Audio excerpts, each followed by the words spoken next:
Let's start in. 4, 3, 1, 0.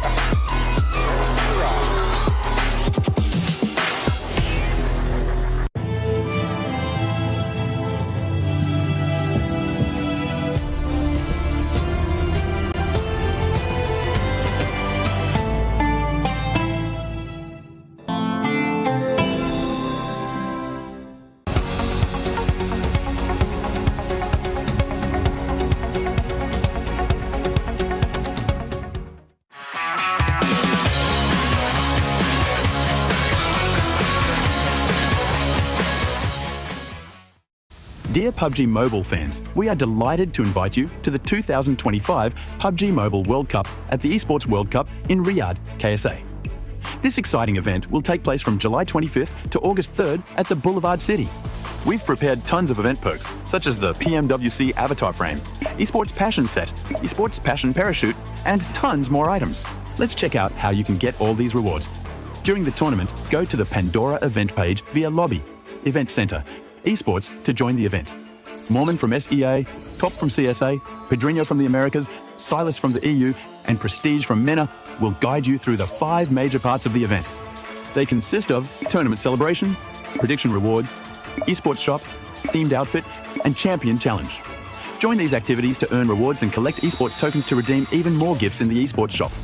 The more esports tokens you collect, the better rewards you'll get. You can get up to 2,870 esports tokens from the Prediction event. It takes place from July 23rd to August 5th and consists of 3 stages that coincide with the tournament: Group Stage, Survival Stage, and Grand Finals. During the Group Stage, get 20 esports tokens by predicting the 8 teams you think will advance directly to the Grand Finals. Each correct prediction will grant you an additional 60 tokens. Make a total of 3, 6, and 8 correct predictions to get 300, 680, and 720 tokens, respectively. You'll get another chance during the survival stage to guess the other 8 teams that will make it to the Grand Finals. The rewards are the same as the group stage. During the Grand Finals, you must try and predict the ultimate champion. Just predicting will grant 30 tokens, and a correct prediction will grant 400 tokens.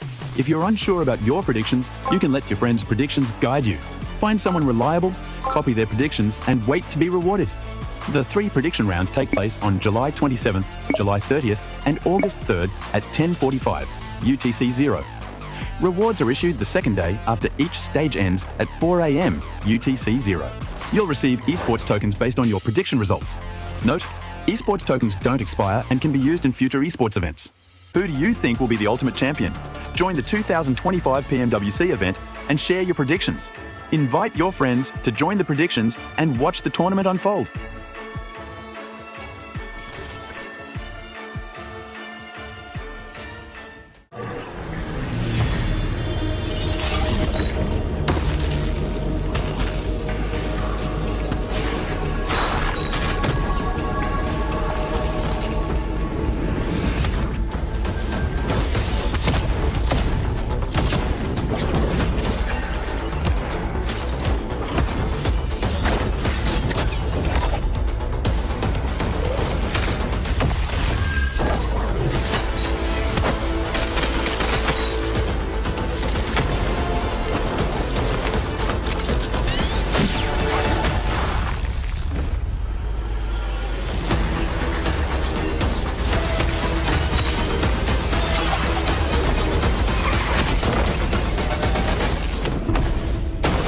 The highly anticipated addition to the Mummy series outfits is here. Paired with the new Ice Tube Glider, the Polar Spectrophage set is just what you need to freeze your enemies. Or send them ablaze with the Inferno Feed set's new upgradable Chain Inferno Uzi. All the Mummy outfits are back. Get them all. Join now and collect the whole series to turn all eyes on the battleground. Event period, July 10th, 2025 through September 2nd, 2025.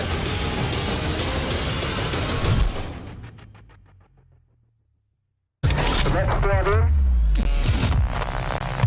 4,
Pulsar Legionnaire available now. First outfit with special head animations and voice lines. The Pulsar Legionnaire set comes with its own super cute voice lines that can be toggled on or off. What happened? Bye, friend. Hello, Earth. I'm here. It also features the upgradable Hyperion ship DSR and Jet Reaver glider with special animations. Experience parachuting like never before. That's not all. Even more rewards await. Event period, July 25th, 2025 through August 26th, 2025. What are you waiting for? Get the new Guild set now.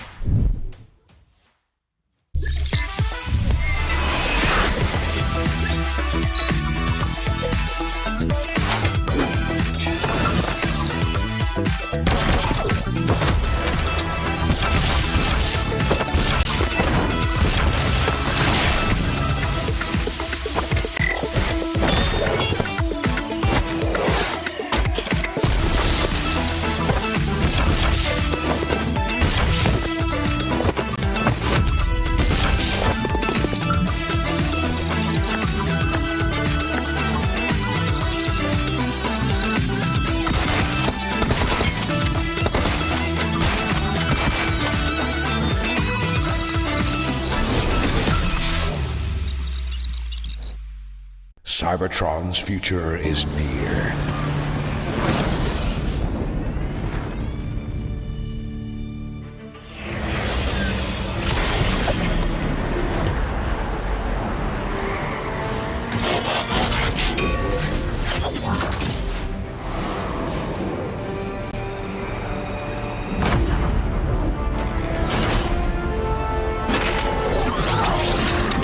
Autobots, roll out!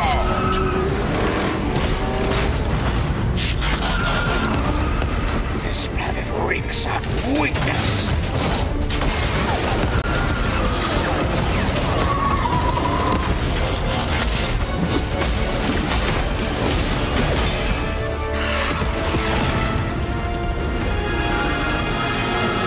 Your courage reignites my spark. We'll crown a new lord of Cybertron.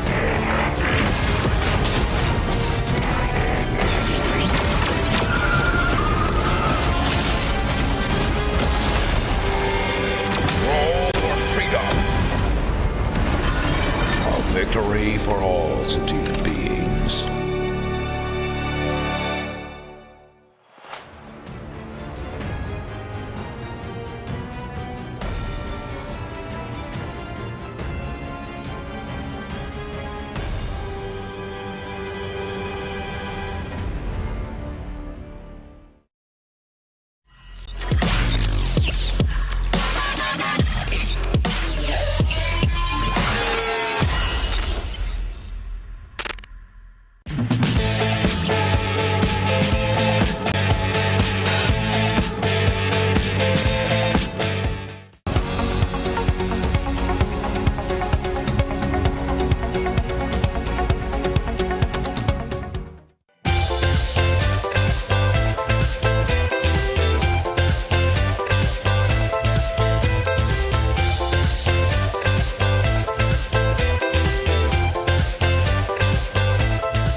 welcome everybody to the final day here at the PUBG Mobile World Cup at the Esports World Cup 2025. By the end of today, keys will be crushed and a brand new champion will be crowned. But whose key is going to survive Veracity? Could it be Yangon Galacticos? Could it be Alpha Gaming? Or will another team rise up and claim that trophy? We've already had favorites like Alpha 7 being knocked out of the running, and we've also got teams like RA who have crumbled under the pressure of national pride and intense competition.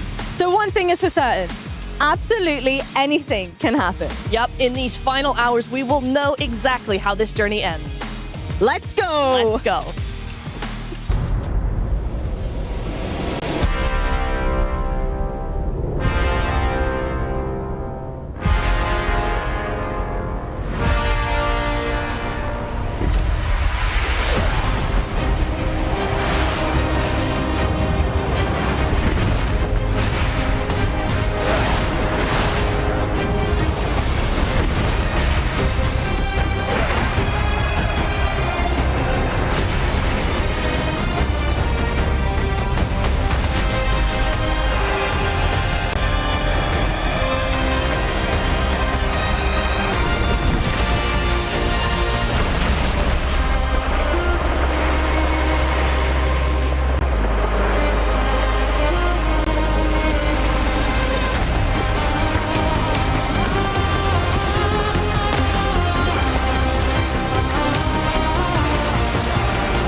We are here for the most important day at PMWC 2025. My name is Maxman, joined by Taylor Reflections, and we're here to break down the Smash rules of how things are going to be working out for today. Of course, here the point threshold is what you want to try and overtake. If you are one of the lucky few that make it over the point threshold, if you can get a chicken dinner, you might just be crowned our PMWC 2025 Grand Champions. Though, currently the point threshold is standing at a high 128 points. Very high indeed, especially for multiple rosters who need to catch up. But it was Yangon Galacticos who ended up setting the point threshold at 128. But it doesn't guarantee victory. Alpha Gaming, APG, they're nipping on their heels just 1 point away. So the chance for them to catch up is very real. Locking it in early is going to be critical if you want to keep other teams away from reaching a point threshold themselves. So Maxman, everybody loves your predictions. Give me a spicy one. Who's taking it all? Oh, I'm so happy you're asking me this, Reflections. I'm going to go and predict... Hey! Okay, well, if he doesn't want to give it 7 to blank, I leave it to you. I've been having to pretty much babysit Max on not making any predictions, so good job, Max, on not making one, but I'm going to be making one. I have Alpha Gaming becoming the champion today, and they're going to be doing it via Smash Roll. A bold prediction, Seven. 1 point off the first place, thinking they might win the game. I mean, it's kind of out there. You know, I'm going to go for something a little bit less out there. It's Weibo, those Chinese teams. I'm a big super fan of them. But they're pretty good at what they do. Let's see if they can actually turn up those heats. But DRX, Seven. DRX, and how about those bottom teams too? Not even the ones that are going to be contending for the championship. They could be hindering some performances at the top. Absolutely. Indonesia also trying to run for it, make a gambit for that top place. Let's check in with Alter Ego and see how they're doing and what they're lining up for today. Kalau ditanya tentang konsistensi, mau kita sisa berapa orang pun, ya itu tentang kepercayaan diri lagi sih, sama mental satu sama lain. Jadi kayak ya udah, kalau mental lu bagus, lu bakalan dapat hasil yang bagus juga. Alter Ego Enes. Kalau ditanya untuk perasaan saya sih, jujur ya seneng banget lah dengan hasil yang kita dapat, karena kita benar-benar nggak nyangka juga bisa mendapatkan hashtag 1. Jadi kita harap semoga positive vibe-nya terus berlanjut lah sampai di final nanti. Personally, I'm very excited to see Alter Ego take home the first place in the group stage because it's been a hot minute since we've seen an SEA team be so dominant on the global stage ever since Vampire Esports in PMWI 2 years ago. So the fact that they were already into the grand finals with their slot is very exciting to see if they can maybe bring home a global trophy back to SEA. Alter Ego's mowing down 4 Thrives, pushing forward, looking to take down APG, and they will do exactly that. A beautiful chicken dinner coming through from Alter Ego. jujur kalau dari aku pribadi pasti ada meningkatnya karena di mana kita pasti banyak fans yang mengharapkan hal yang lebih kan daripada kita kan buat membuktikan itu semua. Cuman kembali lagi dari diri sendiri gimana cara mendakapinya. Cuman gue harap sih kita nggak bakalan ke-pressure banget sih dengan itu. Malahan jadi motivasi lah kalau bisa. Alter Ego and Poor Thrive, the major threats in this lobby. Oh, wow, but getting that knock is huge. Maybe Alter Egos can start to push up, mind you. When it comes to the reason why they were so successful in the group stage, I'd have to put it down to 3 players, Krypton and also the side of Rosemary in terms of fragging power. They've been very efficient when it comes to just eliminating everyone in the lobby. There's a chance that they could do really well at that stage. 5,000 damage by himself? Yo! It is going to be incredibly rough to make it out of those matches alive. Wow, look at how active Alter Egos are getting. They are taking the fight to everybody and they are winning. Kalau ditanya untuk strategi khusus atau apapun itu di final sebenarnya nggak ada. Jadi kita ngelakuin hal yang sama aja kayak di group stage. Cuman mungkin ada beberapa yang random mungkin yang bakal kita lakuin. Cuman itu kita nggak tahu. Kita bakal lihat nanti tentang keputusan coach aja nanti paling. It would mean everything to Indonesia if they can finally claim another global trophy, because the last time that happened was back in Malaysia in 2019 with Bigatron. So of course, if anyone can make it happen this time around, it would have to be Alter Ego. Untuk fans Alter Champs dan fans gua pribadi mau dari manapun itu tetap support gua, doain kita juga mau kita lagi di atas atau di bawah. Ya intinya support dari kalian tuh kita butuh banget dan doa dari kalian juga kita benar-benar butuh. Dan jangan lupa untuk ya bangunin mental kita lah dengan komenan kalian atau apapun itu yang kalian buat ke kita. Pasti kita sangat happy gitu dengan itu. Thank you.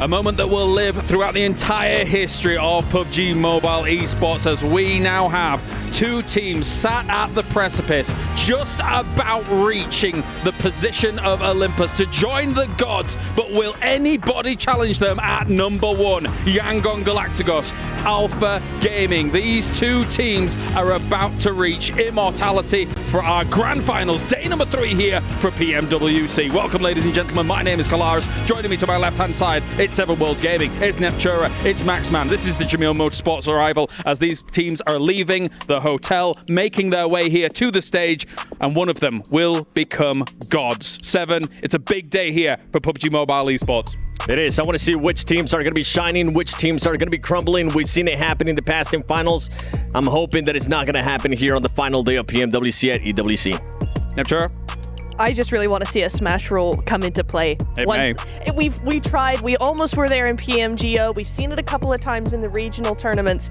But at a global, we want to see it happen. It's looking like there's a very good chance of it happening today, so I want to see it. Oh, for sure. I mean, I'm also excited, of course, for who's going to be crowned the champions at the end of today, but also the prize pool increases significantly even in the middle of the pack. Correct. So just increasing 3, 4, 5 extra rankings, you could be bringing home a lot of extra moolah. Let's take a look at the Gadir top players here from our current days from the grand final and see exactly how all of this has gone down. Obviously, we start things off with Alpha Gaming because Seven, it looked like Yangon Galacticos was going to run away with this tournament. Hands down, we had very few hopes for a lot of these teams, but they've stepped up. They are challenging their position. And even though Yangon is currently one of the favorite teams for a lot of people, a lot of viewers, I have been super impressed with what APG has been able to achieve throughout this finals. Even from day 1, they have been able to fix the mistakes. Doc is now staying with the team. They're playing a lot more compact, and it's something that I want to continue to see coming into today. Coming into today, though, there's one player that definitely needs to step it up for APG, and it's going to be none other than Top. Yeah. If we look at anybody throughout that squad, you see Doc with 27, Illims, Rifas with 21,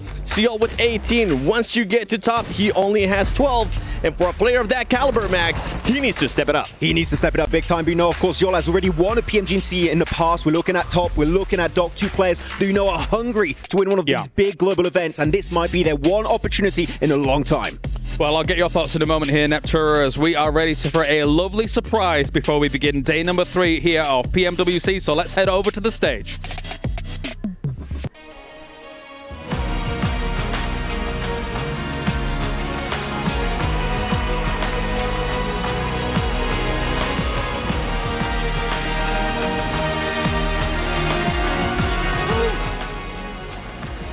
Hello, PUBG Mobile fans in Riyadh and all around the world. My name is James Yang, Senior Director of Global Esports Center at Level Infinite. 2025 is shaping up to be our most exciting year yet, and I'm thrilled to announce what's ahead for PUBG Mobile Esports this year, starting with the biggest event, PUBG Mobile Global Championship. This year's PMWC will feature 39 world's best teams battling for the glorious champion. 16 slots for grand finals will be decided through 3 stages. The Gauntlet. 16 top teams will fight for 6 slots. This new stage will provide more excitement and opportunities. Group stage. 32 teams including bottom top teams from the Gauntlet and 22 teams from each region will fight for 8 slots. There are 2 groups, so top 4 of each group will take the slots. Last chance. 16 teams from group stage will fight, and only the winner take 1 grand final slot. The last slot will be given to the host region invite. Then, who will be invited to the Gauntlet stage, and who will be for the group stage? The Gauntlet includes the top 2 to 3 teams from each region based on fall ranking. The group stage welcomes the next best performers by PMGC point. Let's see the top teams of current PMGC point leaderboards. I'm sure you will recognize some familiar logos, but it's still all to play for, and anyone can be on top. Okay, here is the eye-opening news for you. We are updating the map pool starting from 2025 PMSL Fall. Sarho will be replaced by Londo, joining the map pool with Erangel and Miramar. In response to player feedback, we are keeping the recall system in Londo, letting teammates revive in match, bringing esports gameplay closer to the authentic PUBG Mobile experience. Only Londo will have the recall system, others not.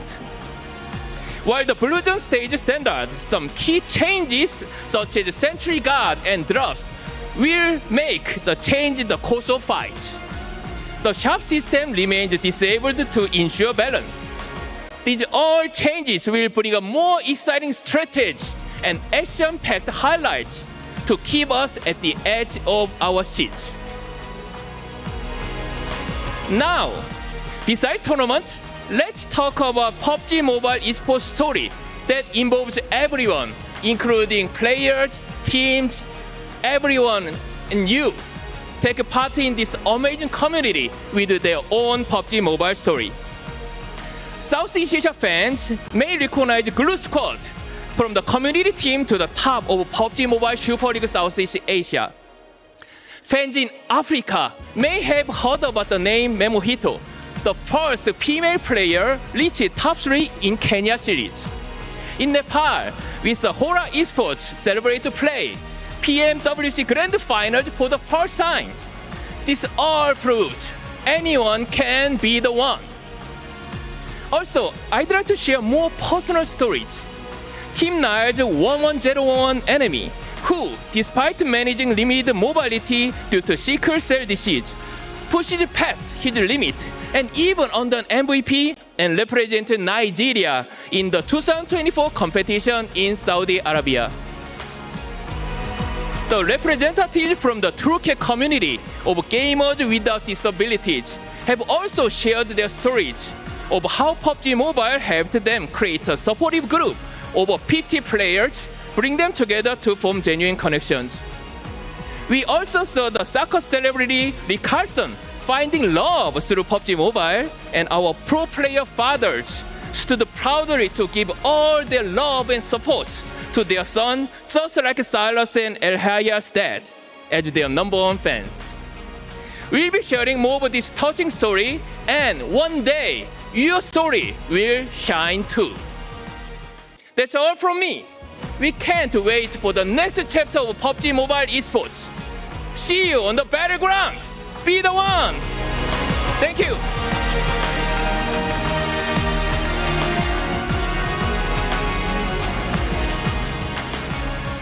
Thank you so much, James. And so, hi everyone. Have you heard about Next Star? This is PUBG Mobile's official program for content creators. Whether you have followers or not, if you love the game, you're welcome to join. Since 2021, Next Star has helped thousands of creators, help grow them with funding, in-game perks, and of course, official partnerships. Anyone can be a star. The program offers a total annual prize pool of over $6 million, plus exclusive in-game rewards and collaborations. The best creators will even get official annual awards. And now it is going global, because starting August the 3rd, Next Star is officially open in MENA, Western Europe, North America, Eastern Europe, Southeast Asia, South America, LATAM, and Africa. So, if you've ever wanted to share your PUBG Mobile moments and build your own community, now is your chance. All you need is passion, and we will help with the rest. So if you want in, just scan the QR code to apply, and of course follow all of our channels for the latest updates. We can't wait to see you there. Good luck, and we'll see you on the battleground.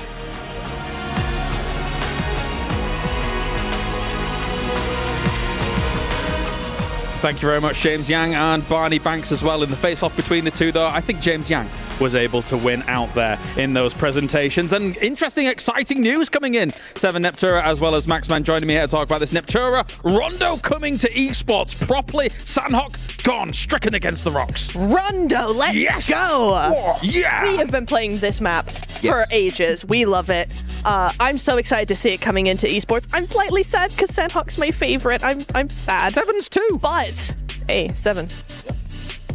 Yep. Okay, so, yeah, Unreal. Rondo. I love Rondo. It's really, really good. I can't believe that just happened. No, it's but, fine. you know, the recall system as well is going to be really, really interesting to see how that comes into fruition with all these esports players, you know, all the professionals coming in, getting those strategies involved as well. I think it's going to be really interesting to see how this evolves that strategy, how it evolves the meta, and what kind of changes we'll see from the other maps. Very different tools, Max. We got to cast it yesterday, had a great time with that, and also we now also know how the road to PMGC is going to unfold as well. Yeah, I mean, it's going to be really fun to see how the teams are going to try and qualify going into PMGC, especially because now Rondo's going to be there, so I know that Horror Esport are going to be loving the new map rotation this time around, because of course they did get the win yesterday on the show matches. But no, Rondo in particular, I think I've been waiting for a big change in PUBG Mobile Esport in the map rotation, and we're finally getting it here in the later stage of 2025, so I'm beyond excited to see what the meta is going to be on that map. As much as I love Sandhawk, I'm actually excited with the way that we're going to be seeing Rondo being able to revive your teammates. We saw it happen yesterday during the show match as well. APG, I think it was Doc, the last one alive. He ended up reviving 3 of his teammates. And as long as you don't predict Hora, I'm pretty sure they'll continue to win. Okay. Sure, I won't do that. We're going to have to bake it into our contracts, Max. So only we're allowed to cast Rondo from now on. I like that. I wouldn't hate that. You guys were great, actually. I learned about Rondo hearing you guys talking about it. He's been nice to me on... Oh, it's weird. If you had to equate how much you learned from me versus Max, man, what would you say? Me, I would say a solid 99 and 1. Jeez Louise. Okay, I take He said I was being too nice, though. James Yang did say you could be the one. There you go. I am the... No, I'm the hashtag one. Yeah, there you go. There you go. All right, let's move on then. A lot of things to be excited for PUBG Mobile Esports here, but we've got to talk about PMWC, of course, because we've got the Crunchyroll reactions coming in from everything that was going on Neptura throughout these last 2 days. Emotions were riding high for some of these teams, but Yangon looking fantastic. They really are. Just 10 points left until they hit that match cutoff, right? Or the cutoff point, rather. So Sandhawk, if they can just do that, that's not even a hard threshold to reach, right? 10 points in one game for these teams, the way they've been going at least, not all that difficult. I would like to see them do that thing again. I think the way the zones have been going, the way they've been able to handle the zones over the last 2 days, if we see those same zones today, they have an excellent chance of actually making it and smashing. honestly, even if we don't see the same zones, the way that this team plays, I was talking with Blank and we kind of both agree that this team just plays to win. They let everybody else fight it out. They don't really worry about anything that's going on. And yesterday they showcased that perfectly, being able to third party. One thing I am looking forward to seeing the most, Max, is seeing if they get the 10 points here in Sandhawk, if they can finish it on the second match, because this team has gotten back-to-back wins on the second game every single day of the finals. It's going to be really a tough one going into this one, how they're going to be playing it out. I mean, Yangon Galacticos are the quintessential wide-rotating team. I even talked to Falcons, like, how are you guys feeling about Yangon? They're like, they wide-rotate, and they just keep getting the circle. It's because the rotates are good. They find the path of least resistance every single time in the circle, and so far as you can see on the leaderboard, it's been working out. All right, so here we are. Let's spell it out for you. If Yangon Galacticos gets 10 points, they are then eligible to move into the Smash Zone, correct? Exactly. Likewise, Alpha Gaming, 11 points, able to move into the Smash Zone. Those two teams are head and shoulders above the rest. If they smash, the tournament is over 7, and there's a very real possibility with how they're playing that it could occur here today. It is. I honestly, going into the second game, I think both of these teams might end up passing that threshold with the day that they've been playing. We saw what Alpha Gaming was able to do yesterday, Neptura. Yeah, absolutely. I love how they've been playing that yesterday in particular, right? They tend to get into a mid or center position, and then as the zone moves closer to them and pushes them further out to edge, they start sweeping other teams. It's a really effective strategy. It's why they have so many eliminations on the board. It is a lot more eliminations than placement. Could that end up being a problem for them if they're trying to reach that smash point, if they're trying to get that win? That could be a factor. But the way they've been going, obviously they've done enough to get into second place. They could easily get the win as well. For sure. I mean, look, of course, we know the main storyline, Yangon Galacticos, Alpha Gaming. The teams below them, they would need to get 50 points before even getting into the Smash Zone to then be eligible to actually win the entire thing. 50 points, that realistically you can achieve it by the end of the day. Depending on how quickly Alpha Gaming and Yangon Galacticos get those 10 points, they're not going to have a lot of time. Are they going to try and target them, though? Knowing that they need to get 50 points, that's a massive risk. Is anyone going to be willing to go and take that risk? One team that I'm going to be looking at targeting, especially if they don't start off hot in Sandhawk, is going to be Alter Ego. Because after Sandhawk, Alter Ego, keep in mind, we're going to be playing 3 Erangels. This team has been absolutely awful when it comes down to Erangel. Day 1, 11th place average. Day 2, 13th place average. This is not what you want to see out of Alter Ego. So if you were asking, anybody's going to target them? Netura, I think maybe Alter Ego will try to target them in Erangel. Exactly. I really would like to see also for Alter Ego for them to go back to the angles and the splits that we were seeing from them in the group stage as well, right? Because they had some really, really good controlling angles, particularly in Erangel. But since the finals have started, we just haven't seen that from them. So if they go back to that, again, yeah, they start trying to control other teams. They start trying to control the zones. They have a real good chance. Here's our 9th through 16th as well. And do not forget, yes, of course, we're focusing a lot on who will become the champion here at the World Cup. But there is still a lot of money on the line here for every single one of these placements, Max, to try and scramble above your competitors. Thunder Talk in particular, at the bottom of the rankings, right? They've had so many elims, very little placement points.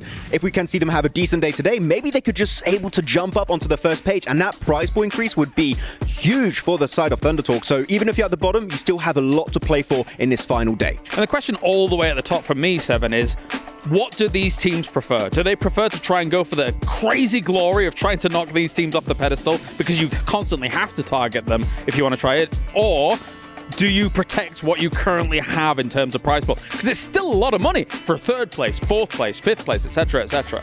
I think the tone will be set after Sandhawk, depending on where the top 5, depending on where they end up in Sandhawk, what the gap is going to be looking like going into the later matches. Then we might start seeing a little bit of targeting, especially if we end up seeing a little bit of gaps here and there. One thing though is that all the other teams from 3rd, I think, to 14th place, technically they're still close. So it's along the lines of what you're saying, Max. They are going to be fighting for that prize pool. Yeah.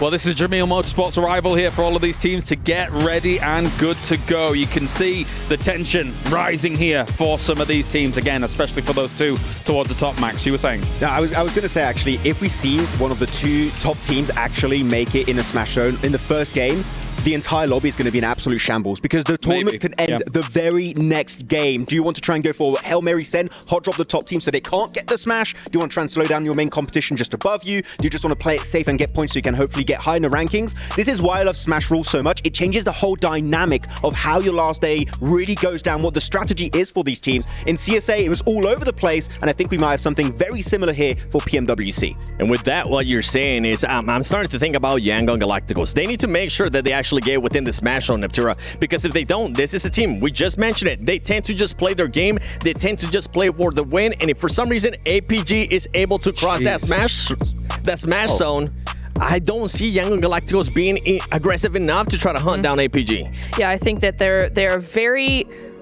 they take advantage of the opportunities that they're given, right? And I think they do that very well, but I do see your point as well, where it's like when they're actually confronted in a very aggressive way, like some of these teams are bound to want to do, Yangon might just falter a little bit, and that's a bit of a concern for today. I don't think they're going to falter. Like, look at their graph here. It's so consistently just going up. Every point, they bring in points on the board, every single battleground. And the thing is, because of their wide rotates, they always get into the circle. They always get into that middle to late game section, meaning they're getting a few limbs, a few placement points. 10 points is not even a win. It's like a podium, maybe even a top 5 with a few eliminations. That could be very easily achievable for Yangon Galacticos. Very rarely do we see the graph like that. Very rarely do we see two teams being able to just protrude over the other teams, dwarf the other teams at an international tournament like this. And it does concern me, Seven, especially when it comes to the pressure that will start mounting on those two teams in particular today. But I think there's a different dynamic for the pressure for those two teams, because I think Yangon Galacticos may crumble to the pressure a bit harder than Alpha Gaming. Alpha Gaming is absolutely a veteran roster that I think might have the perseverance today to be able to overcome that pressure. What do you think? I was over here smirking because I was just waiting for you to say the words. I was waiting for you to say, yeah, Alpha Gaming is full of MVPs. Alpha Gaming is full of PMGC MVPs as well. They've been here. They have that experience. And to be honest, I don't see them crumbling. And this is why I just continue to pick this team. I don't see Alpha Gaming letting off the gas, especially with the way they're playing. It's kind of crazy because I think for a lot of us, having watched PUBG Mobile Esports for so long, it's kind of destiny against the dream, right? The fact that Alpha Gaming on one side has the destiny laid out before them. We always think that they're going to win an international tournament, Max, but then the dream of Yangon Galacticos, these young kids coming from Myanmar, nobody really expected them to be able to take this position, but here they are, potentially going to win one of the big ones. You would ask anyone if they predicted Yangon Galacticos before this tournament. I could tell you that number is extremely low. The dream is alive right now, 118 points, creating currently a massive gap between themselves and third place. And then you have Alpha Gaming. We've been supporting Star Wars back in the day, Collage, for ages, never winning a global event. This tournament would mean so much to especially Top and Doc to join up onto Zyol, and Zyol could also confirm his second global trophy. This would be a massive achievement if they can make it happen, but again, the pressure is going to be high. Let's take a look at the power rankings here and boil everything down. You were saying, Neptura?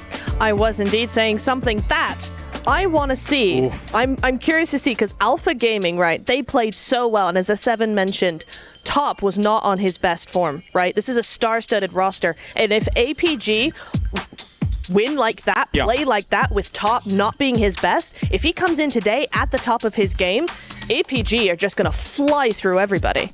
Champions potentially here, Yangon Galacticos and Alpha. Villains in who could upset the balance here, Seven. And maybe they're really outside comebacks, but I think a lot of eyes might be on some of those villains to upset the balance for today. My favorite role when it comes down to finals day, championship Sunday, it comes down to those teams that just have absolutely nothing to lose. Now you're going to be seeing all the way to the right of villains, Power. The reason why I want to see what Power is going to be doing in regards to villains is because this team has just been so aggressive. Remember, at one point in day one, Neptura, they ended up with 30 eliminations, 0 placement points. So for those teams at the top, maybe trying to hunt them down, they better watch out for those villains. Absolutely. I think them and also Four Thrives are two teams that I think would definitely hot drop one of the top two teams if they get the chance. I could see them doing that. We've seen Four Thrives hot drop all the time, even when we don't want them to. So for them, they're in the top 8. They're not too far behind. This could be very advantageous for both of those teams to actually do that. I just want China back on top, man. I've been waiting ever since Nova Esports has got back-to-back PMGC. But since then, except maybe Tiamba got relatively close at one point, I want a Chinese team here to dominate. Weibo, you know what, Suk? Maybe drop the explosive bow. Maybe pick up a GBS on a S12K. Maybe then it will be enough to climb back into the top 2. Quick predictions then. Who's taking it? APG. APG. I'm staying quiet. No, I'm not touching. You're not allowed. I'm not touching that with a 10-feet pole. I'm getting it away from this. That is fair. That is fair. It's an exciting time. It's an exciting day.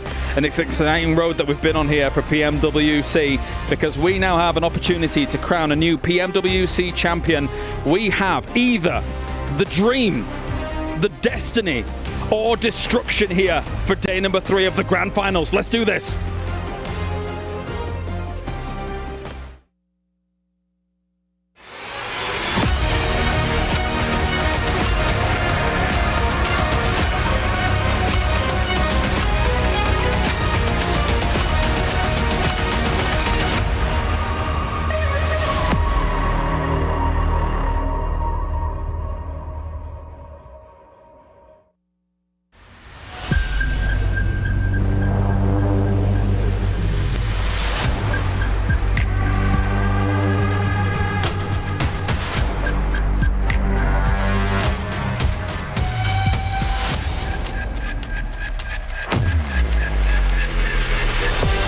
The defending champions will not be going through to the finals.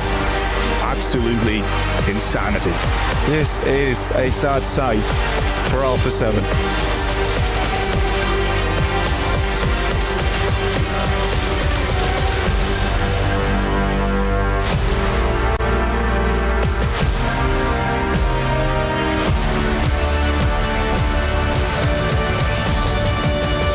Four Thrives on top again and again. Power has more control over the circle. Alter Egos are looking like the top dogs here.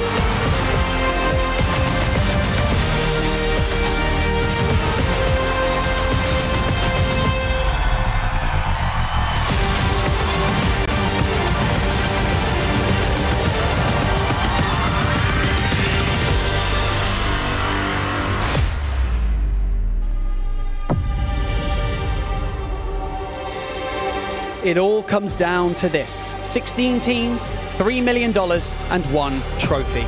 This isn't just any tournament. This is a legacy in the making. My name is Barney Banks, and I am your host for the PMWC at the 2025 Esports World Cup. We've seen unbelievable plays, we've seen heartbreaks, and we've seen comebacks. But now only one thing changes. Today, Smash Rule comes into play. So get loud and get ready as we introduce your teams to the main stage for one final time, starting with the next generation of players from Turkey. They are Esports.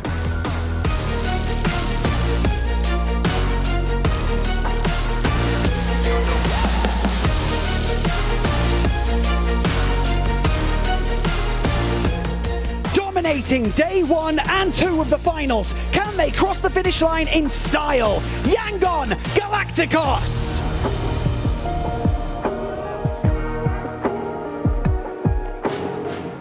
After dominating their region, they were crowned champions of PEL, but they are in need of a spectacular Smash Sunday. It's Thunder Talk Global!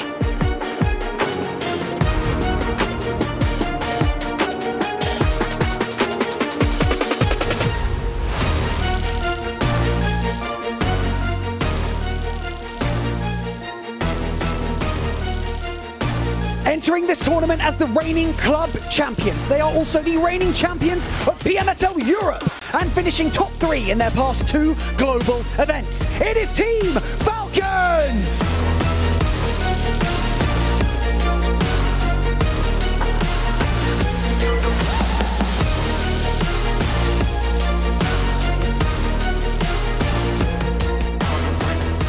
After closing day 2 in glorious fashion, can they bring a global trophy back to Indonesia? It's Alter Ego Eres!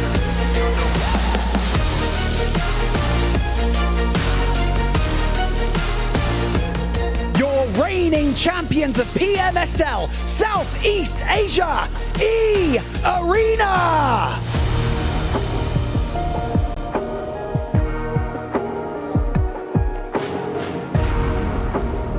They made light work of the group stage. They are the only team from Pakistan to ever make it to a global grand final. They are 4 Thrives Esports.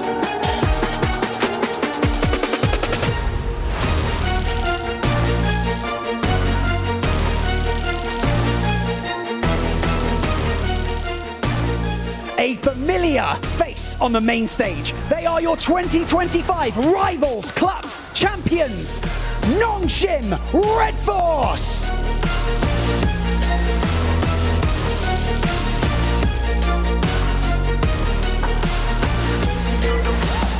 The enigma of the PMWC, battling their way to the finals. They are Team Secret.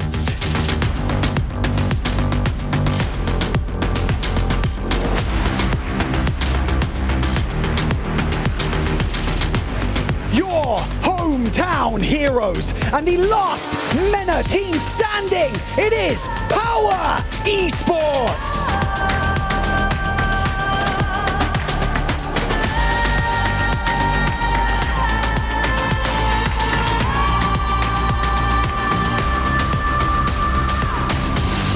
On paper, they stand out above the rest. A team with 3 global MVPs. Alpha Gaming!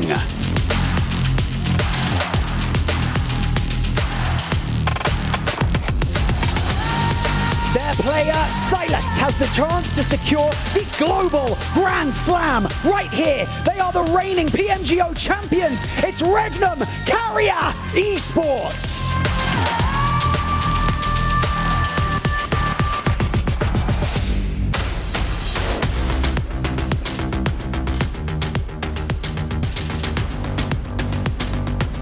The all-star lineup of PEL with 2 PMGC MVPs on the roster. It's Weibo Gaming! The team who smashed their way through the survival stage. They are Hora Esports!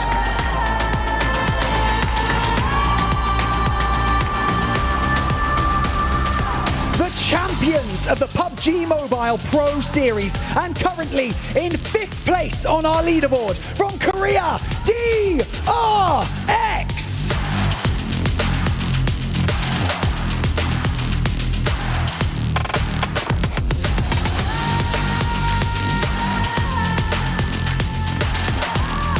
And finally, can the veterans secure a global title at the PMWC? Turkey's very own Fire Flux Esports!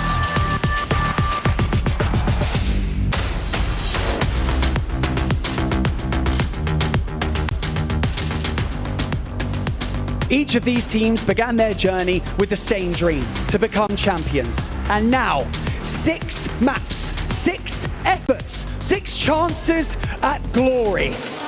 Some were favorites, some were underdogs, but all of them gave us unforgettable moments that reminded us of why we love this game.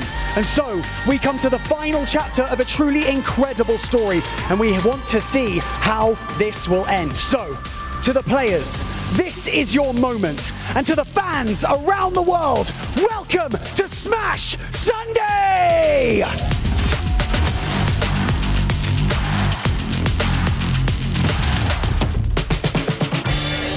There were so many good teams entering the group stage here at PMWC 2025. We had 4 Thrives, Alpha Gaming, the side of Horror Esports. All of the CSA teams were looking so incredibly good at the start. And of course, Weibo with Order and Sogda had a lot of hope behind this team as to could they possibly make it into the finals. And to make it into the top 8 was always going to be incredibly rough at that stage. When it comes to a team that impressed me during the group stage here at PMWC, one team instantly comes to mind, and that is going to be 4 Thrives. Every player performed exceptionally well. You're looking at T24OP, Faluk, IQSD, IGL, but especially Noki stepped up big time, able to secure some really key chicken dinners in the group stage and able to secure themselves a second place to move on into the final.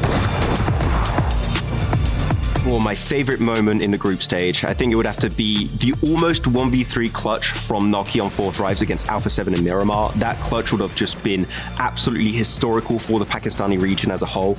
And it didn't quite work out for him, but it highlights again how good Noki is as a fragger and how he can clutch up in really key moments just like this. Survival stage was full of opportunities for teams that weren't able to qualify to grand finals via group stages, especially with the top dogs from group stages not being there. Opportunity, that's pretty much what it came down to. One of the teams that surprised me the most was actually Power Esports. This team was a completely different team from what we saw during group stages, being able to be more aggressive, on top of that getting those chicken dinners. Hopefully, this kind of game style that we saw out of them in survival stage will translate going to the grand finals. When you think about dreams being crushed, there's only one team that comes to mind, and that is none other than the defending champions, Alpha 7. Coming into PMWC at EWC 25 this year, Alpha 7 was one of the favorite teams, being the defending champions. But what we saw out of this team was not champion caliber gameplay. It was actually very lackluster gameplay, indecisions, and just calls that this team had never made before. And this has been a pattern for this team when it came down to global events. It is a big wake-up call for Alpha 7. For me, the best moment, as much as it pains me to say this, it came down actually after the last match. When Hora Esports, a team that nobody has been counting, especially when you think about it from last year, they just look over towards Alpha 7 and they did this. For the grand finals, I expect nothing less than the best that these teams have to offer. They have proven to us that they deserve to be here, and so now we want to see them perform one last time.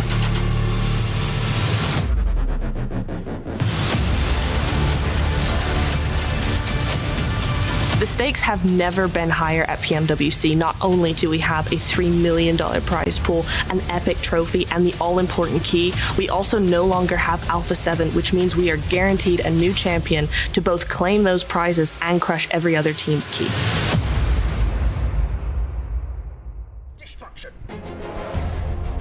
All right, it's time to rev up those engines because we have one final day here for PMWC as all of these players get ready to head on into Sandhawk to determine who is going to become our champion live from Riyadh, Saudi Arabia. We have Seven, we have Neptura, we have Maxman. Maxman did enough talking in that segment. So Seven, the analyst, what do you think coming into our first Sandhawk? I mean, we already said anything there is to say in regards to some of these top teams. I think we got to look at the middle of the pack, Maxman. You even said there's just so much money at stake. You're going to be looking at DRX. You're going to be looking at Esports. One team that was able to step it up yesterday, 4 Thrives. They're looking to move up on the leaderboard and trying to see if they can possibly get a top 5. We had a glimpse of the group stage again here yesterday in their matches. Definitely a lot more presence on the Miramar in particular, leaving Picardo, able to get so many extra points on that chicken dinner. Very impressive from Pakistan. Again, the first time ever we've seen a Pakistani team here in a global finals. Can they jump way high in the leaderboards? That is going to be their main goal for today. Yeah, and it's really nice to see them not only be the first, but to be the first that's so strong as well. 4 Thrives coming in, showing what they're made of, making other teams respect them. A little bit of a falter in day 1, day 2, but coming back really, really good into day 3. I'm very excited to see if they can contend that top 2 position. You've got so many storylines that are just going to be colliding in all of these matches. Possibly 6 matches, maybe way less, we'll have to see. But also, MVP. Who could it be? So far, there's so many contenders at the top. You're looking at Alpha Gaming. Doc is currently leading, followed up by Reefus, which is a big surprise. Zion is currently in 4th position. There's a high chance Alpha Gaming could be taking at least 1 award at the end of today. That is true. That Sony Grand Finals MVP will be focused on towards the very end. There are some big names, Seven, that could be taking that spot. Yeah, I think right now, you mentioned it, Max, top. Doc, I mean, Top actually needs to be able to improve with what we were saying earlier. Doc, with the way that he's been able to just continue to play, continue to improve on the performance, and at times, a player that would usually be the one that gets first eliminated for his squad, that's not the case anymore coming into this grand finals. He's kind of been saving the day, actually, surviving at the solo in these matches and able to get extra placement points, as we see right now, was very, very impactful to allow them to just stay just behind Yangon Galacticos. But I think one player we were talking about quite a bit for Alpha Gaming, Neptura, was Reefus, the player that's been way more silent in PMSL CSA, but he's really just like Noki for 4th Thrive, just risen up to glory. Yeah, it's really nice to see a lot of those players that you can kind of call support players, right? They're the ones that are making the things work for those fraggers to come in and sweep the lobby. But it's so nice to see them come into their own limelight as well. You've got Rifus coming in, some really good angles, some really good hits, great shots. He's doing very well. He's getting into that MVP position, and that's just making Alpha Gaming that much stronger. Let's get to it then. Sandhawk is on the cards for our first game of the day. Will the Assassins come at the two kings at the top here for our first match? Let's head over to the commentators. The bookend map for the PMWC here live in Saudi Arabia at the Esports World Cup. We started so long ago on Sandhawk, and of course this will be the beginning of the end for these teams today. So close to that smash rule coming into effect, and as Barney Banks said down on the stage, it's gonna be Smash Sunday. There's gonna be intensity, action, blood, sweat and tears. 15 of these keys will be crushed blank, and only one squad will walk away champions. 15 teams battling it out to dismount Yangon Galacticos from the top. The two kings in APG and Yangon Galacticos sitting high upon those thrones. Can those teams underneath dismount them? Like Kale says, it's a wonder here, but we're getting Sandhawk to start things off in just a short moment. No smash ruling will come effect on this first match. It's all about getting over that match point. That's what we're working with. We'll keep you up to date as things flow, as the teams start to show us what they're made of today. But all you can do, if you're watching at home or in the arena here live, give these teams your energy. Make some noise in that building and show us how excited you are for these games. We're cutting across Sandhawk directly horizontal like a slice from a katana. Which one of these teams will be sharp enough in this game to get above of that match point at 128 and take this whole tournament home? Or will we go all 6 maps today? We can only wait and see as all the teams get out the plane and situated on this match. It looks like Power and 4th Thrives are not done on their duel up towards Hattin. It's been a fitting name for Power because it has been a power struggle between these two teams. It's happened again and again. We'll see if they actually learn and have some reservations. Obviously, the first time it was Power that pulled it off. Second game, it was 4th Thrives that came out on top. And this time, they both call it quits on the adjustment drops. Smart move from Power here. They know they're in 10th place. They're going to push this further. Surprisingly, 4th Thrives are actually over the top of them with 68, but middle portion of these points is so interchangeable, and the interchangeability does mean massive swings in cash and glory as you head further and further up those tables. We're going to sit ourselves over towards the eastern side, which does, surprisingly, or not so surprisingly with the circle look that we've seen from them, Yangon Galacticos in a great position in Paradise Resort. A team that has proved so much in such a short space of time. Tons of talent, very exciting to watch, and I think it's been quite an amazing storyline with how obviously some of us were looking at this thinking, yeah, okay, you're kind of making it work, but is the consistency there? Is this sustainable? Is this repeatable? And I mean, all we've had from the playoffs has been a big resounding yes again and again and again. It's been more of that, please, the entire time. For Yangon Galacticos, their maneuvers have been sound. It has been smart when it needs to be. Some god grenades been sent over the top from this team. No individual player really strikes out either over on Yangon Galacticos.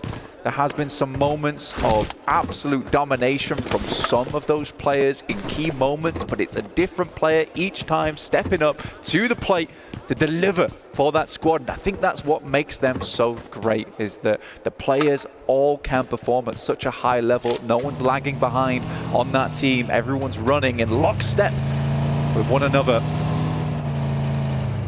But there's a couple of teams we'll be focusing on this match, and this is one of them right here. It's Weibo Gaming. Currently in 3rd place on 82 points, having a real standout here for their region, with some legendary names on board, such as Order right here. For Order, he's quite consistently been bringing the gavel down on teams inside of these lobbies. We've seen his impact time and time again, but this whole squad goes explosive like the bow that Sook likes to play with so consistently. And right now they're thrown into a clash versus Aura. First tag's good. Able to knock the opening man here into the last day of action. Takes down Jiggle, backline for No Fear. Order goes down pretty quickly as well, playing behind the stairways, but Aura's taking a sideswipe angle here. I think Team Secret starts to get slightly involved. Sky moves up, but he's in the grass, waiting like a blade of grass to stab and strike from the back. He's getting these audio cues as well. All about timing for this one. Slowly makes his move forward. The jump up from Sky might have given the game away, but the periphery wasn't spotted. He instantly engages. Angle peek as well. Good tag from Sleepy. The bite back. It's a hefty hit. Looking for more. 33Z steps up though, will find him on a beautiful DBS shot. And Weibo, they've been taking knocks here and there, but this is a resounding success from this team. And again, it's a real fast start here for Weibo Gaming. They know that they need big elims on these matches if they hope to catch up to APG as well as Yangon Galacticos.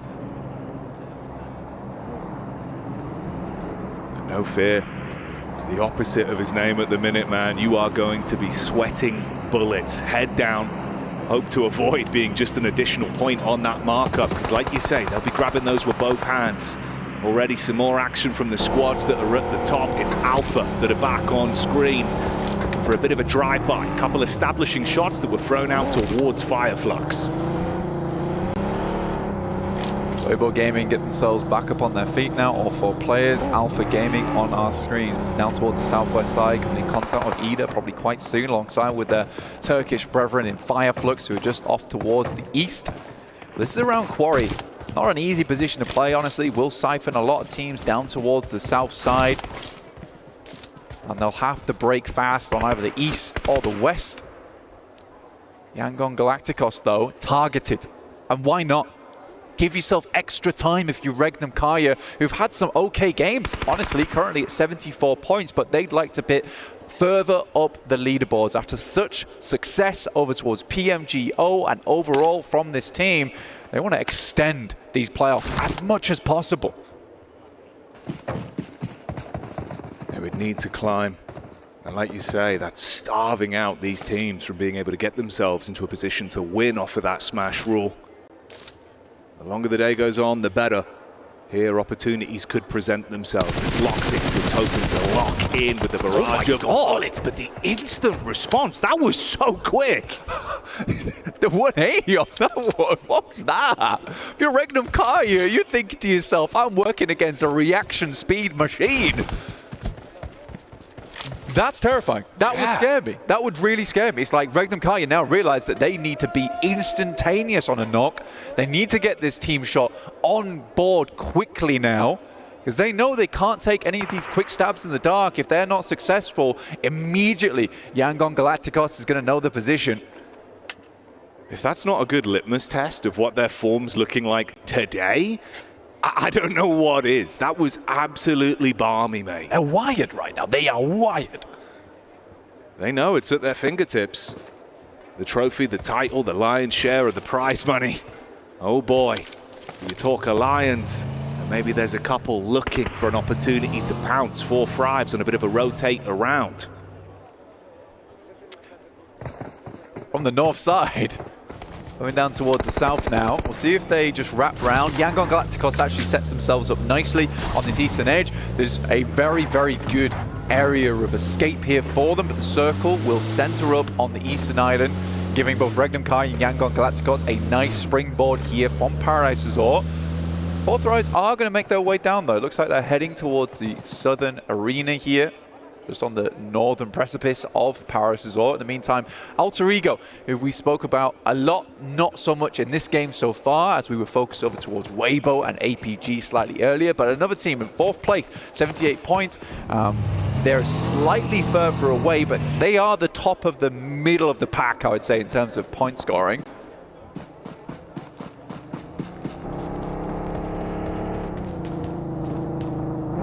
Alpha Gaming. their move bit by bit here. Quick scan from Doc up on the elevated angle, see if he can catch whiff of anyone's positions and get a read on this. Alter Ego not far out, just over towards boot camp. There's a weird one for us as well, Jackie.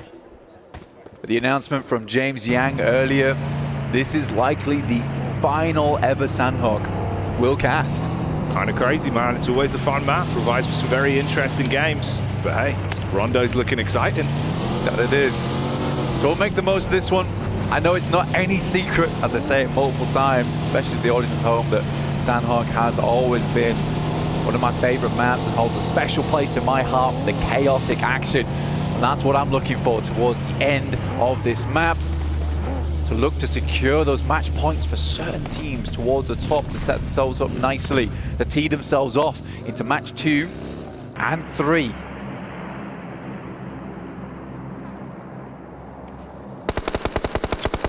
Weibo, the shots down range. It's DRX that are on screen now. We get their POV. Nades over the top. Nice. So good. Right on top of order, and look at the follow-up. The downtime on that is pinpoint. Great communication to get that opening conversion instantly blank. No opportunity to reply. Yeah, Order wasn't getting away from that no matter what. Even if he tried to crawl inside the rock, those nades would have still done the trick. So Weibo Gaming are forced off of this one, and 3 elims is not enough so far. They need more off the back of this one, and right now they're sandwiched between 4 Thrives, DRX, Horrors underneath them, Team Secrets guarding out towards the west. Smile did move down from Yangon Galacticos over towards a small shack on the south side, which gives them a comfortable position, an anchor point for the rest of the team to drag themselves over towards. But Weibo, they lose Order, they lose Sook. 2 very prominent players on the team are now down. He and 33Z will now need to move off. This is not the game they wanted to start off things with, and like we said, there were so many teams around them.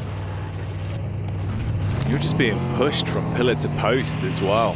It was 4 Thrives that found the stab onto the second player, with Zook being taken out of commission. They try to bail on it. Team Secret catch vision, fire shots their way, soften them up, and ahead of them it's Alter Ego. So no matter where you go, you are terrified at this point. Next circle coming in fairly shortly now over towards stage 3, and we'll see where this bad boy ends up, because I think a lot of teams would prefer it not to go down towards Quarry side, where Ida, E-Arena, as well as Fireflux currently are placed. Much easier prospects over towards this area of the map.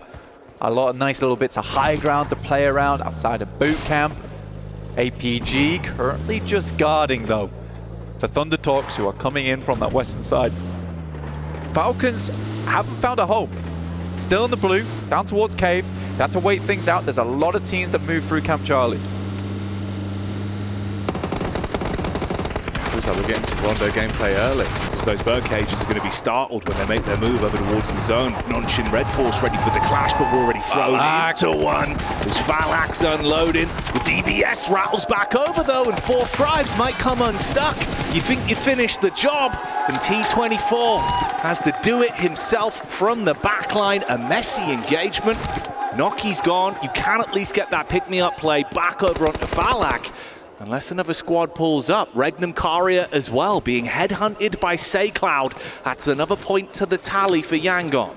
Bad start for some of these teams though, Jackie. Weibo down to 1 player and a sliver of HP. DRX out with all 4 players down. Not a lot of eliminations to speak of.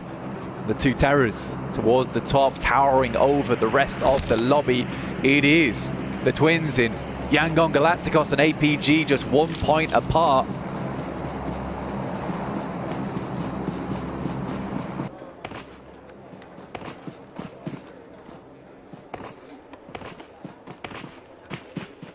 You can feel a bit of a different air with how these teams are approaching it today as well. The importance on each of these points. And for Yangon, the path ahead of them could be found with resistance from Power. A team that have been no strangers to picking up big elimination games here on Sandhawk.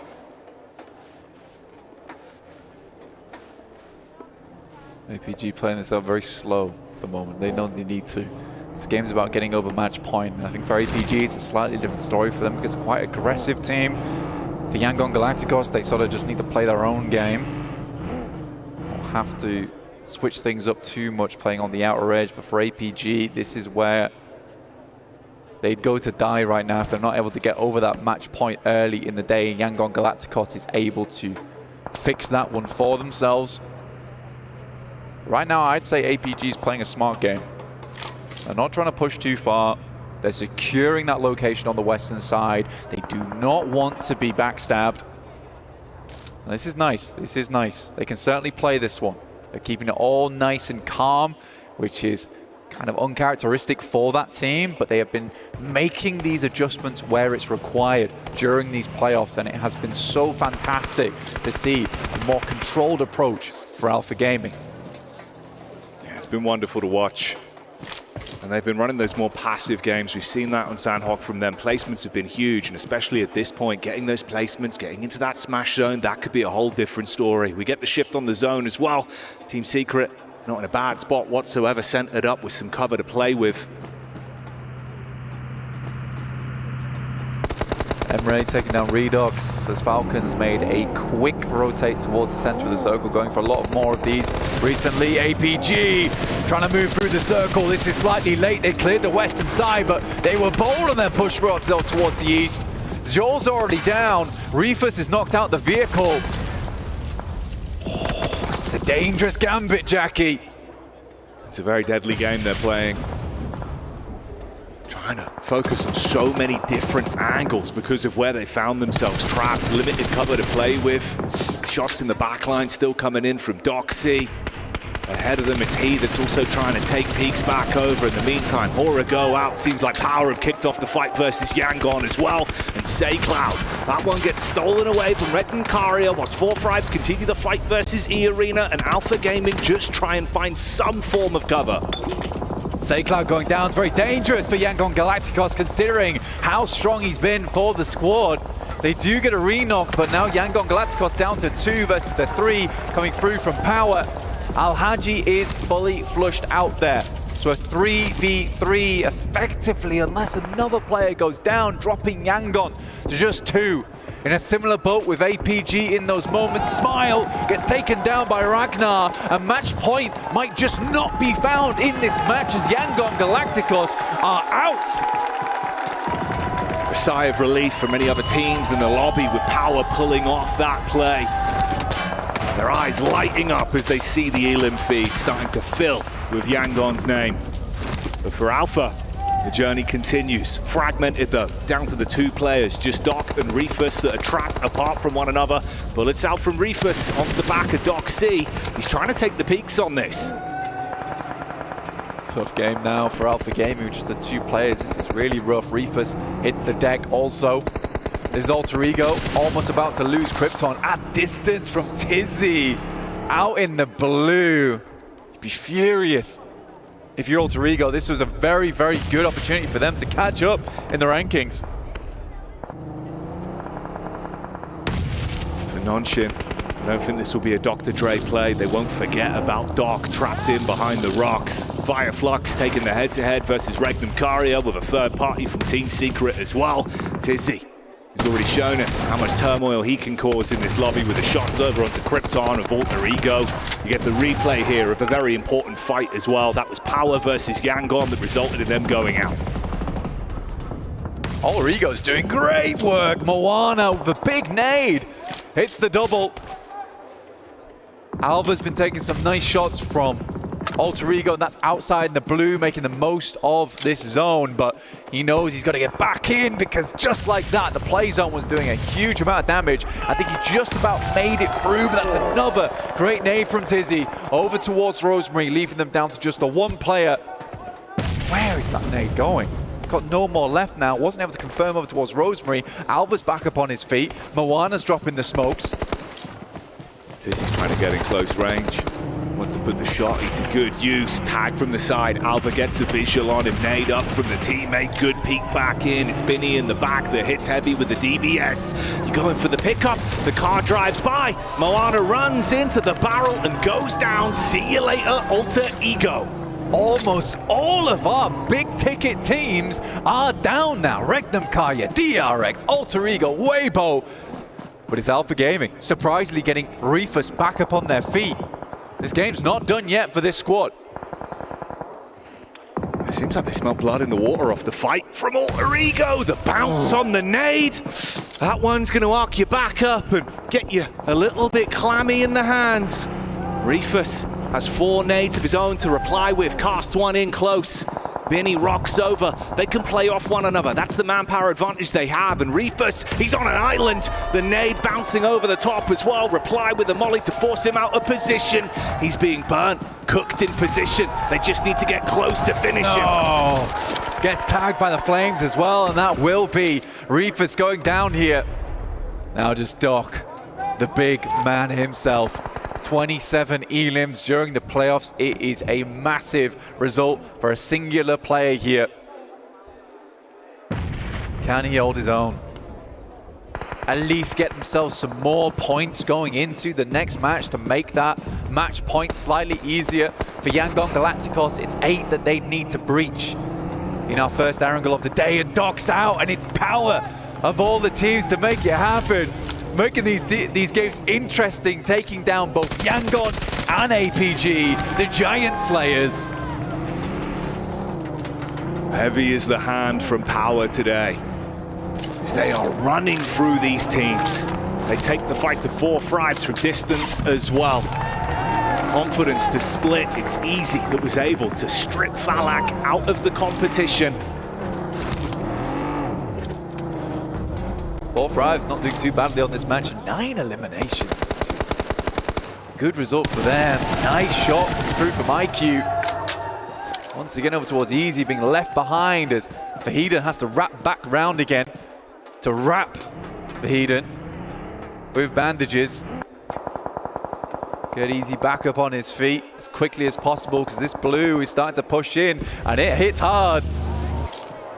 That might be both of them going down. In fact, Vahiden's very lucky to get out of there as quickly as he did.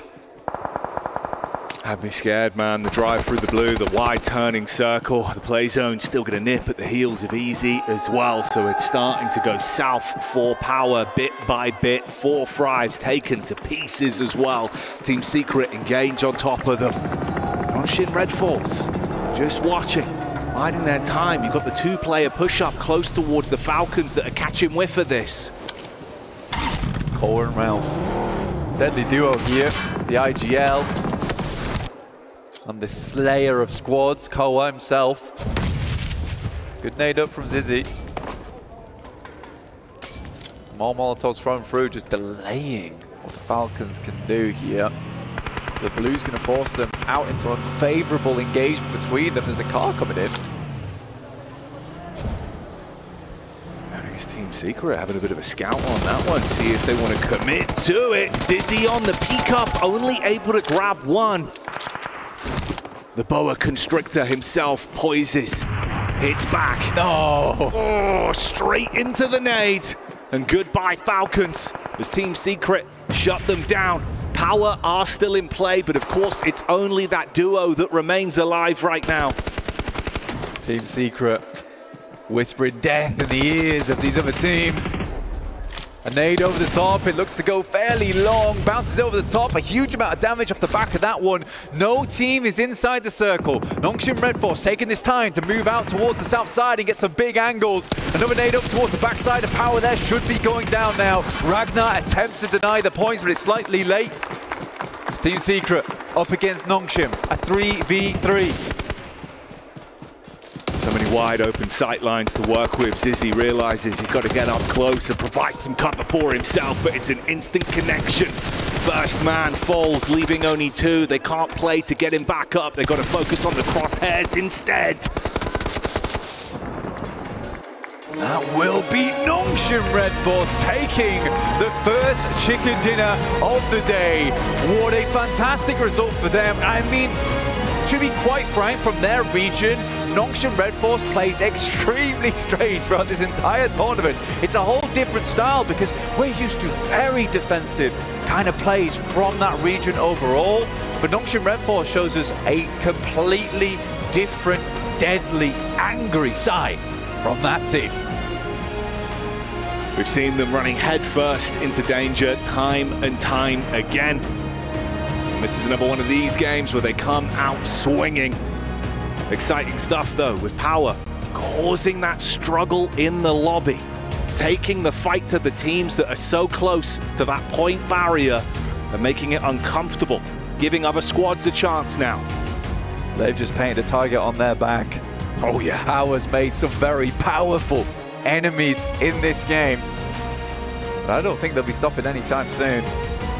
I like that they're just playing these games out with not a care in the world. They just want more points on board. But the same can be said for a lot more teams.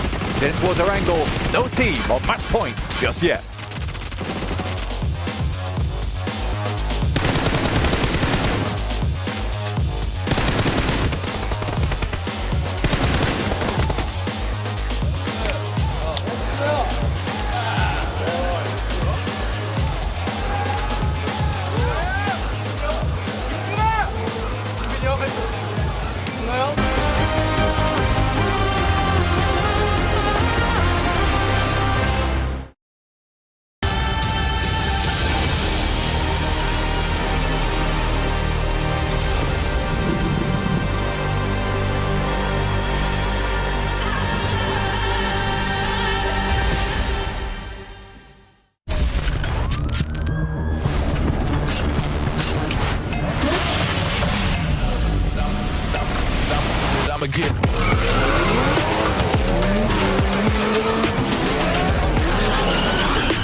Cybertron's future is near.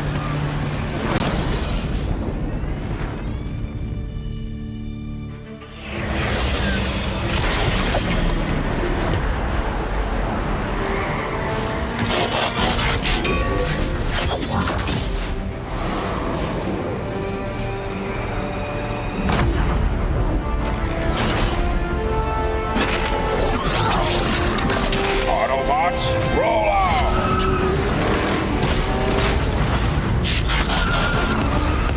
This planet reeks of weakness.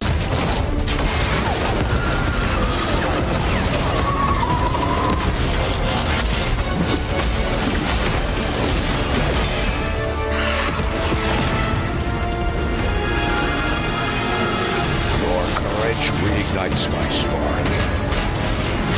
We'll crowd a new load of Cybertron.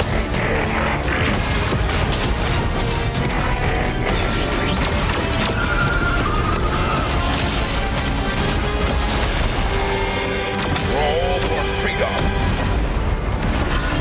A victory for all sentient beings.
Well, Nongshim Red Force here gets a big Sandhawk win to get them into day number 3 of the grand final here for PMWC, but also those top teams shut down to start off day number 3. Joining me, Neptura, as well as Max Man, to talk about this one. Max, Nongshim Red Force, actually, we spoke about it at the beginning of the day. These wins for these teams, even if they're not able to challenge for number one by the end of the day, this is still big wins potentially for these teams. If you get in the top 5 at the end of today, you're going to make big money at the end of this one. So, of course, they had a ton of eliminations, get the 10 placement points. We'll have to see when the leaderboards pop up to see how much of an increase they really got. But Nongshim Red Force, if there's any point in time you want to get a win, it's right now, especially on the very last Sanhok of this year currently when it comes to globals. So that's going to be a very impactful one for their team. 21 points go their way. Team Secret gets 13. 4 Thrives has come alive once again. But Nongshim Red Force here, Neptura, to focus on the winners here for a moment. They had the compound and they had some great transitions afterwards. Yeah, I really liked how they played this, actually. You saw them take advantage of, in that zone, in the mid-game, one of the only easy entry points that circle had to offer. They actually had a split down onto the southwest side, blocking that entry point. You know, APG do come through a little bit, but those other teams, they had to actually fight to get into the zone. And so actually Nongshim were able to just farm eliminations after that. I mean, the compound is quite good. Though you're looking at this first page of the leaderboards for this match, guess who we're not seeing? No Yangon Galacticos, no Alpha Gaming. Hooray. They're not in the Smash Run just yet. I want more games. I want 6 games if we can. Going on to the second page, here you go. Yangon Galacticos, 2 eliminations. Alpha Gaming, 1 placement point. There's still enough time for these teams to try and play catch up. No, definitely. Only the 2, only the 1.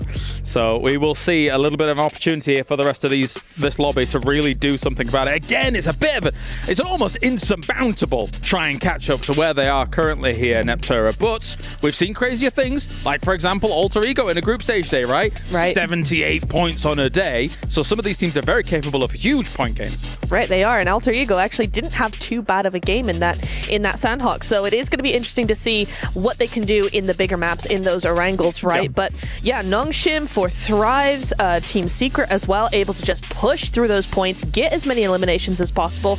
It is nice to see that as we look over at the top damage dealers, we're seeing those names coming in, but none of them are the top teams. You know what I'm seeing, Maxman?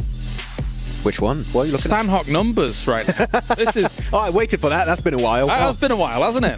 There's not, some decent limbs here and there, but nothing huge coming out from our Sandhawk. It's all over the place. Yeah. You know, these numbers are going to be very consistent between all the teams. Actually, I was talking about Nongshim Red Force. They're fighting, which is not quite what we see. Nongshim Red Force like to have a central compound. We wait, we chill, we get the points, we get a few eliminations that just naturally come our direction. No, here, actually, you mentioned it a little bit earlier here, Niptro.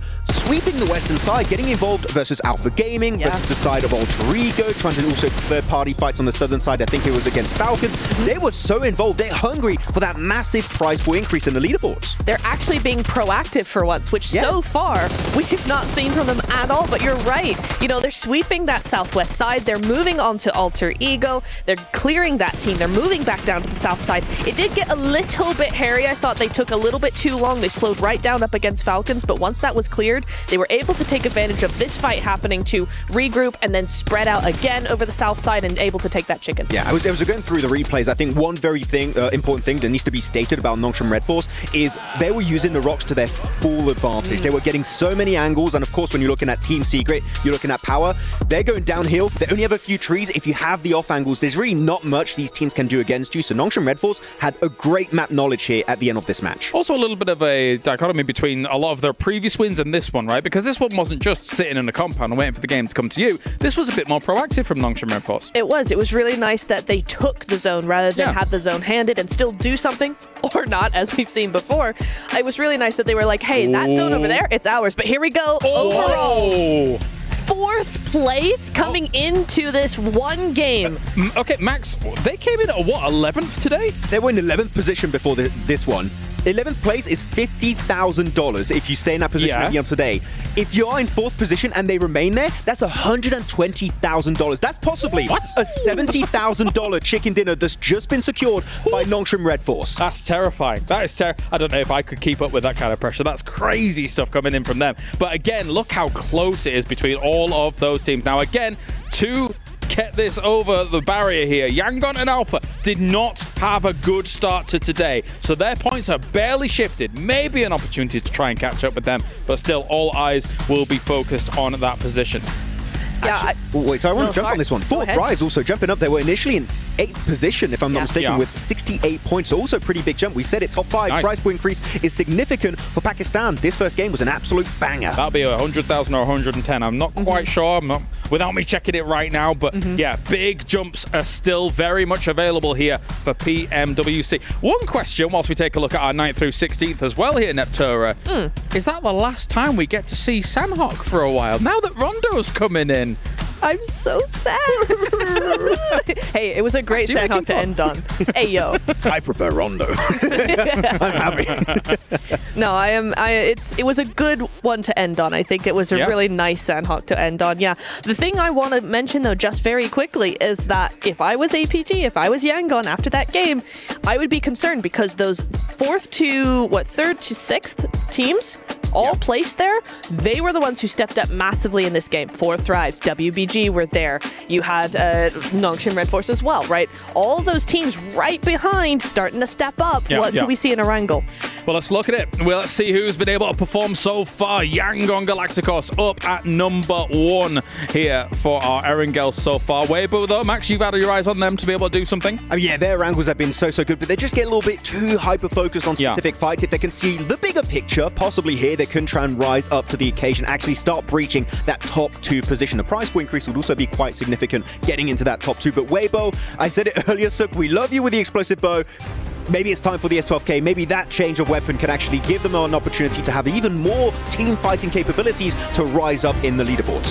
For them, I'd also like to see them actually take a few better angles. I think they split up quite effectively, but I want to see a few more alter ego angles coming into that. I want to see that influence because I think those angles are so beneficial for certain teams that I think that actually Weibo would actually do well to be influenced by that. Let's get to it then. We have 3 Erangels potentially here for the last day of PMWC as we head over to the grassy pastures for game number 2 of the day here with our commentators.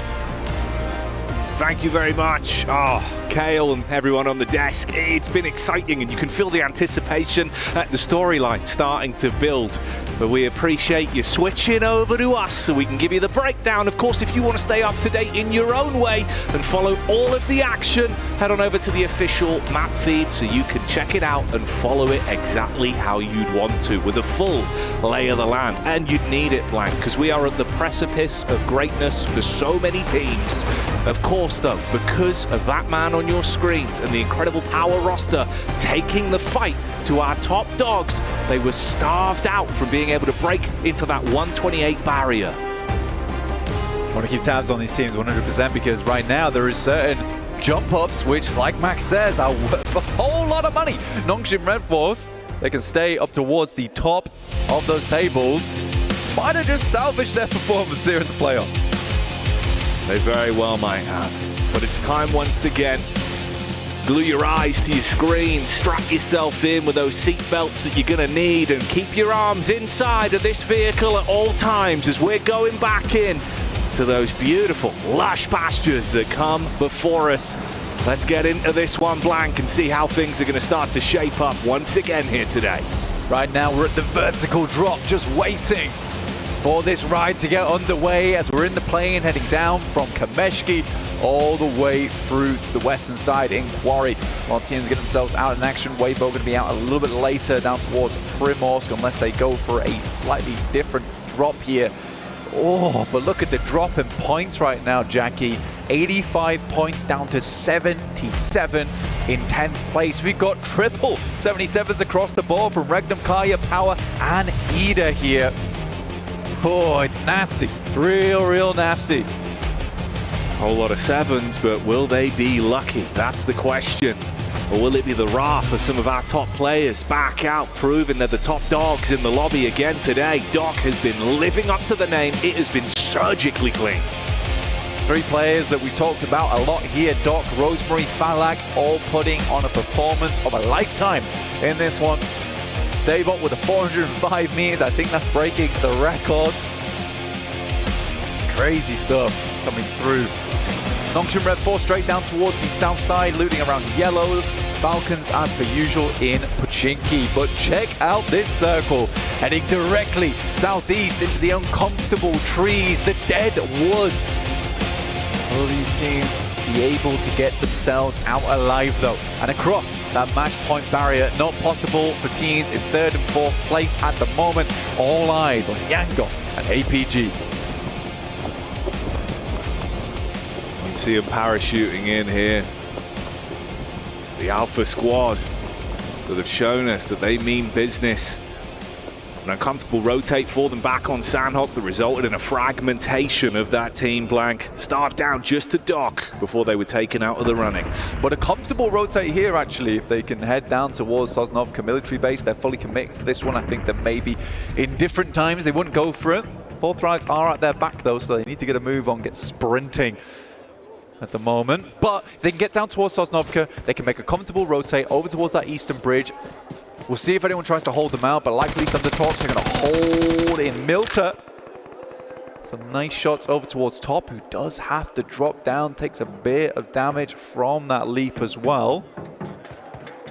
This is a slightly sad start, but it should get better, unless 4 Thrives tries to get involved in this one. It'd be a risky maneuver for him to full commit, full sand, hop behind the wheel, put the pedal to the metal and chase them down. But they're still raining out shots. IQ is the tool for the job as well. QSS, not the best weapon in the world, but when you've got no vest, no helmet, it will hurt, and comes pre-installed with that scope.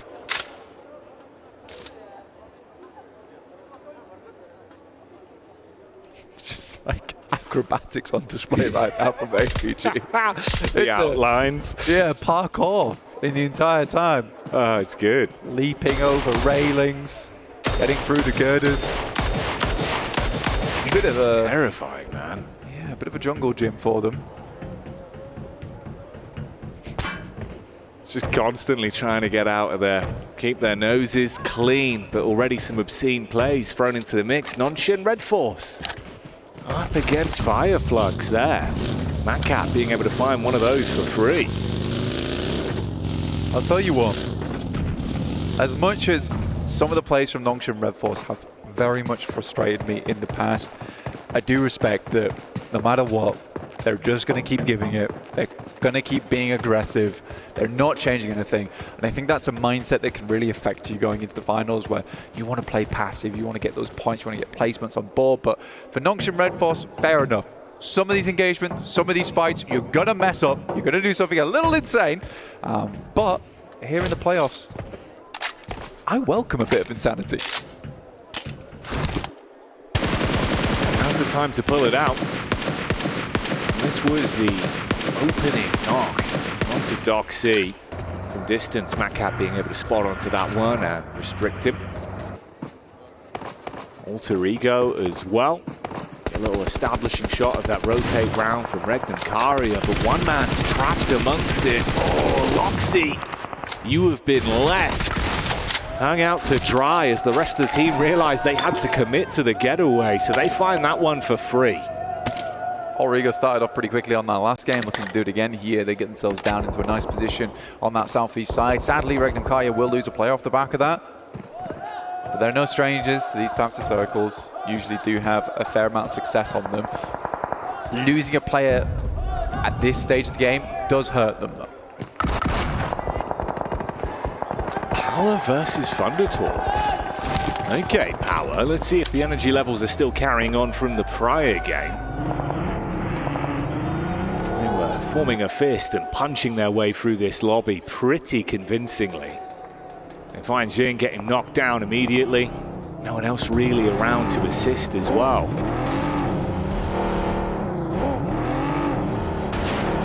Power pushing up. This is not a bad spot for Power either. They can play this. Regnum Karia do move up. Bumper cars in play. Easy's attempting to get out of there. Bullets raining on the vehicle, but not quite hitting their mark. I'm surprised he was actually able to get out there so confidently. I mean, you've just crashed straight into him, no follow-up from it. He gets away, and obviously for Regnum Karia, you're at a disadvantage fight. That would have at least been an equalization in the battle of attrition. If they took down Easy, it would have been a 3 versus 3. They could have probably pulled that game out a little bit longer. think for Yangon Galacticos, though, as well as APG, they're one of the few teams out on the western side and down towards the south that just have not found a home here over towards that southeast side, where most teams are confirming their position. There have been a couple of times where we'd see more teams spread out over towards Mansion and around Shelter, and likely on this circle it does center up around Mini Milter as well as Milter itself. And this is the smart choice from all sending central. Does give some more time for squads on the outer edge to play this game slowly, though.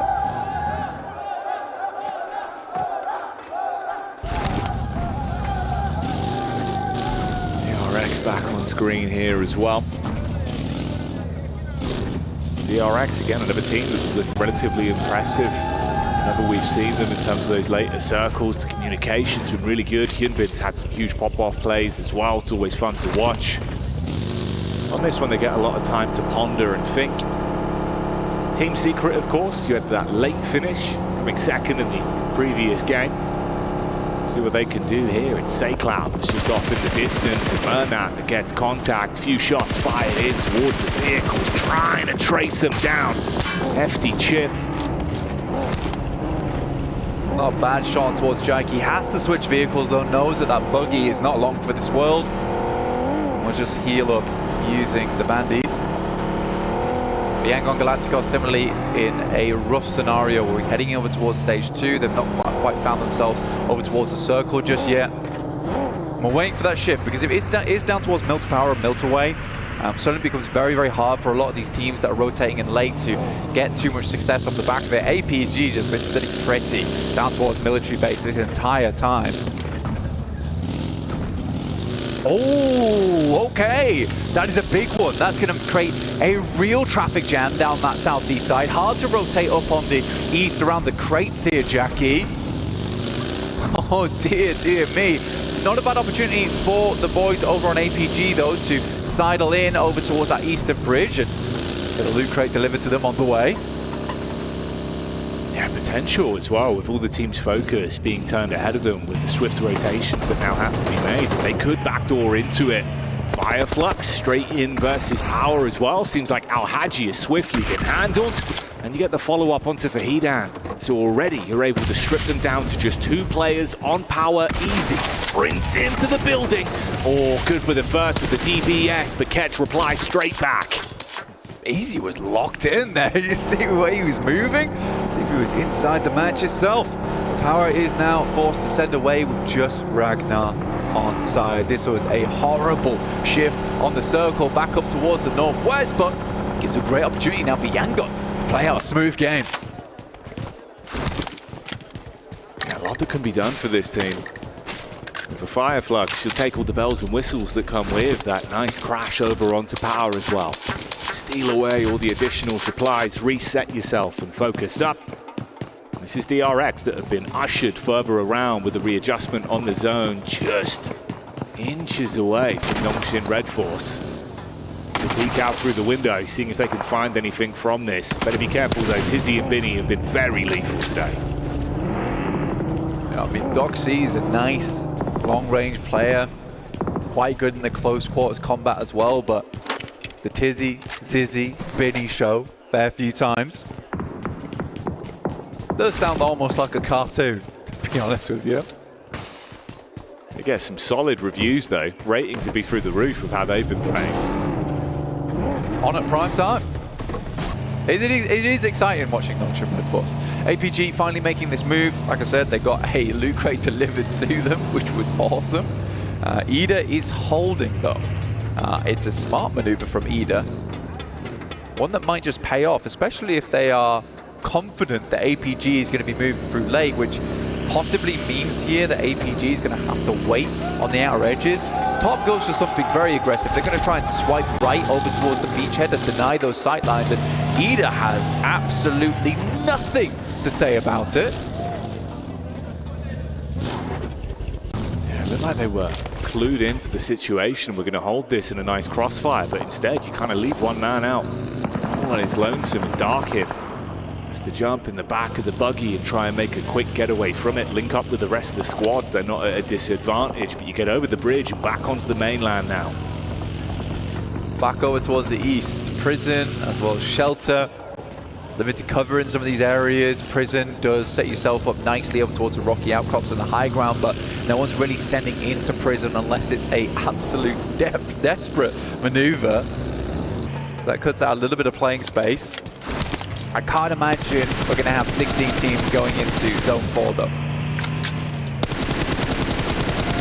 Something will start to change soon. Top offering up a short back and sides to Ida, trying to trim them down from a distance on the coastline. Meanwhile, DRX thrown into a third-person fight as well there versus Fireflux. Yangon Galacticos going for a wide wrap up towards Prison side. I think it's a smart maneuver as well, Jackie, all things considered, because they know a lot of teams must have shifted back up over towards the northwest and might have left those areas a little bit more dry in terms of players. It's a bit of a bold maneuver, but with the information you have, it's probably the best informational play you can go for at this stage of the game, especially if you're just trying to stay quiet and get over that 128-point mark.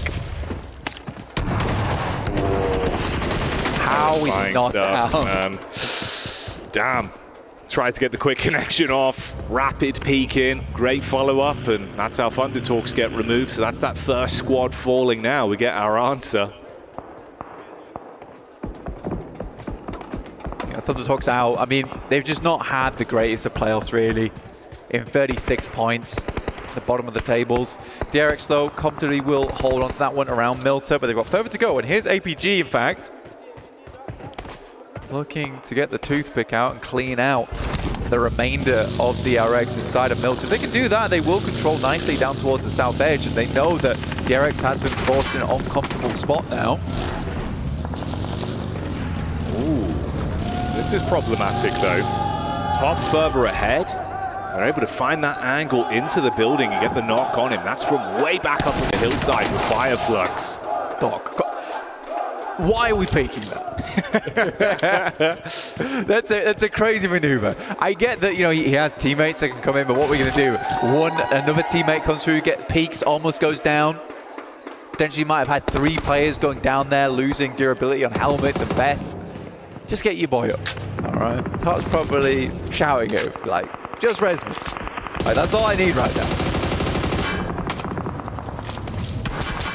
Rufus on the drive-by inside of that hovercraft. All the bullets smashing into it. He's getting torn to shreds as well. So many squads having vision onto him. Very, very overzealous maneuver.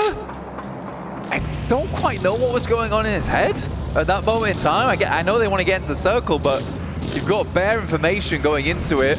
There's plenty of players that can sit around those hilltops as well. I suppose he thought he could get further in the hovercraft, but there was some serious team shots onto that vehicle, and I know that a lot of players hate how that hovercraft can get players and teams into pretty notable areas of the map, so as soon as they see it, they see red. This to me is starting to look a little bit like Alpha coming into this one, maybe quite antsy today. Some of the decision making, the way they're jittering a little bit. Feels like the nerves might be there, the pressure that could potentially be put on them, and from the environment we're in here on Smash Sunday. It's always so uncomfortable not hitting match point game 1, because then it sends you in a bit of a spiral where every single game, therefore, if you're like, well, we just need a passive game, just need 10 points. That's all we need to grab in these matches. Let's kind of pull this back. Let's reassess the scenario going forward. Most of the time, you should just play your own game. Don't think about Smash ruling, especially for Yangon as well as APG. Not sure what happened there with T24 and IQ, but especially for Yangon and APG, they were so far ahead, it doesn't matter. They just need to play out a regular match of PUBG Mobile for themselves, eventually hit that marker. What is happening? What on earth has gone on there? T24 nades. Double team knock. Is it Reaper? That's like Max's nade of the day right there. Yeah. Max a minimum on that one. We'll forget about that. Focus up on this. Nonshin Red Force versus Fireflux. Throwing out fists inside of the building. Close quarters engagements with that third party of DRX trying to get a look in as well and see if they can snatch points from this. As we do lose out on Scarface, Matcap goes down, so the Fireflux cleaned out on this one. Alter Ego with the read over on the side. It's Krypton that's quick to the hit. So with Hyunbin falling, DRX starting to lose some manpower as well. Yeah, more shots going through. Great rotate from APG, by the way. They saw this fight break out between DRX, Nocturne Red Force, and Fireflux. That was their direct competition on that north side. They used that moment to swing round to the west. So I really enjoyed that coming through from APG. Don't even want to think about what happened in the Four Thrives camp. I think they're quite frustrated with what just occurred. Yeah, that is a comedy of errors that you will be very quickly clambering to forget. Meanwhile, though, you're going to be having your eyes light up if you're a fan for Yangon, as they're in with 3 eliminations off the back of that. Oh, getting a replay. Don't show us the replay. Oh, no. I'm glad they at least didn't show us the Molotov as well. Dear me. Yangon, though, that is 3 separate teams they've been involved on. It was Team Secret, Ida, as well as Alter Ego. And they just keep going. They just keep going on that one. At this point, even just off elims alone, I mean, only 4 more to find now. You've already grabbed yourself so much stock inside of this game, and it's very early doors. We're already 17 minutes in. Yangon Galacticos down towards plenty of teams. And they took advantage of that high ground that Prison affords you on that eastern side. They knew they were lacking information and they're coming in from that northwest, so they change up the game and they use the plane map as well as the circle that came through to identify an area on the map that might be a little bit more open. They can start to develop that intel. The Arena Gladiators swinging and showing us they're handy with steel up against Team Secret, but the clap back from the hillside is Yangon that try and get a spot down and see if it's worth committing to this one. You know, there's been a fair amount of chip damage, and there's even more follow-up coming in as well. I think when you look over towards E-Arena as well, the fact that they delay them here almost certainly should count them out, because the circle is going to push them in. They are on the short side of it, so it will take a little bit more time, but all Yangon Galacticos really need to do now is just send a couple of shots, a couple of bee stings down towards E-Arena and keep them locked down. It's not just that Yangon are playing well, it's that Alpha obviously having a real struggle of a game as well. I mean, it's just Shoal now. You have the sideline shots that came in from Falcons as they were trying to make their way over. So it's just down to the solo man. Again, another game where likely APG is not making it over the match point. Rests on the shoulders of Yangon. Should get at least 4 points off the back, or at maximum 4 points off the back of E-Arena. This moment will be stolen away by Horror. That could have been right there, right then. If they took out the entirety of E-Arena, Yangon would have made it. Need to get themselves into placements range now, though. I honestly think that's what they were debating as well. You can see kind of the difference in the 2 players that were further up, almost feeling like if they went for that one, it would have been worth the risk and reward potential. Falcons back over onto Alter Ego, giving as good as they get, with Nonshin also looking to see if they can snatch away some points from this.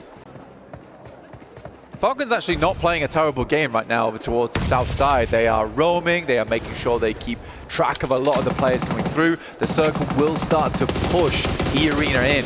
Now for Yangon Galacticos, this is less of a matter about battling against E-Arena and more of a case of battling against Horror stealing away these eliminations.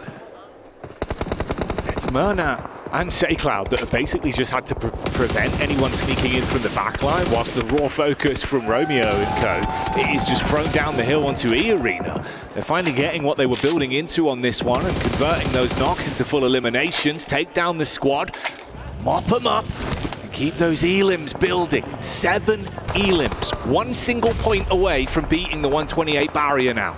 So Yangon Galacticos just need to get themselves into 8. That's all they need.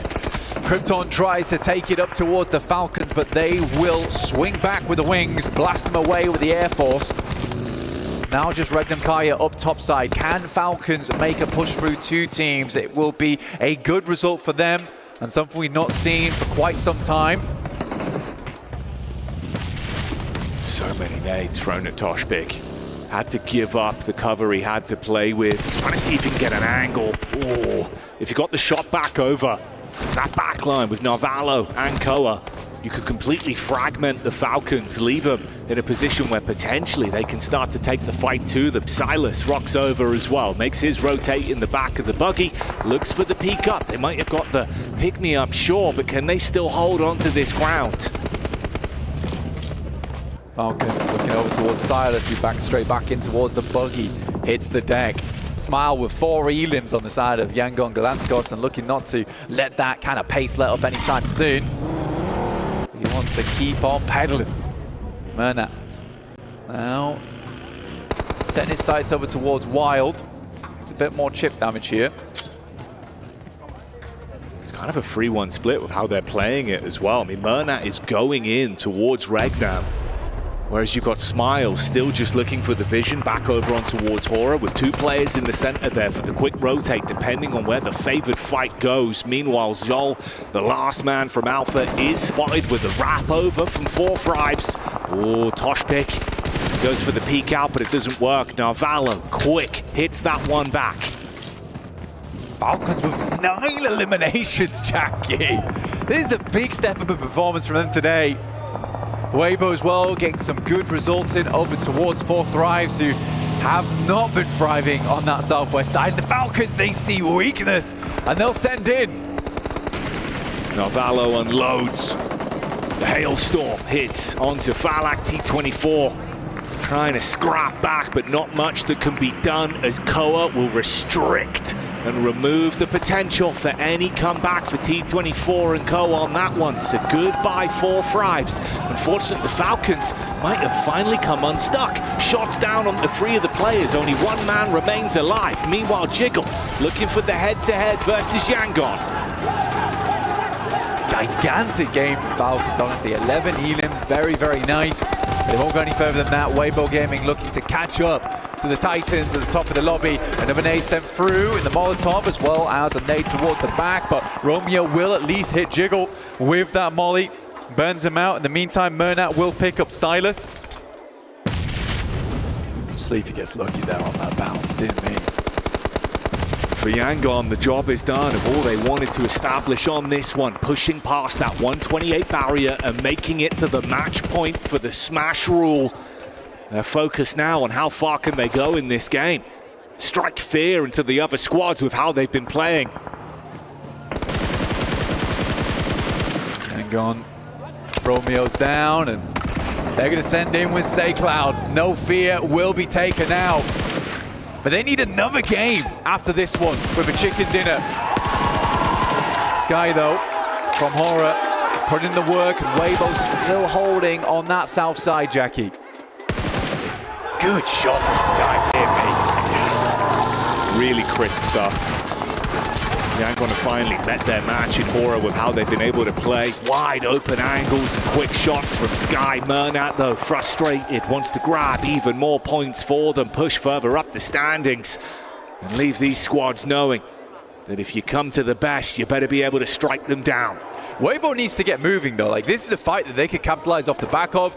Yangon needs to push up the hill, and Weibo's had no influence here. Order finally looks over. SayCloud is down, and do the boys want to move over towards his way? He's gathering as much information as possible. Now with the big weapons in the back pocket, looks to put the hurt in. Ragnar with an off angle towards the back. Order jump spotting. SayCloud's still down. Might have just not seen him there. They've both got so much utility to work with here as well. In a position to provide themselves some better sight lines, get those smokes down. Nades for the engage as well. A good range of different placements in terms of where these players are. If the fight kicks off, they can get angles onto you, even if you only slightly peek back into it. Murnat inside of the vehicle, hit heavy by Order. There goes the first man. It's good timing as well as the circle starts to push in. Brilliant timing, in fact. They can delay as much as possible, will make life very hard for Yangon. And Power. Of course, it was Ragnar that was left as the solo so long ago. Last man representing the organization trapped in position with he just guarding his only exit. Yeah, just needs to worry about the blue essentially, and that'll do the trick. Now Weibo can set their sights completely over towards Yangon Galacticos. They have a man advantage, but positioning is not great for them. Surprised Cloud was able to keep himself alive. He dived in behind the tree in the loot crate. There's a nade that's going to be cast towards his position, but he's topped himself back up. The heal comes through in the nick of time. Meanwhile, the shots uphill are good for damage, but the knock is confirmed onto Cloud. Really important knock there coming through from he on a side swipe. Mernat tries to make his way across. But very important game, not only for Yangon Galacticos, but also Weibo. 91 points.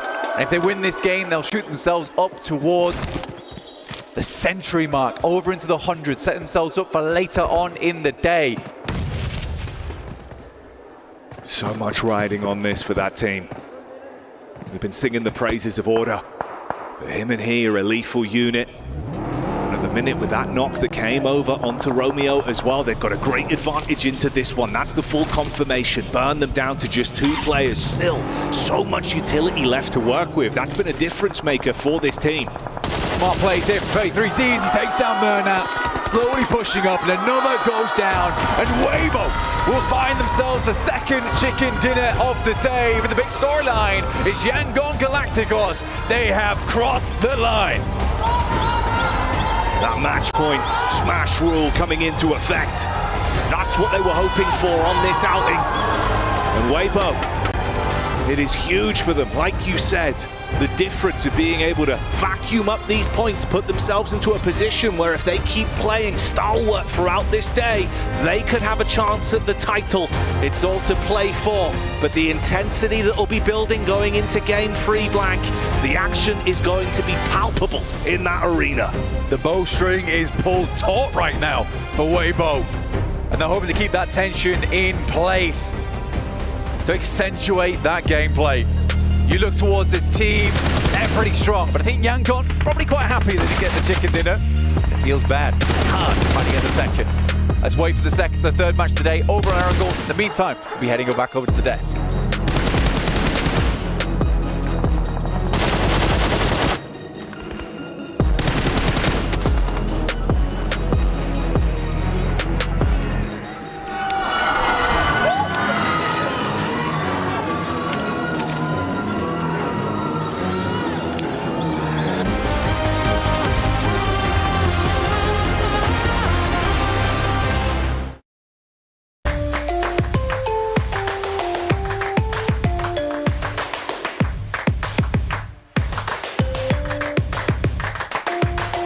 Level up your gaming experience with over 8 billion playlists, only on Spotify, the official audio streaming partner for the 2025 Esports World Cup.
One of the only teams that could potentially challenge the top two coming into day number 3 here of our grand finals. Weibo is able to get themselves even more points to try and make that catch-up a reality here for the grand final. Joining me to talk about this one, Seven as well. So not Seven, he's backstage. Go away, Seven.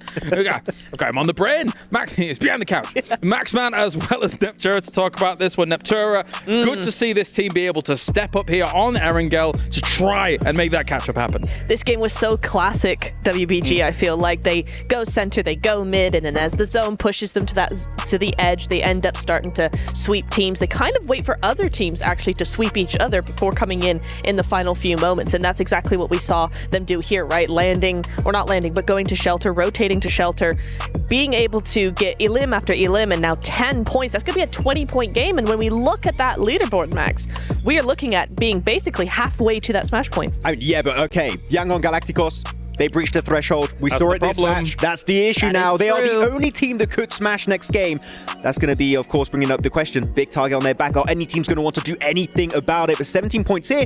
Again, so successful when it comes to wide rotations, making it up north, waiting for the circle. It goes back to the east. All of the teams are going to be highly concentrated south and west, meaning northeast next to prison is open. They take control. They get the elims. They get their ticket in the smash zone.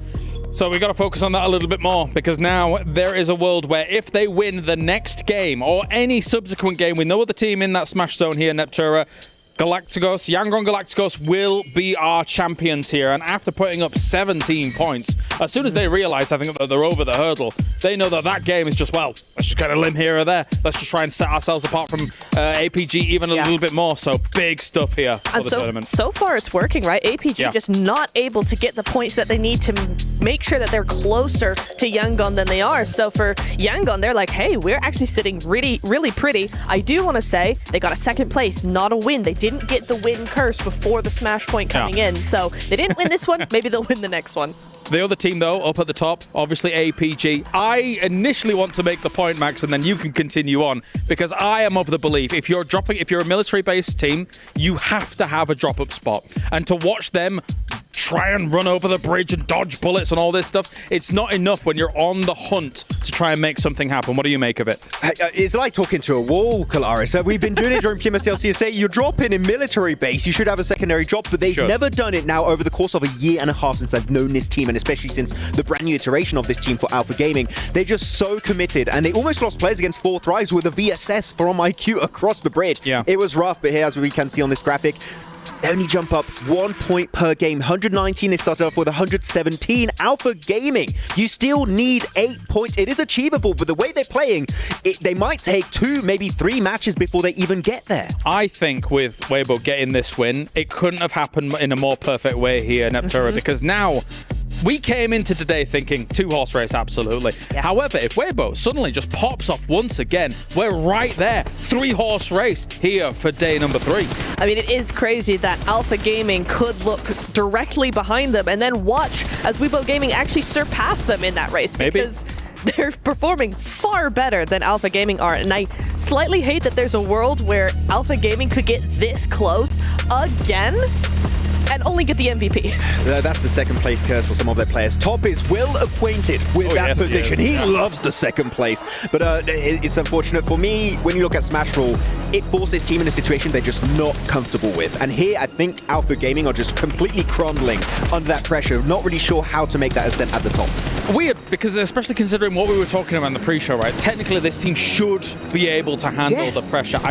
Again, if you have a backup drop, Yangon Galacticos has gone for backup drops on Erangel. Well, technically, right? Because obviously, they had a lot of Novo drops throughout the tournament so far, but they've gone to those Georgia Pole crates, Neptura. They've been able to capitalize on that. The wide wraps have looked fantastic for them, and they get beyond the smash zone. Yes, they do. It's really, really nice to see them be able to do that. They seem to just have this knack for knowing what is the best entry point in a zone, right? They have really, really good map knowledge, really good team knowledge as well. We were talking about it where the zones were popping back and forth, so they knew which side of the zone was most likely to be open. Just taking full advantage of that, not overextending, not being too reckless, just very careful, but aggressive. And I think that's something that in the last 2 days, we've not seen the aggressive side of Yangon too much, because they've been able to have a compound in the zone, kind of just take on the last couple of 2 stragglers that are there at the end of the game. But for this game, they were able to just take team after team after team and take advantage of them. You said they're very good at understanding the circle and everything. For me, the mark of a champion team is how they understand a lobby reacts to a circle. And I think Yangon Galacticos have that nailed down to the absolute limits of how you could be on that kind of macro approach to the game. They see the circle going west and going back northeast, meaning all of the teams are focused on the western and southern side. Entry point northwest, northeast is going to be completely open for them. They know how the lobby reacts to that kind of situation. Free entry point, they get into the circle, they play off the back of that. They are so smart on that aspect of the game that for me, that is the main reason why they made it so far in PMWC. At this level, there's a very hive mind mentality of we're all going to be in this certain area, we're going to be moved. A lot of these best teams that you see come along Neptune are teams that are already in their vehicles as the circle's popping. Okay, we need to be moving right now in order to be able to, because if you are going for wide rotates, you need to be the one moving first. Otherwise, other teams could leapfrog you. As we take a look now at the overall leaderboards, 137 points, but that point number won't matter for the moment. All Yangon Galacticos has to do is win a game. If they do, they become our PMWC champions. Please be in the next game. You're that excited? Would be so cool. Whoa, that would be kind of cool. That would be so cool. They've ended on a 2nd place. They've got that smash point threshold done, dusted, out of the way, surpassed by almost 10 points there. If they could come in with that momentum going, heck yeah, we've got it under the belt. We're good to go. Let's go for it. Game number 3 could be our final game here. So, okay, we know where Yangon Galacticos drop, right? They go crates George Ball. Yes. Question for you, Niptura. Oh, no. Are they going to be in danger? Is anyone coming for the Yangon Galacticos? Or do they go elsewhere? Oh. They could do that too, actually. Yeah. We have seen that before. I think it was, Hora. was it CSA? Where, They were like, nah, we're not going to get hot dropped in the final game. No chance. And they actually changed their drop spot without telling anybody. And they did end up almost getting hot dropped there, so they avoided that. So could we see something similar from Yangon? I'm wondering. It's not going to be anybody in the top 5, though. 100% not going to be. I mean, the thing is, you have Zaki available. GMX is not here anymore. If you want to play it ultra safe, just avoid an early fight skirmish, Zaki could be an option, which is, I didn't think I would ever say that. Yeah, I'd hate that. That's not what I want to hear, Max. Yeah, but same rotation path, right? It's nearby crates. It would make sense. So drop on Everest. No, maybe not. That's even worse. But actually, pull an RPG where there's no weapons when you drop. Yeah, great. Yeah, actually, we were looking at the second page of the leaderboards. You were talking about Falcons that, again, increasing your rankings, you could get an extra bit of money. Yeah. Of course, here now it's match point. We are in Smash Zone. Yangon Galacticos is the one team to currently breach across that. The question on my mind is, how will they play it out? It is very, very high likely that they have never been in this position before. Will they keep their cool? It's time to go to the commentators here for our next Erangel of the day. A position they've never been in before is a sentence that can describe so much about this team. But all they have been doing is playing to their strengths, pushing further for placements, for eliminations, for the pride of their own home nation. This team has shown that age and experience does not matter. All that counts is what you bring to the grand stage here live at the PMWC. And blank, Yangon Galacticos have been delivering in droves. With the smash rule now in effect, they have the opportunity to walk away as not only the victor of this game, but the victor and new champion of this entire tournament.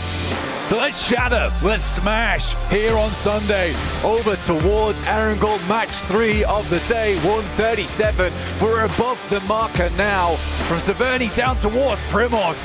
We're getting into it. We're getting loud in the arena. Alpha Gaming watching as Yangon Galacticos gets further and further ahead towards the horizon.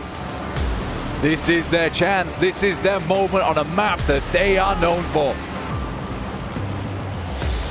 It was great heads-up decision-making in the prior game with how they split off into 2 duos, maximized eliminations to get themselves over that threshold. But now we'll see how they play when that smash rule's in effect. If things start to change, if other teams target them, or if they're able to play their own game. And of course, if some of our other squads can take them down early, build for themselves, as there is a few challengers nipping at their heels. This is where you got to solidify the knees, no weakness allowed. The nerves need to be cut short. And you need to be solid on this battleground. The adrenaline must be pumping. They got to keep it quiet, keep it calm. Like you say, play their game, play their style. Out on the edge, and certainly will be living on the edge for Yangon Galacticos. Over towards South George at the moment, a very, very central circle. It's anyone's game, but Yangon Galacticos have set their sights on it. Zeroed in and ready to take that chicken dinner. But it all comes down to the action in the lobby. We'll keep you updated with how it develops here. Issue is, Romeo's pulling a classic here. Starting out in Ruins. They revealed that position though, to one team in particular. That was Regnum Karya from yesterday. This might not have the same effects as Yangon Galacticos are hoping for, especially if Regnum pulls out early and will look over towards Romeo, take him down, leaving Yangon on just the 3. It's a nice position for Romeo to have. It's a good anchor for the team to refold over towards, but it is known. That's the interesting talking point, right? Obviously from yesterday's set of games when they rotated through Ruins and Romeo bided his time until it was one final player. I believe it was Loxy that was the last man to go through. He took shots at him, so like you say, they're aware of this. It wouldn't catch them off entirely. Weibo Gaming, another team trying to catch up right now. APG not over the match point just yet at 119 points. Still shy by 11. Weibo much further behind, 23 points required, so probably a chicken dinner.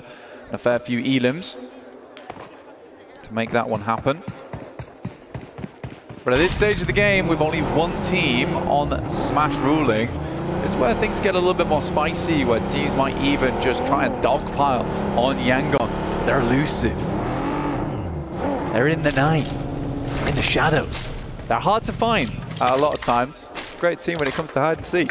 And a lot of teams will be seeking. And we just got the countdown down to 0 here on our match 3.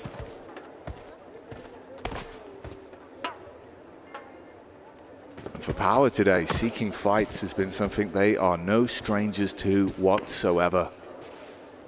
Feels like they have been throwing carnage at so many teams and causing issues for some of our top squads.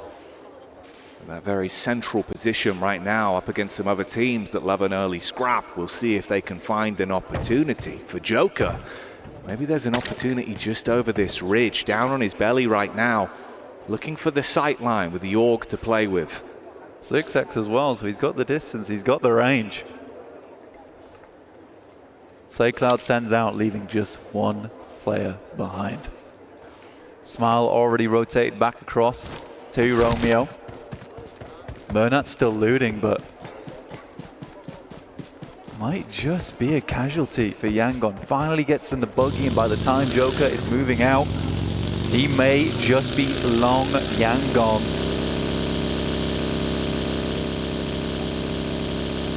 Saved by the bell. They didn't even realize was ringing. Mernat's rotate will keep him at play. He can link up with the rest of the squad, and the advanced position from Romeo has not been forced out either. So they can link back up with a loop to play with. Look at how many teams are bustling towards one another as well. A lot of squads that love those fights. Alter Ego, no strangers as well, to throw in their hat into the middle. Longshin Red Force, a little bit of a wild card inside of this circle. Never sure when they're about to strike, when they're about to send a blazing wide swing at you. A real haymaker of a team is that squad. When they come a knocking, you better be ready to open that door, or at least bar it shut.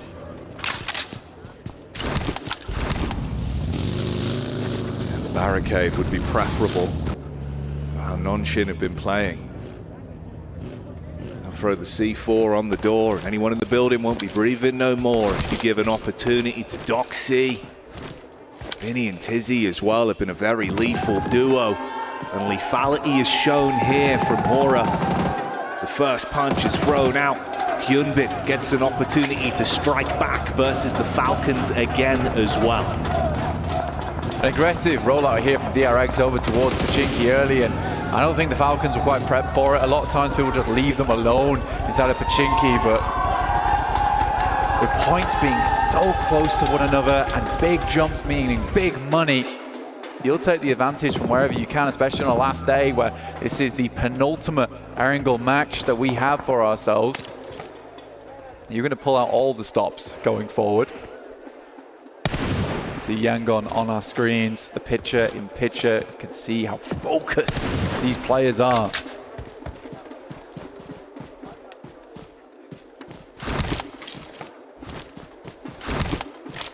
I think that's been the interesting thing, right? You know, we were talking about the reaction times way back at the start of the day today, but just the laser focus you see from the body language, that human element of PUBG Mobile, this team have looked like they are here to play. They've been limiting mistakes, focused up mechanically and with communication. That's what's setting them further away. That's what's bringing that skill ceiling higher and higher. Slightly weird one because the way the circle sits at the moment, it does force Yangon into a different style of gameplay where usually they would be out on the edge here, but the circle favors them, so they have to play something a little bit more different, hold their angles on the side. They know E-Arena plays over towards the western area of crates, so they'll have to be prepared for when that team starts to push on in, and they're not in the most defensible positions, playing out in the fields. No compound found as of yet.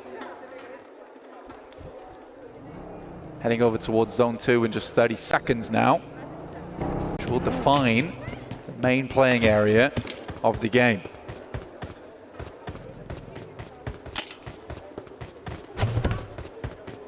It was fitting, obviously, the Joker was the man that was looking for an opening knock over onto Yangon with the trap that E-Arena had sprung upon them in the previous matchup. So we'll see if they're out to attempt to upset and get revenge here on their rotation. All right, we got a game on our hands here. Yangon Galacticos get a little bit of that spicy circle look that they have been known for in this playoffs. They've had 2 chicken dinners a day averaging. There's no reason why that statistic should go up or down, but we're expecting at least 1 today. But will it come soon enough to shut this one down early? Have to wait for that. Murnat finding Ralph on the rotate. Falcons now down to 2, and Yangon further solidify their position out in the open. Playing against Murnat must be so frustrating as well. Feels like he's always buzzing around, stinging at all these squads in the lobby. Quick reaction times. It's been hard to hold him back. And immediately Falcons realize we don't want to mess with the beast. The boys on Yangon obviously playing out here. There's been no opportunity for more loot, so absolutely dropping that smoke to secure some more of that utility on side. Here's APG down towards the southern edge around the hay bales. Chasing over towards Nongshim Red Force. APG probably one of the only other aggressive teams to match Nongshim Red Force. T24 finding Koa, and Falcons again down to just 1.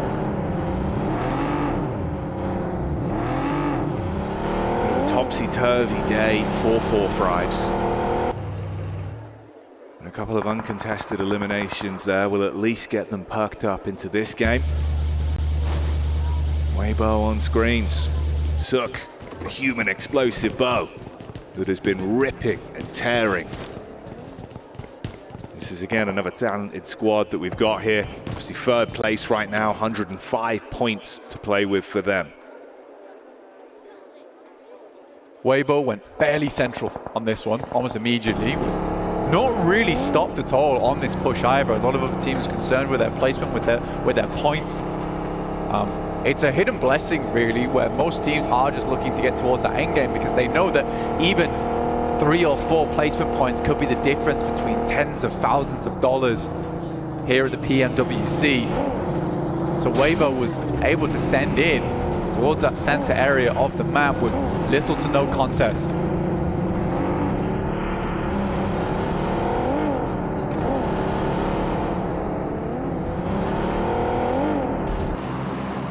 Potential for that might change though, with teams looking to steal away some of these superior positions. It's the arena that slowly move forward. Of course, just Redux that's left for Falcons as well. That's Solo, the only one that remains alive. Circle about to shrink. See where it heads. If it heads back over towards Ruins, Yangon Galacticos know roughly that position is okay to play in. They may just send back that way, but it's Regnum Karya moving out from Sunken down towards the southwest, which might be a deadly team to come up against. The Talks sending directly from that south side, as are DRX, and it starts to get a little bit crowded inside of this circle here, Jackie. Space is at a premium. Shoulder to shoulder gameplay between these squads. Rodrigo taking pot shots over towards Alpha. Meanwhile, Regnum Karya on the drive-by, seeing power all on top of one another. Doc out on his own, a little bit of backup now to play with. The buddy system in effect. They take the opening shots towards power and have them pinned. Team Secret able to get across from the rivers on that north side down towards Ruins. A bad play there. APG taking down Krypton from Alter Ego. Not quite flushed out just yet though, and this is a freeway engagement between teams that are not out of the circle yet. There's a shot from Redox over towards Wild, in fact. And Frankie will happily pick up that elimination, dropping Regnum Karya down to 3 on a rollout from Sunken, which, to be honest, they had a lot of real estate to work with. I didn't expect Falcons to still be flapping their wings on this one. They knock Regnum Karya off kilter. They suffer because of it. Oh, Reefus with 7 nades in the backpack, and they are so closely grouped. A big nade on target. Al-Haji will not be happy with that one as his legs get blown away. And they've still got more to follow up with. It's a massive nade coming through from APG, but no follow-up just yet. They know how crowded the zone is. Another shot from Zol over towards Alter Ego in Rosemary. Zol will return back to the rest of the squad here. Alter Ego not finding a very fun marker over in this match as they attempt to come through on that eastern side.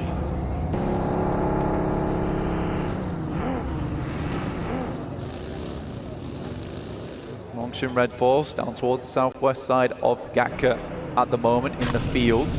Yangon Galacticos currently holding a, let's say, a 2-2 split at the moment. Players down towards the south side watching the roads. Romeo inside a compound on the north. Looks like they are going to regroup on top of it now, though, as Loxy starts to get a little bit closer over towards power. Danger close at the minute. Nades on top. Again, the follow-up explosions are good to try and restrict power, but that one does more than just chip damage. The whole roster getting hit heavy by the mortar strike from Alpha, and even Loxy realizes he wants nothing to deal with this. Tries to get away whilst they crash in to clean up onto the down squad. Shots are clean. Even Maxman would agree that some of the arcs on those nades were better than arcs from One Piece. Unfortunately, APG fall fairly quickly afterwards as Regnum Karya continue to put on the pain. They're going to try and get themselves back up on their feet. A bit of triage coming through from Reefus.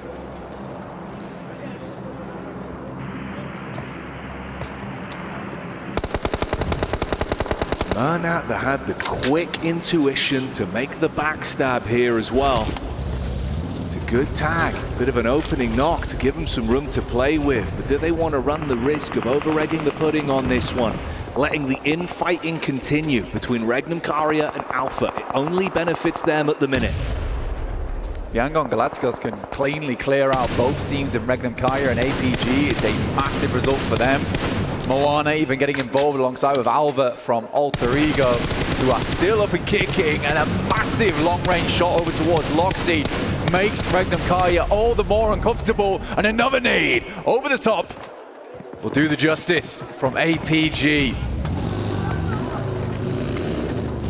It's steal aways from Moana. But Alpha, even with this trial and tribulation of a fight that they've had going on for quite some time, they're able to keep all 4 players alive, and you can see that they're taking the fight to these other squads now. The DRX pulling up.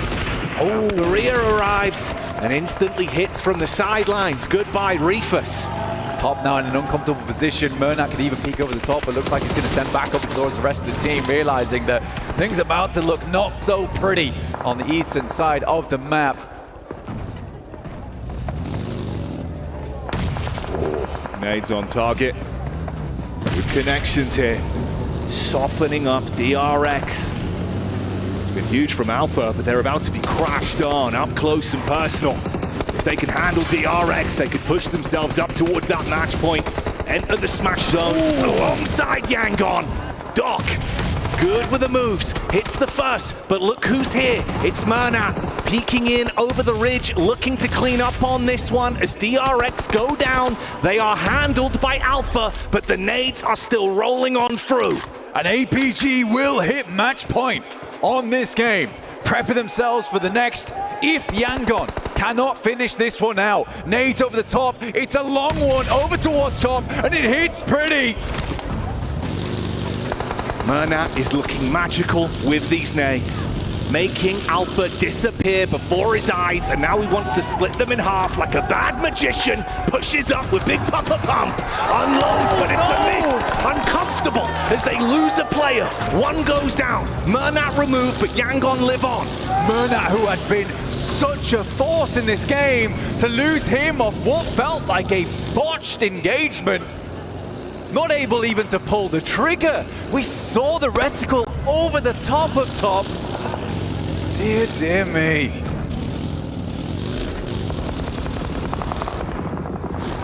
Yangon instantly on the move. Rotation from fight to fight. Hearts must be pounding in their chests right now. It's T24. The 4 Fribes representative trapped just apart from the Alter Ego duo and that last man, Redox, that's been causing curveballs for some of our teams here as a solo. Yeah, Redox just does not slow down inside of Ruins. The area around him broken and fragmented. Redox's spirit unharmed. Romeo, another nade over the top to T24, and it is on target. Surprisingly, somehow T24 is able to sidestep it, or at least side crawl it. I am shocked that he's been able to stay alive off the back of that one. Looked like it was a hell of a slam dunk from Yangon.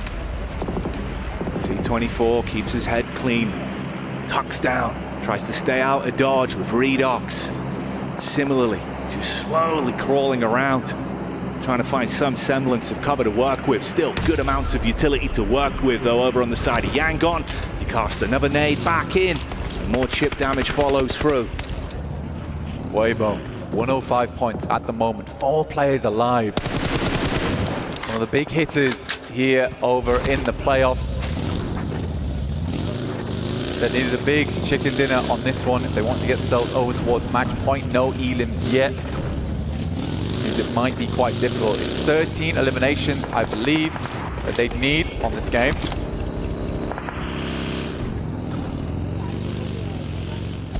There is never a second where Yangon are not looking for the next opportunity to fight. Oh my, fire flux. Seems like the fire's going to be going out off the damage done from Yangon, but they at least reply for a single knock back onto them. It's SayCloud with very little HP to play with here. He goes down. They lose another man, down to just the duo now. Romeo and Smile is all that remains for the team. Trying to clear out as much of this southeast side. I think they understood that as soon as they took down APG, they lost one of their key players in Murnat. Looking for some more eliminations on this game. It will be hard to win this one with just the 2 players. And Weibo looking so formidable down towards that south side, not to mention Thunder Talks and E-Arena still living at large. Sighting going down to Feeders players. Ida being able to put the Bazone to good use. bit of a push-up on the reshuffle round here, still looking to confirm onto T24. Obviously, his position was compromised quite some time ago. Smile could lose his teeth off the back of that, and there's other squads that could dive onto you the second they see weakness here. Smile's got to move forward, man. Drops the smokes. The Blues pushing him in. Shots coming through, I imagine, from Alter Ego, currently still in ruins. Giving Yangon on just the one. Will finally take down Redox. Just one man alive now in Romeo. Not a love story on this game. There's been plenty of bouts between these teams. Zyol, 6 elims on this match. I mean, Alpha Gaming put up a real result here. Alpha on the move up. T24 can have a position to actually backstab onto that, cause some issues. That's when you can still take the fight if you're Romeo in a spot like this. And remember, it's not just about trying to close it out with the smash rule. You could still just look to gain additional points for the side, make the differential even further. They could just win it on the long con. Even if it goes all the way to game 6, as long as they're in that top spot, they're going to be happy and walk away crowned. Yeah, the big thing here is that Yangon just really hasn't changed up their play style, and Yangon will go out. No chance at chicken dinner, a surprise one at that with a one player as we play on. For Weibo, they're looking for as many points as possible. A truly gigantic game needed, but they're in good position to make it happen. You saw the frustration as well, how focused Romeo was. The slam of the fist down onto the desk. But the brawl in the lobby continues. Alva could not withstand the might of T24. 4 thrives. Even when it's just a solo, they cause issues. Ida being hit heavy as well, thinning the herd now. Irina looking up. Weibo took a big hit there up towards He. Not quite down just yet though, but he's on life support. Trying to control this ridge side. Irina do not have to move as of yet though, but it's Weibo who would love to control this ground.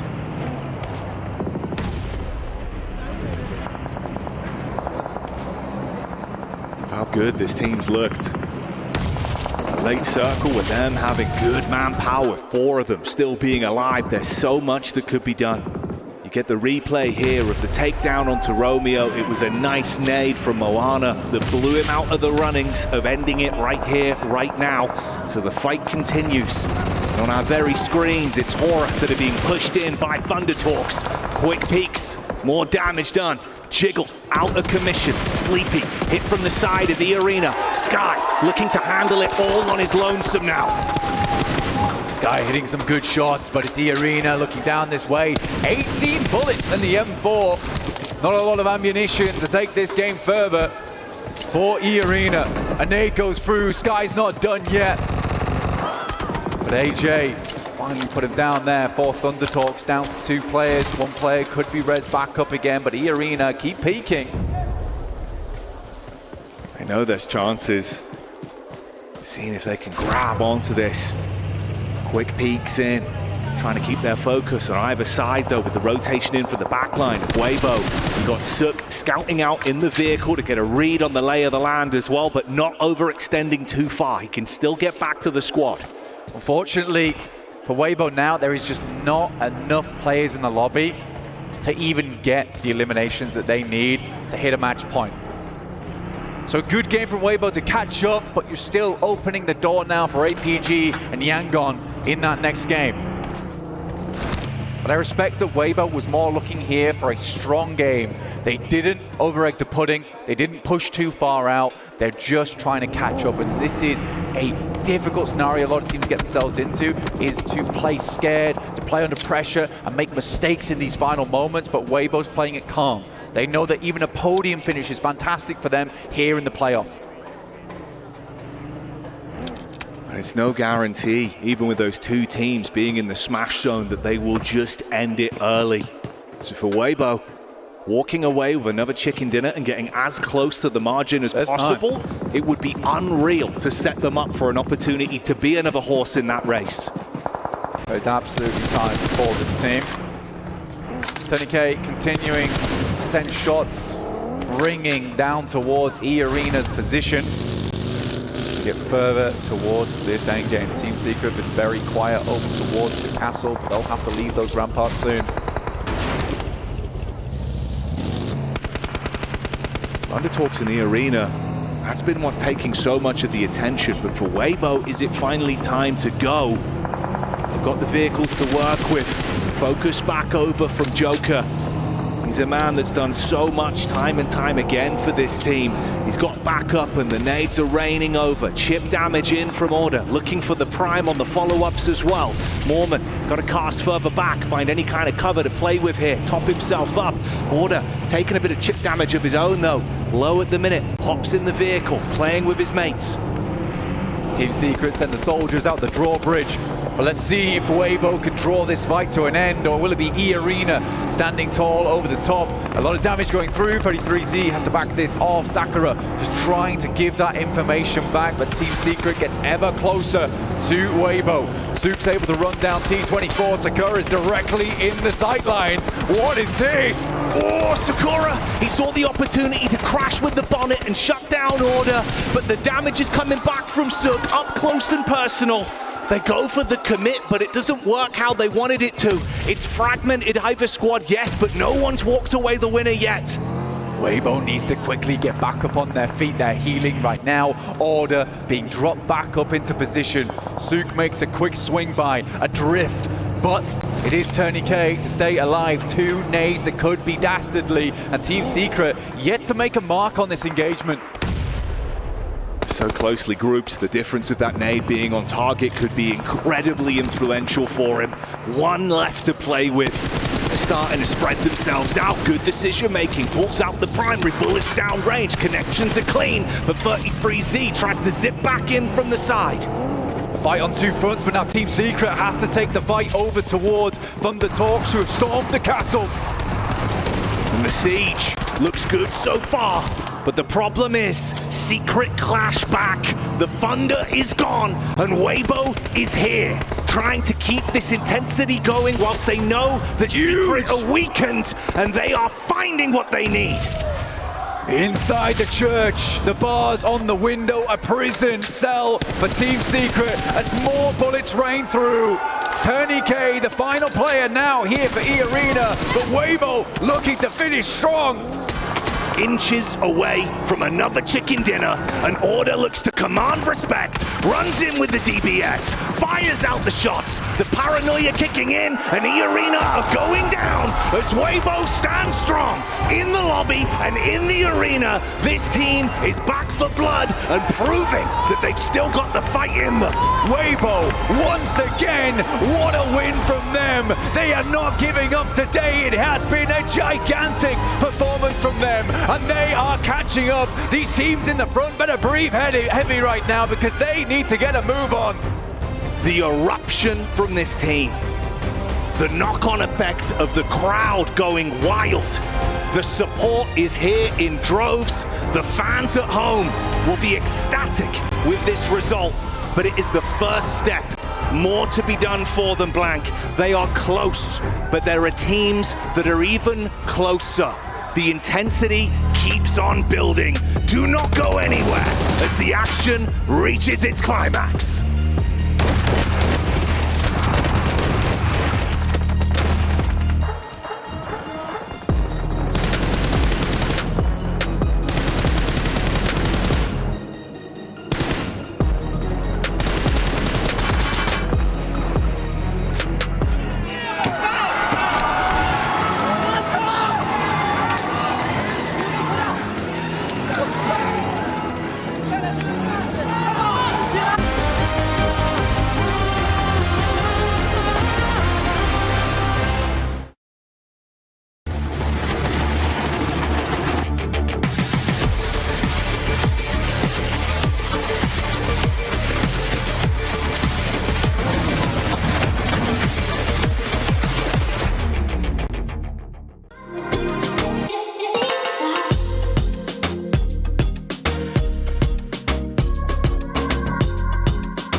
This land is calling.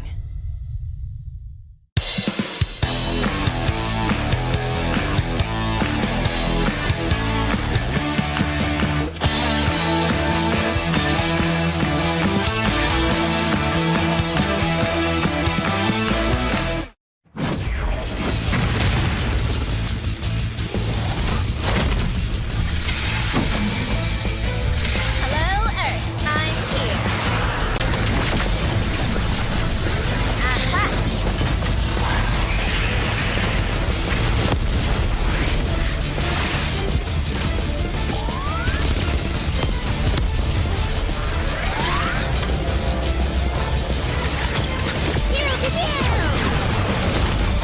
New Pulsar Legionnaire available now. First outfit with special head animations and voice lines. The Pulsar Legionnaire set comes with its own super cute voice lines that can be toggled on or off. What happened? Bye, friend. Hello, Earth. I'm here. It also features the upgradable Hyperion ship DSR and Jet Reaver glider with special animations. Experience parachuting like never before. That's not all. Even more rewards await. Event period, July 25th, 2025 through August 26th, 2025. What are you waiting for? Get the new Guild set now.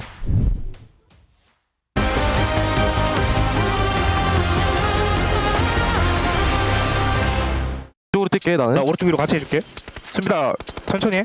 피킹 안 해도 돼. 앞에 라인 기는 거 조심. 야, 둘이야, 둘 바위랑 이거. 그냥 받아 먹으면 돼, 얘들아. 앞에 받아 먹으면 돼. 바위 안 내밀어도 돼. 형만 내밀지 마. 삼각바위 하나. 이제 나온다. 삼각바위 하나. 삼각바위 하나 더. 나이스. 야, 나이스 준호 형. 아, 나이스 동이 형. 我的意思，制造架着我们俩去左下，懂吗？可以，制造可以打，制造可以打，再我们可以顶着。我打这个知道。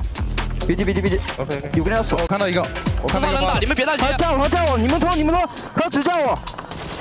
牛逼！还最后一个，还上来，就在眼里边。两边，带他。牛逼，牛逼，牛逼。对了，哎。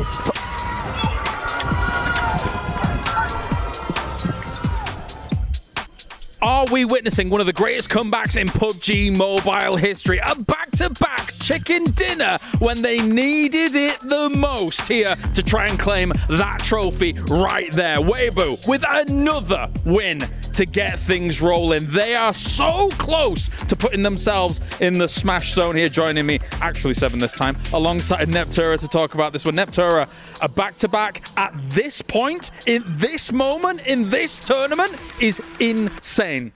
Especially the way they've been able to do it. They're not just sneaking in a win here and there. They are taking control of these games, doing what they need to do, and saying, we are here. We are actually that third team that will make that smash point. We are here to actually play. It's so, so nice to see. 8 points coming in, 18 coming into the third game here. 7. Are we looking at next game, them making that point? Oh, they're definitely going to do it, especially with the way that we're playing. We got to talk about it. This team was just sitting in a compound for the longest time. Whenever they actually realized that we have to move out, that's when they started spreading the wings. So when you talk about they're doing what they need to do, that's exactly what they did. Talking about a team that needs to actually get into the smash zone, Alpha Gaming, being able to do that, and you can tell all coming from eliminations. Oh, yeah. One thing that I will have to nitpick with this team, and I'm going to be talking about it for a long time if they continue to do this, is they are not playing like how they have done the previous 2 days. They have just been playing way too split, and those rotations are not early. I don't know what's going on with this team, Natura. Yeah, it is unfortunate to see. It feels like under their pressure, they're kind of defaulting to a previous strategy that was not really working for them. They've tweaked, they've adjusted. In the last 2 days, they've looked really, really good, but now as things start to fall apart, they're going back to those old mistakes. What I will say for them, though, they handled that fight with Regnum Karya and Power really, really well. DRX in the end as well, right? They were able to balance those teams against each other, get those nades, get those knocks, but not full commit, not full send, because they knew Regnum would just third party that. So really well played against both of those teams to actually get those points. And who would have thought? We would have seen first place going up against second place. Yangon Galacticos. Let me talk a little bit about you because Mermat was scouting APG for the longest time, especially as soon as they saw DRX go towards them. Great scouting and great time to pounce on APG when they were down. You can see Weibo here. They know that there is an opportunity that has arisen off of them being excellent in the last 2 games. You could see the elation on their faces as well, Neptura, as they realize once again, another win under the belt. Yes, just inches away from that smash zone. So they're going to have to do something in this next game. But as Seven said, with the way that they're playing, I think it's a likelihood. Yeah, I haven't seen Order smile like that in a very long time. He was very pleased with how the team's been performing. And with a back-to-back on Erangel, it's really nice that we have another Erangel coming up. So that is really boding well for them as well. I will say zones have been kind to them, not necessarily given, but a little bit kinder to them versus an APG, which have struggled to be on that edge constantly, always having to rotate. But in these last zones, that's where it really matters. That's where that strategy comes into play. And WBG have just been able to have that patience, that control, and most importantly, the decision-making. If they want to go for something, they do it wholeheartedly. If they decide, actually, this is not a good idea, we need to go back, they do that wholeheartedly and quickly as well. You talk about decision-making. One decision that was kind of scratching my head there early on was Yangon Galacticos. We're saying this team might not end up crumbling under the pressure. I think they're starting to feel that pressure because we saw something a little bit different out of them. Max and I, and you too, were discussing behind the scenes while we're watching the game. We never see this team go to the center of the circle early on. They've been playing the edge for the longest time. For me to be able to see this squad go towards center in a situation where they're more than likely trying to win the game, yes, that might have ended up working out, but that's going away from what they've been doing for the previous 2 days. Do you think that they should fall back on what they've been doing? It's been successful, Neptura. Do you think the adjustments here is really not worth it? I think especially in that last zone, it might not have been the play because in the center of where it ended up, it's very low ground, very open, where the edges where everybody else was playing had a little bit more cover. There was a little bit more of that high ground, that scopeability as well there. So I think in that case, yeah, Seven's right. They should have stuck to the edge, but I do understand what they were trying to go for because for very good reason, the center was very open and no one was there where the edges were very busy. Overall rankings time. All right, with potentially 3 more games remaining here, Yangon Galacticos and Alpha Gaming are currently in the Smash Zone. However, if Weibo Gaming gets themselves 5 points in this one, they will join them as well. And after rolling a chicken dinner into chicken dinner, who can potentially stop them? I am very concerned here, Seven. Either we get one of those 2 kings that coming in from the previous 2 days, being able to take a victory, but it very clearly seems like both of them are either feeling the pressure or adjusting their strategies to the point where they're not exactly comfortable where they need to be to win PMWC. I'm going to be looking at Alpha Gaming. I got to call them out real quick. I feel like if they want to get a chance at actually winning via Smash Roll, this next Erangel would be the one. We've seen Yangon Galacticos win in Miramar. Weibo, I mean, we know what they showcase, especially in PMHI, getting the championship there, wanting to continue on a trend here. But I'm also looking at some of the other teams. I'm looking at some of the other teams trying to stop their squads from getting the points. We saw Tourniquet from E-Arena stealing those elimination points towards the end. And I mean, these are teams that even though they are towards the bottom, they are fighting for that prize pool. Yeah, it's really nice to see them because even though they're not in contention for those top 3 spots, right, at this point, they're just not. But they're able to take those placement points away from a team. They're able to push those teams further down in that game, and they're able to steal elimination points, as you said. So they are still making a massive game for themselves. All right, and you guys at home, of course, can be involved in everything that's also going on around the game here, or for also PMWC. Starting from August the 1st, which was 2 days ago, the PDP Global Fashion Icon Contest officially has kicked off and is currently ongoing. This competition accepts both in-game outfit design submissions and participating by showcasing real-life outfits for you to wear. Use your sense of fashion to influence the world, and the total prize pool reaches up to $120,000. And with that, we are going over to the commentators. One final Erangel. Let's see who can take it. One final Erangel, one final chance potentially to play during PMWC 2025. 2 eligible teams currently on Smash Points. Of course, we're talking APG, who just makes it off the back of that game number 3 Erangel, and for the other top dog, Yangon Galacticus, who's been here now for a couple of maps, but they haven't been able to seal the deal.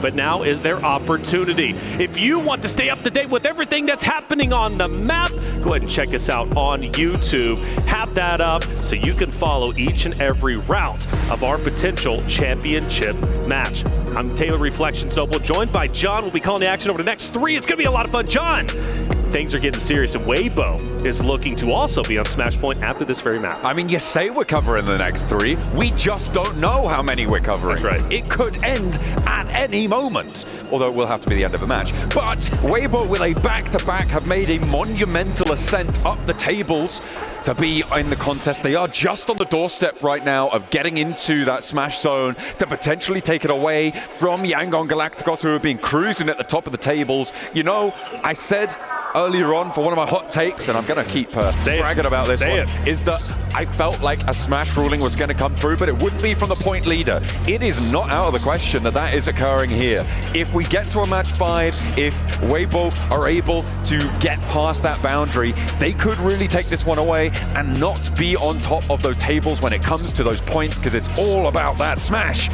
And an APG gonna let that happen either? Ooh, I don't know, we'll see. The thing about Yangon Galacticus is they've been getting blessed by zones, and they also have been playing very aggressively, which has been pretty much their undoing. You know, the question is, why aren't they parking the bus? Why don't they slow things down? Start playing in a methodical way that led them to this very moment. Now, points still matter. If we do go to game number 6, of course, if a team is on Smash Point, they win game 6, they then take the championship. But let's say a team outside of the running of Smash Point takes it, well, then it would default to the points winner. In this case, right now as it stands, it would be Yangon Galacticus. So points still matter, but if I'm Yangon Galacticus, if I'm APG, I'm going for it all. I'm trying to win this right here and now and shut everybody down, because the reality is, John, the longer these games go, there's more chances for other teams to be on Smash Point themselves and potentially for them to steal the championship away despite them not having the point lead. It is, of course, that outside chance, that title, and not to mention the cash that goes along with it. It's going to be looming overhead, a bit of a threat here. $500,000 for first place is up for grabs. Insane. You drop down to second place, you allow that to sneak, you slash that number in half.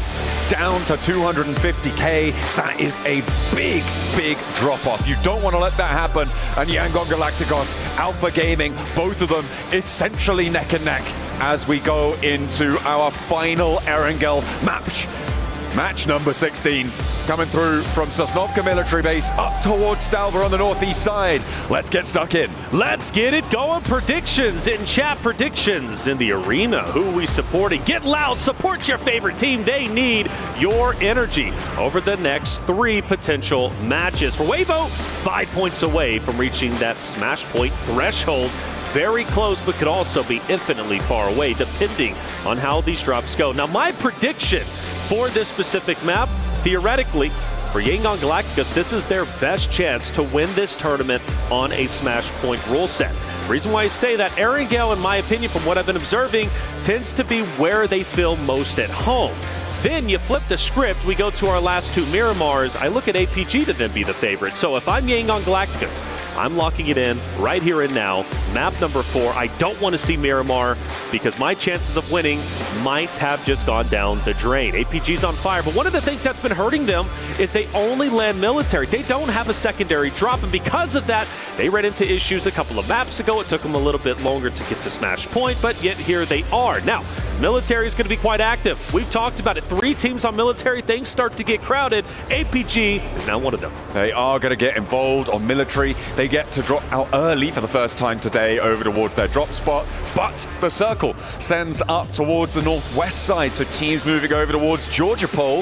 That's normally Yangon Galacticos, going to have potentially a little bit of a better time, but on that north side, you've got those vehicle drops that could potentially get a little bit messy and get involved with other teams, but it seems like they're extricating themselves effectively for the time being. No one getting too close to one another.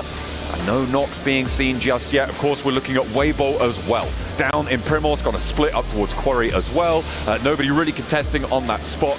Again, early on that plane path, they should be looted nice and quickly. And that west side rotate, very available for them. Very available indeed. And Well, for Yangon Galacticos, they land a little bit short. Normally, they're up towards Georgia Pole, which would be phenomenal for them, being dead center. This time around, they will land a bit more to the eastern side of things. For Arena, already running into some issues. What a Sky getting the knife, and one is down. But Sky needs to get out of here, stay alive as long as possible.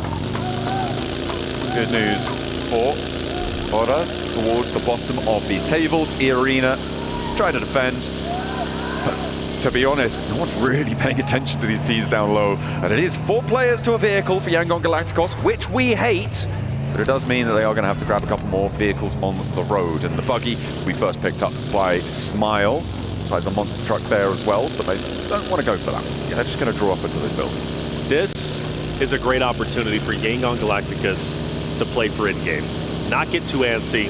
Let's not try to overexpose ourselves and go for eliminations.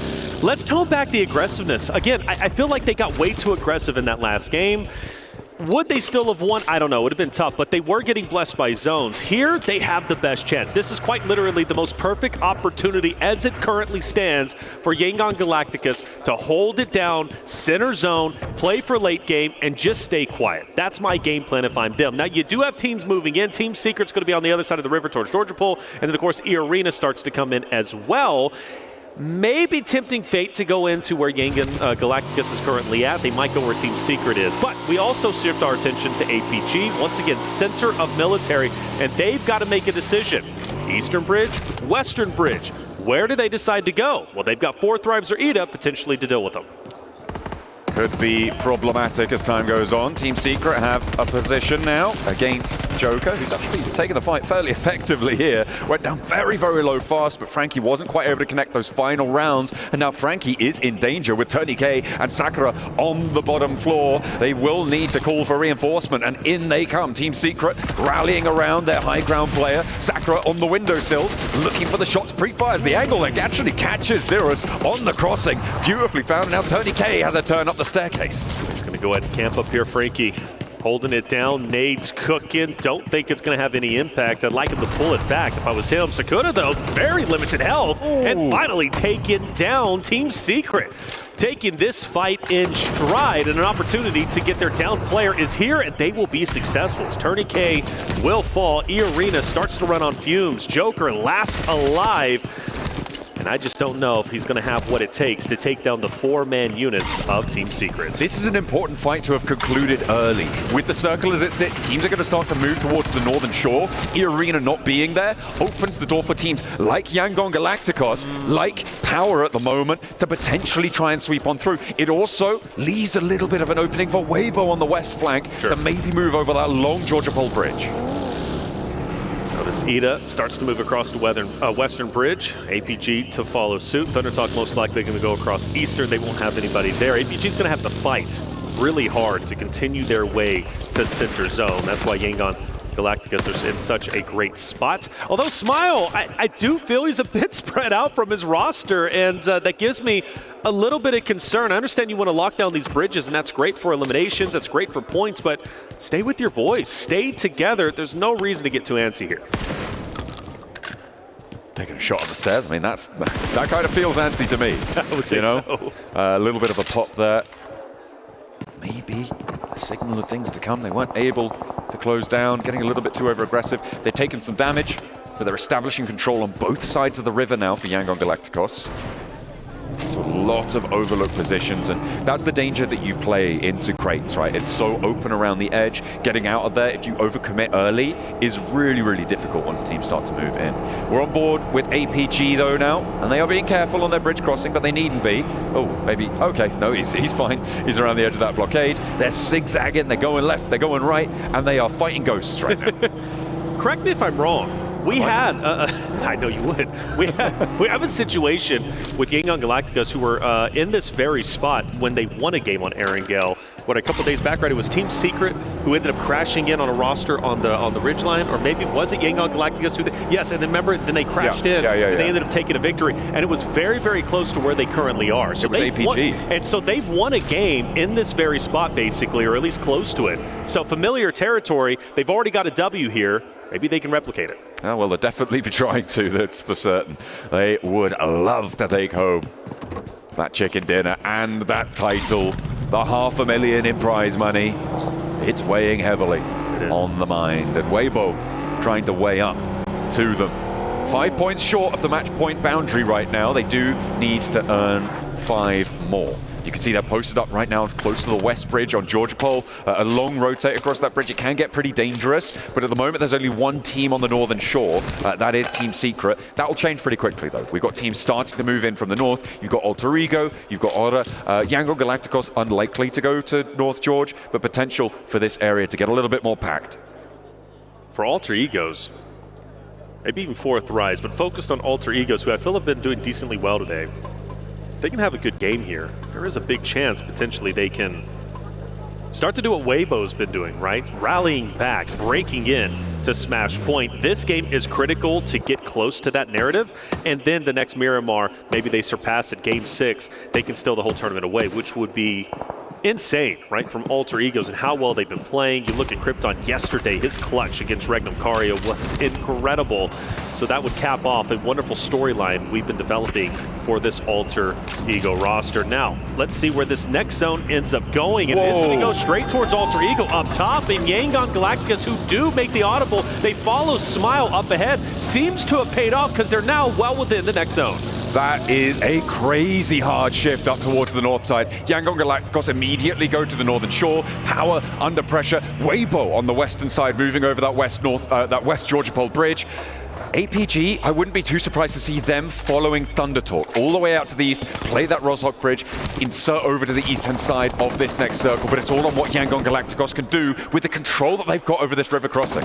Pushing Falcons back, Narvalo saying, okay, let me go ahead and scout out and see if that house is available. Well, it's simply not. He doubles back in, takes a couple more shots, and Renat says, look, you gotta stay away, brother. I'm not playing around with you. Falcons getting testing the waters just a little bit, but Yangon Galacticos hold it down. Regnum Caria also in the area, and we're still moving. Yangon Galacticos going forward, potentially challenging that of Falcons. Oh, Mernat looking to try and clock Koa as he spins out the buggy or tries to connect on the tire, maybe. Ralph in danger, but he's pushed back. Yangon Galacticos have allowed about 4 teams through their position now for no benefit. They've got such a blockade that now sits to their north that was all southwards of them before. They retreat and they fold back.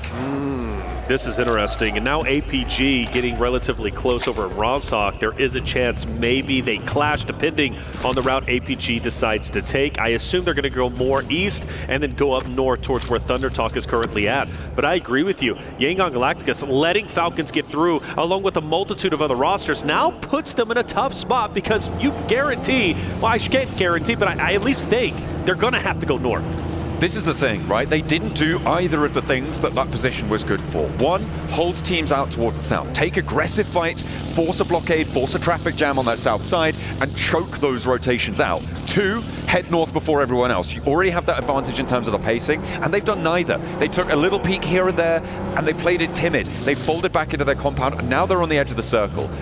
They can still do something from here, right? There is still that opportunity, but I feel like they may have made a mistake in this situation. We'll have to wait and see if it's going to pan out that way. I also spotted Weibo tilting teams towards the top, right? They rotated up that West Georgia Pole bridge. They've gone now wrapped around up towards the shooting range hill on the north side. They have a nice spread on the west side of this circle. Yes. I like what Weibo has done on this match, a lot more certainly than Yangon Galacticos. Yeah, Weibo, Alter Egos, I think, are in prime positions to have a deep run in this game, and 2 rosters, you know, Weibo obviously 5 points away. I mean, they could get that with placement points depending on how they play this. For Alter Egos, a good game here puts them closer and closer to the smash points. Loving where they're currently at. They can just hold their ground. They look strong. APG finally starts to get up towards the top. They rotated up through Roshok. We have another shift, which surprisingly still has Yangon Galacticos in it on the southern portion, and they are relatively uncontested, so another deep run potential. But for that narrative against Alter Egos, they now have to go down south towards shooting range for Weibo, still relatively strong opposite of Team Secret. It's a non-zero possibility that Alpha Gaming crash into Yangon Galacticos' position here, and we get a fight for the smash point early in this game. We're still waiting for teams to start to drop here. We have already lost 1, but there's still 14 more to go. As of course, we do have to have a chicken dinner winner at the end of it all. Fireflux, they've been busted down to 3 right now. They're playing on the northeast side. Gonna stop a little bit short. Can't stay in this compound. and they will have to get on the road. Alpha Gaming, same story for them, a little bit more south though. So 4th Thrives will pass just north of them. Valak catches one off guard. Fireflux Solish, yeah, just pumping gas over there, unfortunately, instead of moving forward. And that will take, of course, they will take advantage of that situation. 4th Thrives, a team that played so well throughout the group stages, now find themselves knocking on the door, potentially reaching Smash Point. Another roster that needs a solid game here in map number 4. It's a possibility. And that's what makes this grand finals great. We've got 2 teams who are already on Smash Point, but we've got teams who are definitely looking to make their way. We get to game 6, I'm expecting maybe 4 or 5. I mean, it could go that way. It depends what teams like Alter Ego, what 4th Thrives are able to do here. It feels like those are the 2 teams who are, well, they are most likely to join, right? Especially with 4th Thrives already getting 3 points. They're up to 95 now. It's still quite a way to go. I think it's safe to say it is still very much a way to go. Unless you're just going to do back-to-back chicken dinners a la Weibo, it's going to be very, very difficult to make that one work. With where 4th Thrives are right now out in the east, it's going to be pretty tricky for them to enact that. So before Yangon Galacticus had Smile go as a solo across the bridge, this time around 3 go up. Team Secret gets close, but they leave Renat down low on the shoreline, potentially closing that in if they do need to rotate back depending on where the zone ends up shifting. But I get so nervous when I see those solos out in the open like that. I really hope Renat does not get caught off guard with a third party. At the moment though, we're on board with Alpha Gaming. They are circling around the south side of Falcons, who are crunched in the middle of a bit of a standoff here, that is sort of concluding towards their north, and I imagine the Falcons going to want to get stuck in.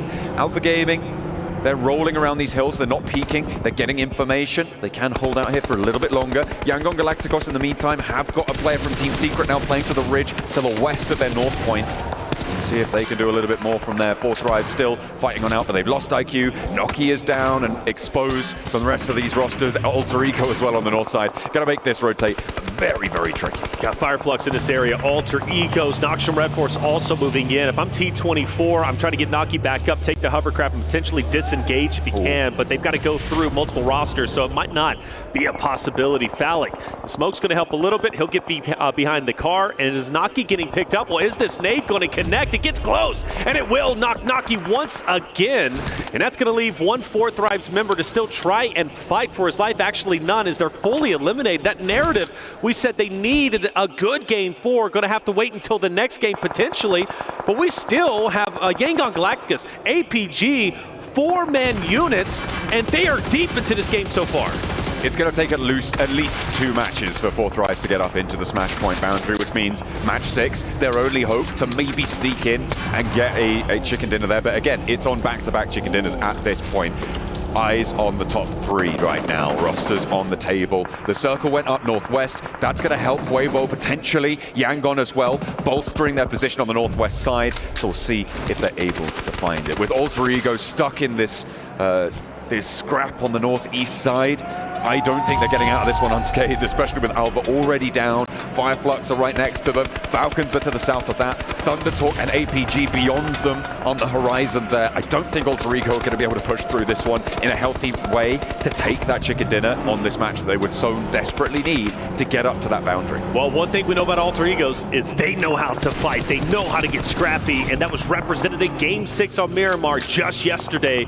With all 4 still up, well, maybe 1 down at least currently. I think Alter Egos might have a chance, but you're right. It's not going to be easy, and with Koam knocking down Rosemary, John, I'm starting to believe in what you're saying. This fight on the eastern side has been taking place for quite some time now, and it's still going to be probably another minute or 2 minutes before it's concluded. Falcons picking up a few points there, picking up their teammate too, as they take the fight and they draw it away. Fireflux will fall in their face, but Yangon Galacticos versus APG. This is the fight for the top side of the tables. Hang on a minute, on the ridgeline, Yangon Galacticos have position, but Alpha Gaming rock on up. They swing from the east side and they're pushing in. First player to go down is Bernard from Yangon Galacticos. Nades over in, and there's no equalizer. Smile starts to back away, reposition. Top's going to try and get his teammate back up into the play. Smile, though, he's not going to relinquish that pressure. He's going to continue to push up. Doc does have a great angle if Smile overexposes himself. This is a critical fight. You have two Smash Point teams facing off against each other, and arguably, you could say whoever wins this, and especially if they win it in dominating fashion, most likely could, in fact, win this game and win the tournament. Doc gets clocked from the sidelines there, and it's Regnum Kaya to try and take him down. The SLR finds the angle. Doc potentially resible behind this tree. Regnum Kaya will come under fire from teams like Hoda, from teams like Team Secret as well. And Zjol has an answer. Over towards Wild, he'll get that knock, and Regnum Kaya's sightlines will start to get diminished here. Playing that forward position towards that north side hold, it's going to work out well. And Regnum Kaya now playing only as two.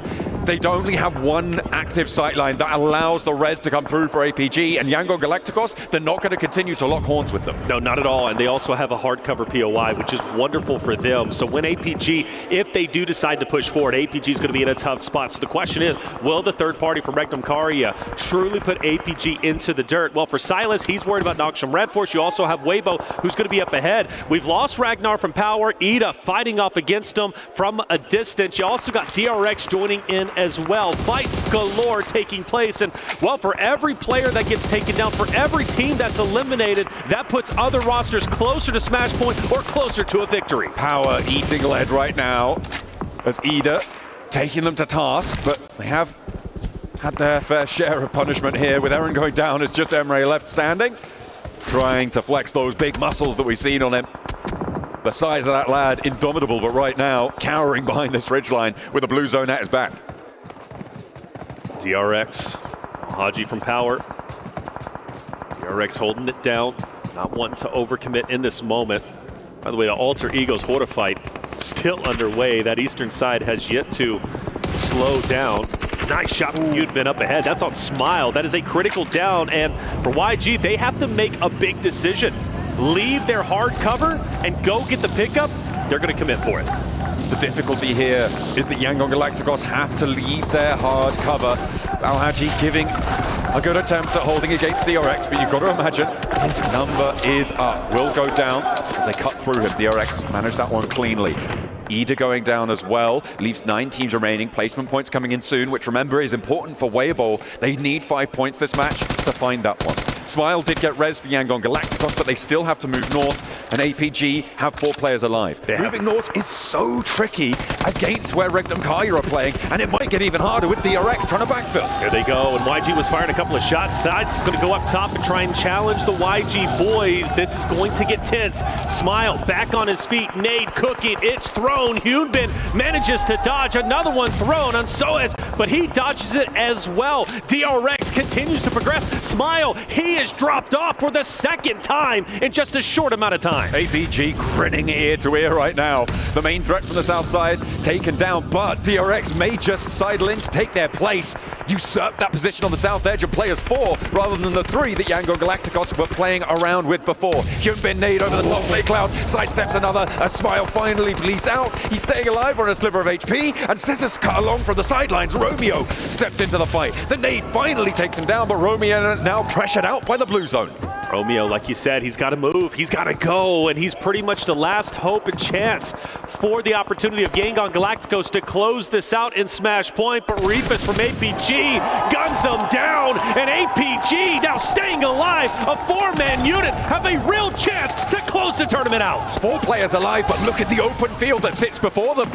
There are so many angles up the top of the hill that can take shots out this way. It's a question of keeping your head down, finding those later game rotates. We're in stage 5 right now, which means there's a lot of variability. And again, Regnum Kaya get the knock over to Doc on the tree line. It's resible, but they have the smokes? Do they have the time to go for it? Because DRX are right behind them. That's right, they're about to get pincered. DRX from the flank, Regnum Kaya up ahead, potentially Thunder Talk with the line of sight from the east. APG's job is not going to be easy, but let's face it, it's not easy to be a PMWC champion. So Alpha Gaming has to fight through. Weibo on the top. They're fighting, it's getting scrappy, but they're losing forces quickly. The question is, were they even able to get 5 points? I don't think so. I don't know if they've managed to break break that boundary. They are just short of it. Goodness me, they have fallen short of the mark. And again, it's going to be into the next match, unless APG win it, with two teams potentially in that smash zone. As we refocus, Doc gets res. He's now playing all the way on the west side, and the teams up the top of the hill gonna have to move. Team Secret, Hoda, they've got to go in. For Tien, he's gone. ThunderTalk's forces are now down to 2. That alleviates a little bit of pressure off of APG, but maybe even focuses more from Regnum Karya up ahead, because now they don't have to worry as much about ThunderTalk. Doc, watch your back! Silas is taking you down! It felt like he was slow on the trigger there for Silas. He spotted a player from Team Secret as well. What are you doing stood up there, my man? A broadside found, and Doc again has to get rezzed for APG. They have to commit forwards, but they are so open to these sidelines. And DRX could rule them out of this match. Reapers is low. The two players from APG committed onto the res onto Doc. DRX, it's go time. This is the time for Regnum Karya to up the pressure, to up the ante onto APG. This is a beautiful opportunity to take them out and continue this tournament. When DRX starts to push up, you have a real opportunity. A nice shot. Yunbin will drop one. That's going to be Reefus fully finished off, but Doc fights back. Doc gets a knock onto one. He needs to give something back to his team here. He's been picked up plenty. Now he needs to pick up the slack where his backline is starting to fall. They're playing as 3, and DRX have 3 players bearing down upon them, and he's down again. It's now all up to 2 players for APG to maybe take this one home. They'll get points, but I don't think they're getting the chicken dinner here with top falling. It's only Xiol left. Xiol, the last hope and chance. Will the tournament end now? Will the solo make a heroic run? Well, he's surrounded. DRX, Team Secret now starting to crash in where DRX was just fighting against APG. Regnum Karya now forced to watch their back against Hoda. Sleepy falls. Regnum Karya controlling center zone. The last one from Hoda, last alive, is going to be No Fear. Down to a solo. Regnum Karya starts to push onto him. ThunderTalk with 2. Zeus moving in. Jaiki up ahead. Wild taking a lot of damage. Meanwhile, Xiol still stands. Only just, though. It seems like he is not long for this one. As soon as Team Secret start to extend control, or DRX on the flip side, he's going to go down here. Regnum Karya can't quite peek onto him right now because of Team Secret, who are still moving, still trying to settle into their next position. Silas wants the angles, he wants these shots, but he can't quite find them just yet. Wild is down, and the last player from Aura is right behind them. No Fear, nade over the top. That's Xiol going out, and APG laps on the south side, meaning we're going into Miramar. Yes, we are, which is good news for APG, a great Miramar team. More on that in just a bit. For other rosters like DRX, Regnum Karya, a chance to elevate themselves up the standing, a chance to potentially make Smash Point, I would say, by game number 6. Their job not done just yet. I mentioned Hoda earlier with No Fear, last alive. They've been fighting off against Regnum Karya, who now start to push up. And the question is now for Team Secret, can they take DRX out? The answer is undeniably yes, as only one more player remains, and now none. We're down to our top 3. Team Secret losing their forward position with Regnum Karya trying to hold this high ground. They have a lot of pressure onto the south side. They've had it for a long, long time. They've been taking shots at that hillside for the last 7 minutes, and they have been finding points, but, well, actually they've been finding knocks, but not that many points to convert. They've been snuck away from the other teams playing on that hillside. But now, 3 players alive for Regnum Karya. They need to move south and potentially down the hill. ThunderTalk with 2 playing on the east side of this circle. They've got a couple of sporadic pieces of cover that sit before them. I think the hardest time here is Team Secret with 2. They have to make a mad dash. The thing about Team Secret, they've had some deep runs today as it stands, but they have yet to be able to finally get over the hump, finally close out a game. Is this their opportunity? Well, I love the line of sight from sitting up from a distance. ThunderTalk most likely going to mow down Xerath, but you do have Regnum Karya starting to get active, starting to move just a little bit, and they're pushing where ThunderTalk is currently at, and they have the high ground. They've moved into this one. They know that Team Secret unlikely to push super far into this and backfill them on the high ground. ThunderTalk would cut across them, which means that they do have the freedom to move laterally on this. Unfortunately, Team Secret up on these rocks do have an angle or 2 onto this high ground, so they may have just pushed themselves into a little bit of a corner here. However, they don't have to take this fight. They can allow Team Secret to take care of ThunderTalk and try and put pressure on the north side. wanting to make the first move. A lot of utility's been thrown, mind you, especially from Thunder Talk's perspective. I don't know how many they still have in the backpack, but they're gonna have to face up. Sitting, overexposed a little bit. Zerus takes the shot, sitting back behind the tree, goes for the transition, he's down. Gets sat behind the tree there. The spray down on the cross is good, and that should be a flush nice and quickly. Team Secret under pressure, and Silas able to rain down the hill, and maybe they can start to rack up a few elim points for this power position that they've been playing for the longest time. Got Team Secret, Thunder Talk now running on fumes. Jing so weak, Wild just needs to hit one bullet. Well, now a little couple more, but either way, you got to favor Regnum Karia. Loxy starts to push up. Frankie is going to drop Zerus as well. Now it's just up to one member from Thunder Talk. It's seeing from a distance. Only a tree to hide behind, and it's not enough. Regnum Karia control the pacing of the game, eliminate some heavy hitters, and they put themselves closer to smash point. Weibo falls short of the mark of the smash boundary in that match. I think that's one of the biggest storylines here, other than, of course, no finish of the tournament. That's right. But Weibo not making that 128 is huge. They needed 5 points. They got 2, maybe 3, I think, with the placements that they were able to earn.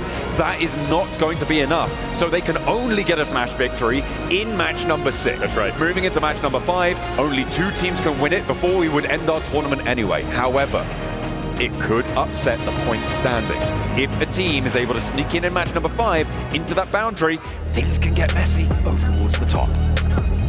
Well, there it is. Map number 4 is done. The tournament will continue, and coming up next is going to be Miramar. We're going to take a quick break. When we come back, map 5 coming your way.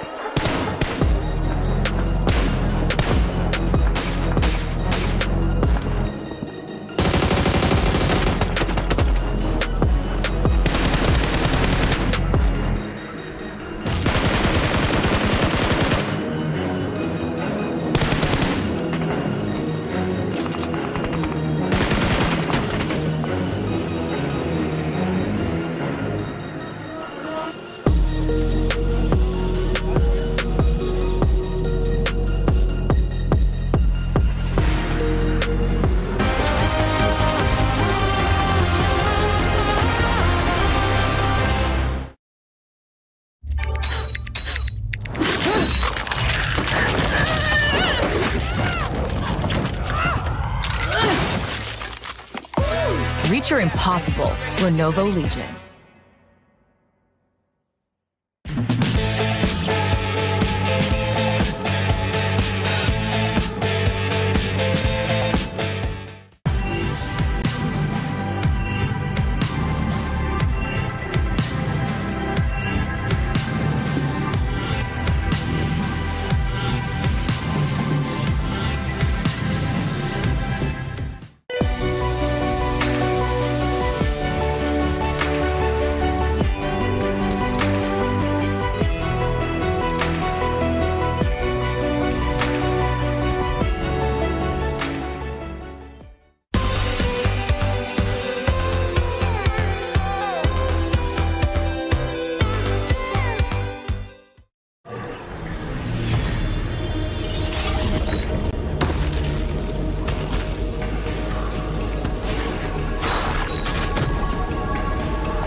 The highly anticipated addition to the Mummy Series outfits is here. Paired with the new Ice Tomb Glider, the Polar Spectrophage set is just what you need to freeze your enemies. Or send them ablaze with the Inferno Fiend set's new upgradable Chain Inferno Uzi. All the Mummy outfits are back. Get them all. Join now and collect the whole series to turn all eyes on the battleground. Event period, July 10th, 2025 through September 2nd, 2025.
Well, well, well, that's Erangel all done and dusted. Regnum carry here towards the very end, looking strong. But for all of these teams here, they are just fighting for a little bit more prize pool because this game went off the rails. We saw those northern shifts. Joining me, we have Seven, Neptura, as well as Maxman to talk about this.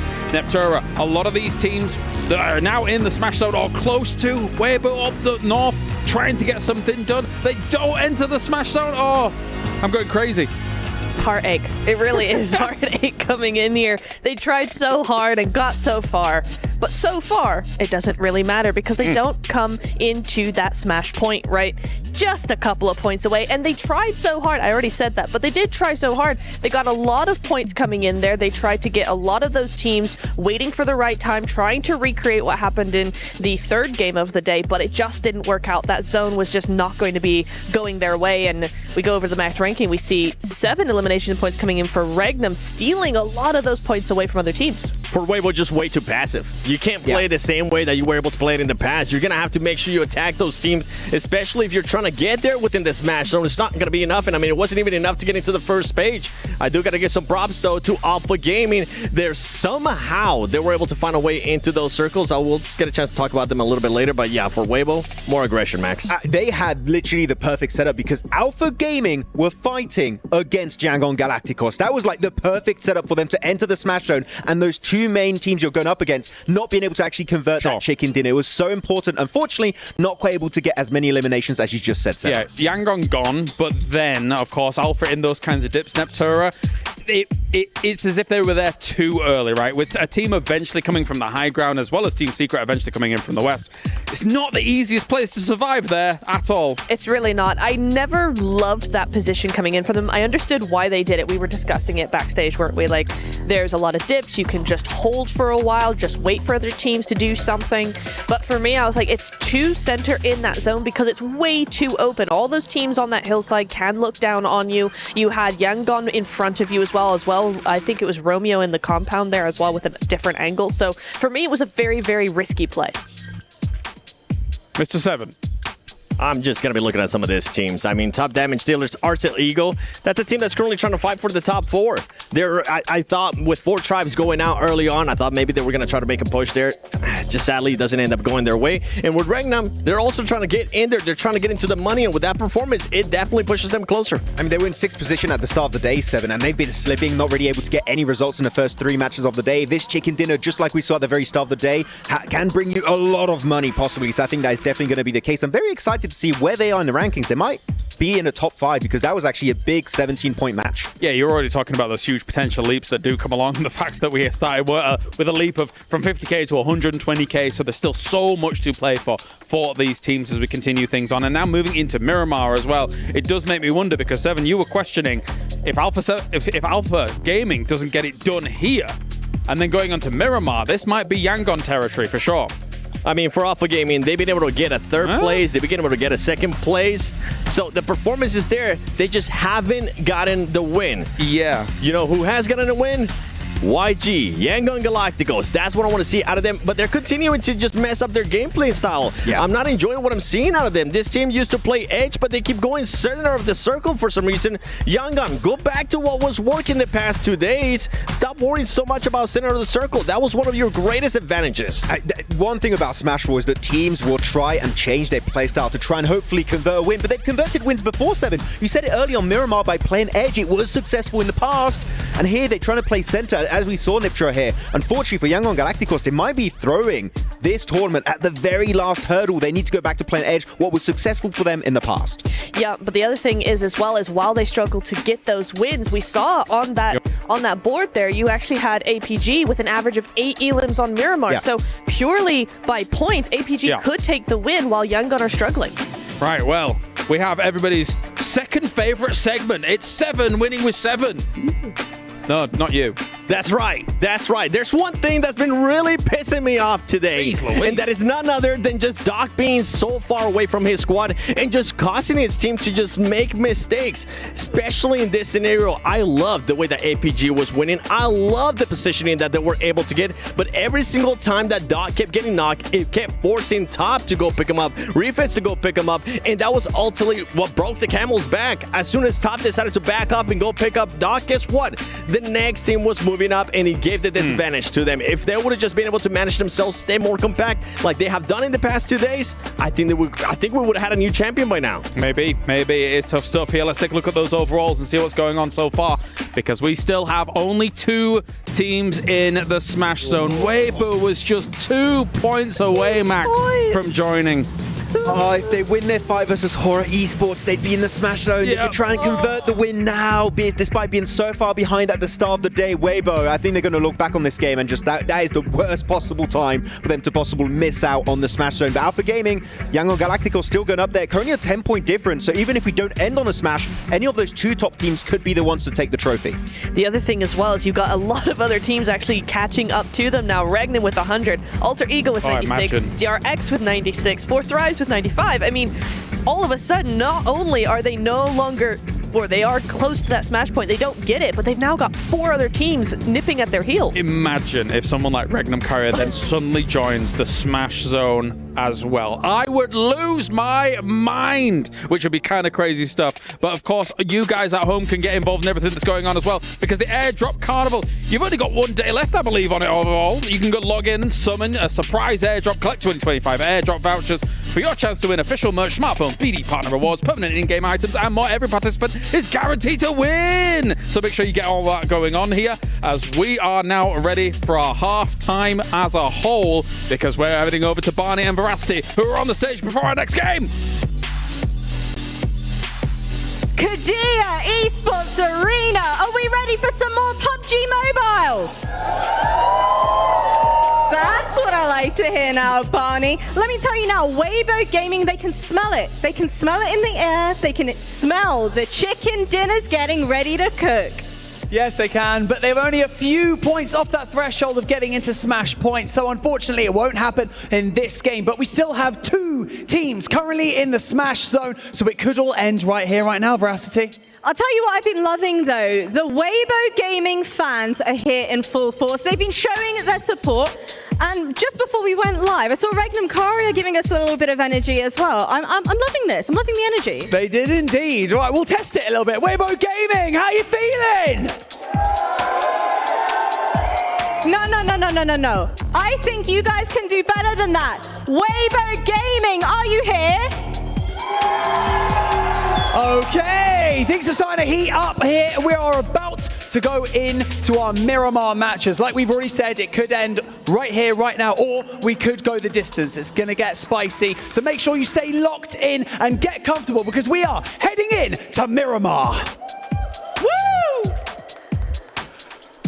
Thank you very much, Barney and Veracity, hyping up the Weibo fans, because they need a little bit of a pick-me-up after that last match. That fight on the north side did not go their way, and they are going to not quite make it to that Smash boundary to join Alpha Gaming and Yangon Galacticos with a chance to take it all here and to take it all now. There it is, and now things start to get scary for the Yangon Galacticos roster, which they don't look too scared as they're waving to the camera. They actually look quite happy and content where they're currently at. But for APG, this is a real opportunity for them to take this tournament. They are phenomenal when it comes to Miramar. We looked at the stats just before heading into this game, and, well, they were the #1 team, averaging the most eliminations, but also placings as well. I think it could end here, but you did bring up a good potential narrative for the team of Weibo before we went live. Let's discuss it. So, I'm thinking, do Weibo go in and try and hot drop one of these 2 teams? So 2 teams being Yangon Galacticos and Alpha Gaming. Okay. Do they want to try and sit on a single player, target, focus just one of those players? They get 1 point towards it. I say hot drop, maybe not in the sense of all going for a 4v4 fight. Sure. I feel like it may not be a terrible play to just drop on one single player from either Alpha Gaming or Yangon Galacticos. reduce their chances of winning, get 1 point closer towards that match point boundary. Sure. I think it might be an option. I think it's fairly unlikely. I think it's more likely that we see them just try and play by the book, play for the later game. But it's not out of the question, and so I'll be looking out for that. At the moment, though, it doesn't look like we're going to see that coming on through because both Yangon Galacticos and APG are out early. That's interesting. Yangon Galacticos typically go up towards the El Pozo side of things up north. This time they're going south, maybe to throw off the scent of Hora and Falcons, who they have typically been trying to avoid. Remember, everybody, Yangon Galacticos, when it comes to Miramar, they are a team that plays in blue for the longest time. You typically do not see them within the zone until stage 3. That's when they start to move up. Granted, if the zone pops on them right now, it could be great. If we get an island finish, I'm ecstatic. I want chaos, especially in our potential final map. But we won't get that. We'll get a standard zone, which means, once again, the narrative for Yangon Galacticos most likely going to stay on the outskirts until about stage 3 when they start to move into the zone. Now, for the other rosters, APG, they are a bit split. And Zeal does get a vehicle. He's going to go ahead and join top and go up ahead. But Seven did bring up a good narrative, man. Doc, the Dockening, right? Where is Doc always going, leaving his roster? He needs to stay put. And the same thing could be said for Mernat. The same thing could be said for Sleepy on Yangon Galacticos, because you go back to the previous Erangels, and they were just splitting off left and right. Solos do not win championships. Yeah, but Doc's got 10 AD limbs, so, you know. Sure. Kind of cool, right? It's a cool stat. You know what's cooler? $500,000 in a championship win. I think you might be right, actually. I'll run the numbers and get back to you. But either way, we are on board with Hora right now, who did beat Weibo in that fight on the northern side in the last match, preventing them from potentially being able to convert a smash victory here in match number 17 of our final set here in Riyadh. And they will not be happy if they have to come into contact with them once more. All the way towards Valle de Mar. On the south side here, Yangon Galacticos getting on looting. Nice and happy for themselves. They'll be chilled. I'm looking at where they could potentially be rotating through. You imagine that they're going to roll up potentially towards Monte Nuevo, coming through around Power Grid, potentially San Martin. There's always the option to go further north on this one. But I think it's fairly unlikely that they go the other direction and come into contact with APG, because that's really what I'm sort of looking out for here. Are those two teams going to come into contact with one another at some point during this match? Yeah, Regnum Karia, big win on Erangel, puts them exactly at 100 points for map number 5. Game number 6, smash point opportunity, maybe. 28 points, though, would be one of the biggest games we have seen to date throughout the entirety of our tournament. So, highly unlikely, but for Regnum Karia, I think they've got to commit, I really do. But there is value, and there is an argument that just staying in top 5, that's a lot of money, right? And that's the question that always has to be answered for the rosters when it comes to a smash point rule set is it worth committing to try and silence a team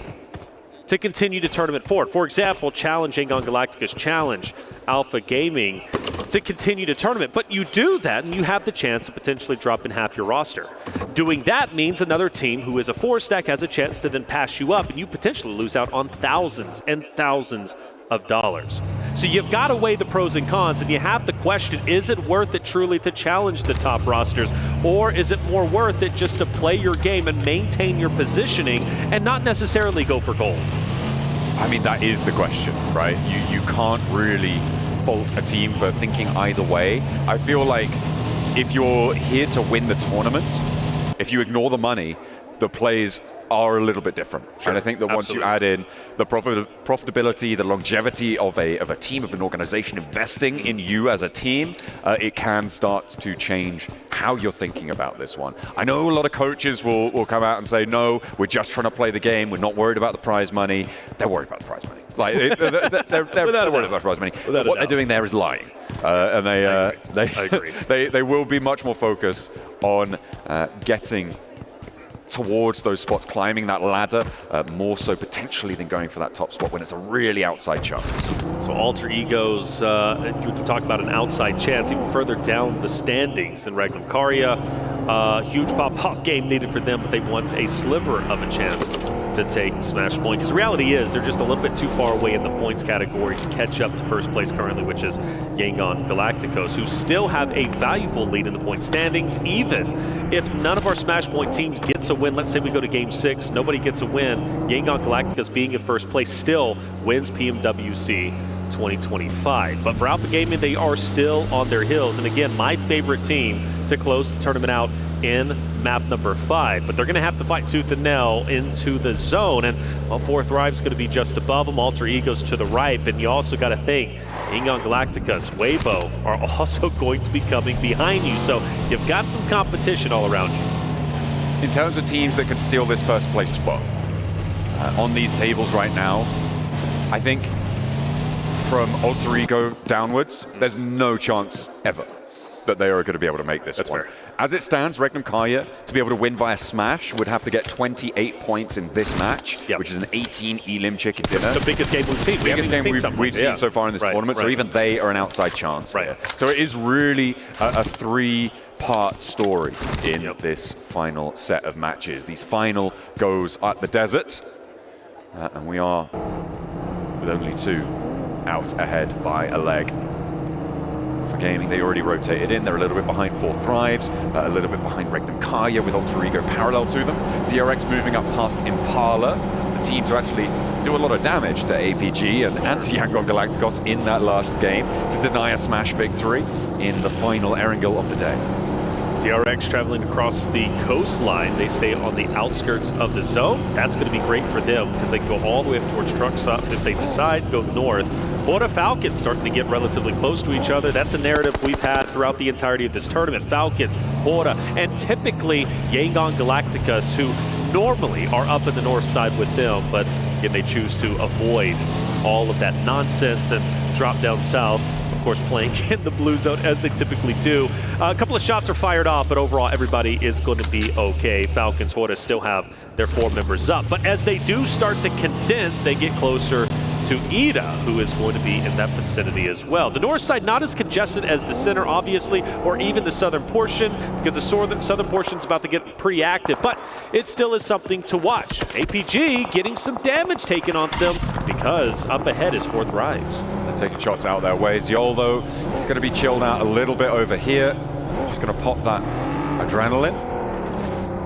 And he's going to turn around, not really wanting to get stuck in too much to this one. They're in this circle. They've got plenty more options to go for. Yangon Galacticos are on the road as well. They have just started their rotation from Valle de Mar. They went a little bit slowly past Minas del Valle on that south edge, and now they are moving on the south coast here, potentially towards Weibo. Right on, yeah. That brings that not hot drop narrative we were talking about, but still for Weibo, I think there is value in challenging YG. We have a shift over to the right-hand side. That means Falcons, Ida, Hora, Naksham Red Force, DRX have to drop down, and that makes the job a little bit harder for APG, who now have to go into at least a culmination of 3 rosters. Ooh, Order right next to Smile here. Order, of course, one of the most decorated players in PUBG Mobile. 2 global titles under his belt. Wants to try and make it a 3rd here. Unfortunately, he is the outside chance with the rest of Weibo, so we'll see if they can pick up their feet. They don't come into contact with Smile. They don't want to stop off and go for the fight. Getting ahead of this one, I think, is it definitely is the right call here for Weibo. Getting into the circle as teams collapse. Ooh, APG's dropping south. They didn't want to head straight into the zone. They didn't want to challenge E-Arena Power, Fireflux, Regnum Karya, Falcons, Thunder Talk, who are all in that vicinity. They drop down, and we might see a back-to-back map repeat of YG versus APG. Weibo also there, 2 points away. Surely they reach the threshold this game. I would be shocked if they don't, but you've got 3, literally our top 3 about to converge in the same location. On the south side of the circle to the east of Los Leones. Weibo get the mountains first, and that may be the difference maker. We get a replay of the first Elim in this game. Oh no, maybe it was a later one on actually, because that was clocked over towards Fireflux. So a scrap between Ida and Ora on the northern side. Nuts, dude. Weibo continues, so they don't stop off at the cliffs to try and hold the teams behind them. Well, I don't know. He starts to back up. I think they are going to decide to park the bus and potentially gatekeep Yangon Galacticus. APG not far behind. They go a little bit deeper in towards Alter Egos. Power fighting for center control. They've got Fireflux, Falcons, and Regnum Karya all around them. But for Power, they have a great spot where they currently are at. Even if they do get dropped down, I don't expect anybody to crash in on them. So most likely they're going to be just fine. Still, my eyes on Yangon Galacticus now starting to get to the southern portion of Weibo, where they're currently at. For APG, they veer off to the left-hand side. They're going in where E-Arena is currently at. They have diverged from Yangon Galacticos' rotation. The east side of Los Leones a little bit too treacherous for them to fully commit. They're still at the blue zone, stage 2, so it's okay for now. Yangon Galacticos, they are behind Weibo still, who've committed down to a compound that is surrounded by hillsides. I'm not sure about this one from Weibo. It's right on the edge. You imagine that they're trying to get further up towards the Impala Hills in this scenario, but I feel like holding in this location is certainly an interesting choice.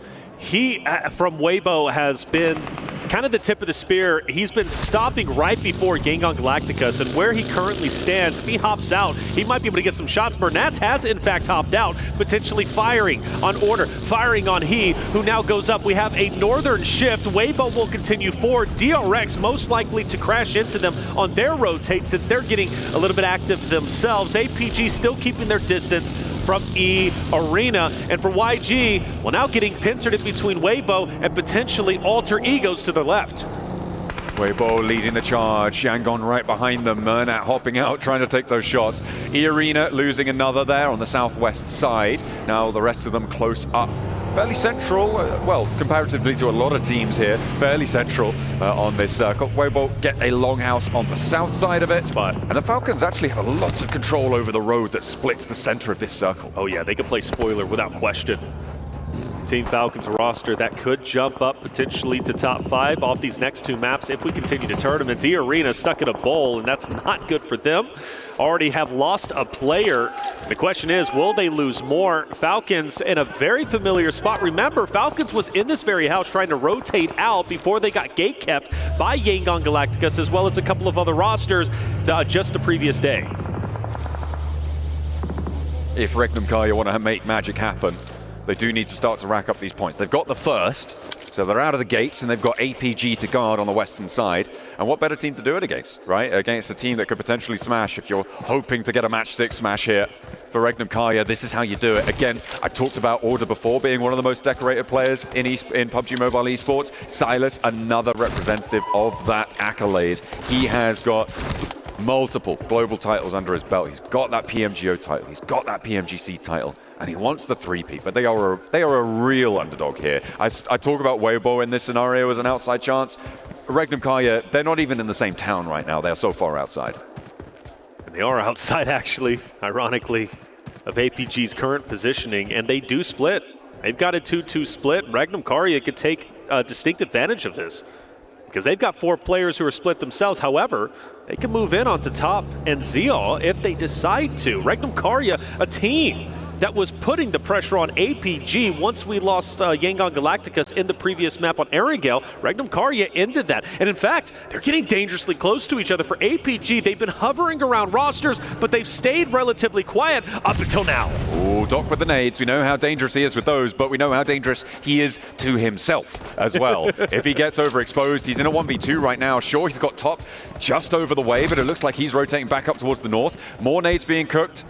And Doc over the top with the overarm again. Silas may be in danger, takes half his health bar, but not more than that. Top still negotiating the terrain around him and will bolster this position on the south point for APG. Oh, but they might get pincered. Regnum Karya swinging wildly to the left-hand side with Wild and Co. They need to watch out for those off angles, and there's Wild on your very screen with Loxy. Loxy loves the off angles, and they're going to continue to try and pressure around to put APG into this vice script. They've got to be very careful here. And let's not forget, Reefus has totally separated from his roster. He's all the way up north, and in fact, I believe he's down. So for APG, the troubles will continue. I'm starting to get worried.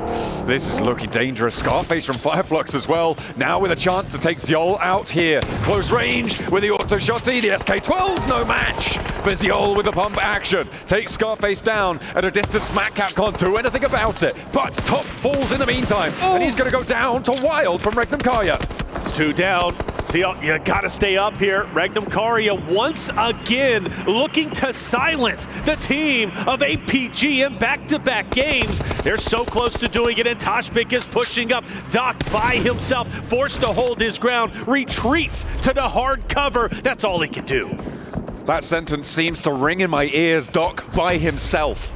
And he is now facing against Toshbik on this ridge line. Doesn't quite have the backup close enough, and the damage is starting to pour on through. 3 players survive for Regnum Karia. The Molotov to slow down a retreat. Doc is trapped up on this building. Ziol marching forwards to get the assist here, but Madcap has other ideas. More damage sent over towards Toshbik, and APG still going to be fighting for this one. CR thinks in trouble though. Madcap cooking the nade. Go ahead and throw it. Pull out your weapon and take the shot. He's right in front of you, right for the picking. But as he does pull the weapon out, Cial backs him up with the damage. He has no choice but to continue to push up. Doc has finally joined into the mix, and they've left the hard cover because of the blue zone. Regnum Karia, I don't think know where Alpha Gaming has gone as of yet. But again, the story on Madcap up ahead for Fireflux. Oh, it's starting to get dicey for Alpha Gaming. And they are down to 2. They're going to push up towards Madcap for solo, and Fireflux, whose ridgeline is getting suppressed by power across the way. And Ziol's down as well, leaving a solo for Alpha Gaming. Now, I'm going to reframe this one over towards Yangon Galacticos, because Alpha are out of the running. They went for a wide sweep out the east side of Impala. They rotated up. Then it was a hard west shift on the circle in the previous circle. It's been that long that Alpha Gaming have been fighting. They're now up on the north side, near to Nongshim Red Force, near to Team Secret on the east edge, and they're going to crash down south towards Team Secret. They've got to. This is a perfect opportunity. If they can win this fight in sensational fashion, it would put them in such a distinct advantage, and it is looking good, at least off the rip. Cloud's going to drop one. Smile's going to get the finish on the drop player. You've got a couple more to deal with up ahead. If Yangon Galacticus could win this spot, they can gatekeep Hora, they can gatekeep DRX, but it is imperative they do not lose a single player. Trang moves back. Team Secret giving ground again in the face of Yangon Galacticos. A nade as they fade away, but they will not find the knock, and Trang goes down. Now they're looking for Frankie. Team Secret on 2 players standing, trying to keep things going, but the nades pour on in, and Yangon Galacticos lose 2. They have to slow down, but Team Secret will not be able to take this fight. In the meantime, though, DRX looking to put pressure on. Yeah, here they come. DRX, Hora might be in hot pursuit as well. That's something to keep our eyes on. But for the reset, well, Yangon Galacticus go for it. Jaiki takes a little bit of damage. That gives enough time to get the members from Yangon Galacticus potentially up, but they're still 2 down, and they don't have the chance just yet. And slowly but surely, Team Secret starts to get it. A nade comes out. Frankie on the outskirts. That's a dangerous off angle, and as he backs away, he wants to at least maintain his tournament life. A chance is still here, but again, you brought up DRX. They're just on the outskirts. And Falcons are taking shots over this way as well. Stabilization now for Yangon Galacticos. All 4 players are there, and Team Secret are starting to fold back. Have to fall away to the wayside as the circle moves away from them. Frankie's been dropped. Romeo manages to get the pickup. Team Secret, it was a wonderful fight, but now they are left down to just 1 solo. We take a look once again at Yangon Galacticus, this time forced to focus on the remaining members, not only from Team Secret, but also DRX, and they do have a chance, if they want to go north, potentially to third party, this Thunder Talk Nongshim Red Force fight to control the entirety of the north-hand side. That might be an option, and we got Romeo. He's in a vehicle, and he might be moving. I've just seen on the Elim feed Order getting knocked there, and Weibo, remember, needs 2 points. They only need 2 points. 2 placements would do it, 2 Elims would do it, 1 placement, 1 Elim would do it. Those are the only 3 ways that you can organize those point scoring systems. But the fact remains that they will have to move north on this one. They will have to move from under the sightlines of Falcons, who are dead center on this circle. They've got so much control. Yangon Galactica staying alive. It got a bit hairy. The nades were almost their undoing. Luckily for them, Team Secret could not collapse in time to get the finishes, and therefore, Yangon Galacticus, the dream still alive on Smash Point. The chance to close this tournament out on map number 5 still exists. And with DRX backing away, they leave the solo from Team Secret in Trang, and they do in fact go up north where Nongshim Red Force is currently standing. Gonna try and sideline over. Weibo going for a crash as well. Remember, 2 points. 2 points is all they need. And into power they go. 2 players close by and out into the ground floor fight. Alhaji first to face. Easy on the top floor. They're gonna try and play up and down the stairs, establish a crossfire, and it's good for 1. Easy is able to close the jaws on the first pickup, but Weibo still have 3 more players going. You also have Yangon Galacticos crashing in on Noxium Red Force. 2 critical fights taking place between 2 critical teams. SaintCloud is going to manage to take down Duck. You also have Easy falling. Weibo manages to get 1 elimination plus the finish, but they're still 1 point away. 2 big fights. Who's going to come out ahead? Weibo find that second point on a flush, and they're into the smash zone now. It doesn't really matter what they do for the rest of it, as we want to head over towards Yangon Galacticos. There are 3 players on the north with Noxium Red Force fighting on the inside, and Falcons are flexing out to the north to third party this. That's right. Yangon Galacticos need to stay up. They unfortunately lost a player. Noxium Red Force manages to hold their ground against the roster who's been on Smash Point for the longest time. As you also said, Falcons start to roll up. An identical situation they were in against Team Secret and DRX just moments before. But Noxium Red Force, they're out for blood. They want to feast, and Yangon Galacticos might be the mill. Trying to jump off that plate, Mernat holding first. Close to Beanie. The nades don't seem to be coming through. You've got to wonder how many are left in the back pocket. The next circle comes in, and this fight needs to conclude because of it. Falcons happy about the shift. Yangon Galacticos less so. They need this fight to end. They need to end it fairly quickly too. Yes, they do. And then you have to deal with Falcons right after that. So the task is not going to be easy. SaintCloud falls out of nowhere. Ida, Aaron, the solo, managed to hit a shot from I don't know how many meters away. And this only helps Noxium Red Force as they start to push up. Mernat will also fall. And now it's up to a solo unless they can get back up to a duo, which they manage to finally do. SaintCloud back to his feet, looking to try and heal. Nades in hand now, 5 for Romeo. A lot of ordnance to put down here, and they need to expend it now. Doesn't connect a lot there. Romeo dashes forwards, the DBS in hand. Binny chases him down and catches his heel as it tries to go through. A 1-for-1 trade, but SaintCloud has 2 more to deal with, and it will not be a smash here in match number 5. You can see the Weibo fans are happy about that one. That's right, Weibo has a chance to win PMWC 2025. They put themselves in a winning spot. The question is, can they close it out? It's going to be a 3-horse race going into map number 60, guaranteed final map of PMWC 2025. But now we focus our attention on the remaining players. Let's not forget, points still matter. And for Weibo, yes, they're on Smash Point, but they also have a chance to go up into second place, pass up APG, and potentially even get close enough to take down YG in game number 6 in the points category. There are still technically enough points left in the lobby for Regnum Kaya to join them as well. That's towards the top side, but that's not really very likely at all, especially with Noxium going down here. I think if these 3 points don't go to Regnum Kaya, then it's impossible for them to ladder up and get into that Smash Point boundary. And of course, it's very, very likely that that's not going to be the case, with Falcons having a chokehold on this circle in a way that we haven't seen from them at all, actually, in this tournament. It's really been a bit of a disappointment from the Falcons roster, but maybe they can go out with a bang. Let's find out. All by himself. We've seen him clutch up many times, but Kix is going to be watching from a distance from DRX. All eyes on Regnum Kaya, really, as far as I'm concerned. Again, the roster who might be able to get to that point threshold, it's not going to be easy, maybe not even mathematically possible, but they've got to give it a good effort. They crash in on Ida Aaron, a guy that dismantled YG from a distance. This time now he has to stand his ground in a shed against Loxy. Great nade to take him down half health, but still, Wild has the angle. You can't jump, you can't really move. You just pray and hope the utility works, and it will on Loxy. That is nasty business from Aaron, and another one over the top. The fire's not going to bother him, and that's a flush. Regnum Kaya getting dismantled. The solo in the shack. Aaron, the young firecracker on the roster. His rookie season last year, he had an impact. He can do this. He wants to have a little bit more here against Regnum Kaya. Tries to thread through the vehicle on the hop in, hop out sidestep, but is eventually taken down. Meanwhile, Weibo with a chance. There it is. Weibo has a chance, but 4 Thrives are looking to take it away. They're fighting hard. They are fighting tooth and nail. IQ gets a finish onto 1. Weibo's numbers will start to dwindle away. Now 2 players, but Zook says, I'm not done just yet. He'll get a cleanup on 1. Naki will also drop order, but for Weibo, they stand with a solo, and 4 Thrives are out. Rez onto 33Z, onto order as well. It will be able to come through. Alva is close by to them, so could be a little bit dangerous. Oh, there's a nade. Doesn't quite connect, so they're going to know there's a player close by.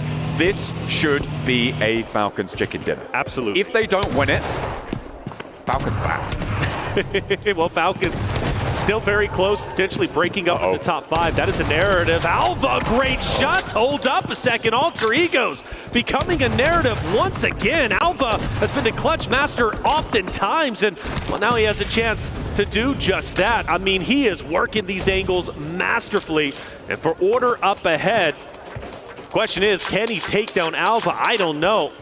It's going to be, of course, solo versus solo. Winner stays alive, a chance to get more placement points, and Alpha is moving, but not for long. Orta gets it, a couple of shots in celebration. Weibo, no, they are going into Game 6 with the chance. They've got 7 elims, 4th place. They may have actually overtaken Alpha Gaming, depending on how many placement points they're able to earn here. So 2nd place is up for grabs, a nice little pay bump for them if they can find it. Of course, coming up into 2nd place from 3rd place goes from 150 grand to $250,000. That is 100,000. Yeah, and from what I'm hearing, 1 elim will tie Alpha Gaming. Just 1. If they can get it, my oh my, is it going to be on a Regnum Karya member, or maybe even on kicks up ahead from Order? He's got options, but he's got to pick and choose properly for Regnum Karya. If he chooses to go into Toshpik, well, Wild might be able to help. Actually, no, I take that back. Wild is fully focused on Falcons up ahead, so Toshpik is going to be the one to potentially ruin the chances from Weibo to catch up to APG. For my money, the smartest play Order can make is staying quiet here. Not getting engaged. DRX are, I believe, just about in this circle. I think it is Shaq. I thought he might have been outside of the circle here on the south side, but he's going to be right up and against it. Falcons know where he is. Order should know where he is. He's going to be locked into this one, especially with the circle shifting out as it does. DRX is going to have to go out first, but Order hops back into the vehicle. He's repositioning. He wants to get a little bit of a different angle on this one as Falcons start to extend their influence over this circle. Yes, they do, but one of the things that's done Falcons in previous games is getting overly aggressive. This time, I think it is going to be the off angles from the solo. Now, Kicks dropping here would be wonderful for Falcons. They get him off of that side angle, and they can focus on everybody up just to the north-hand side. But I do not want to discredit the power of where Order is currently at. He truly could be instrumental once he finally does get active, especially when all these fights end up taking place. I don't know, maybe he can steal this game. It would be insanity, but it is a possibility.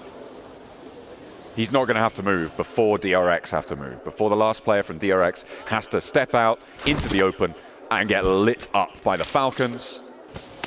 Well, everybody, really, because you can see Narvalo's just waiting. Okay, deny it to the blue zone as well. This is a placement point for Weibo. That does the same thing. Oh. They ladder up into 3rd. That's another point. That Narvalo hit the shot needed to take him down before Blue did, but Blue was successful. Well, they know where Order is at. Again, Toshpik on that off angle.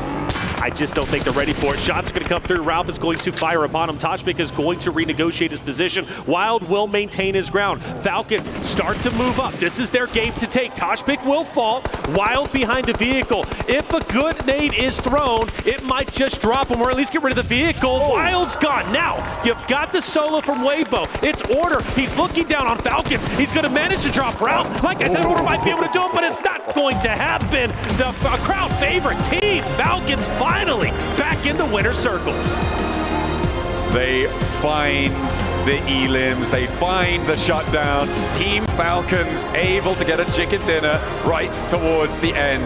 Weibo, they are into the smash point zone as well at the top of the tables, and 3 teams now stand atop the pack. And Weibo is officially 1 point ahead of Alpha Gaming, putting them in 2nd place. It's been a 2-horse race for the majority of this tournament, for the majority of grand finals, but finally Weibo has put themselves in a position to become champions themselves. But it comes down to one more map, one more Miramar to decide our new champion, PMWC 2025. A lot riding on the line and only one more opportunity to achieve greatness. We're going to take another break. When we come back, the final game of PMWC 2025 will be upon us.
Dear PUBG Mobile fans, we are delighted to invite you to the 2025 PUBG Mobile World Cup at the Esports World Cup in Riyadh, KSA.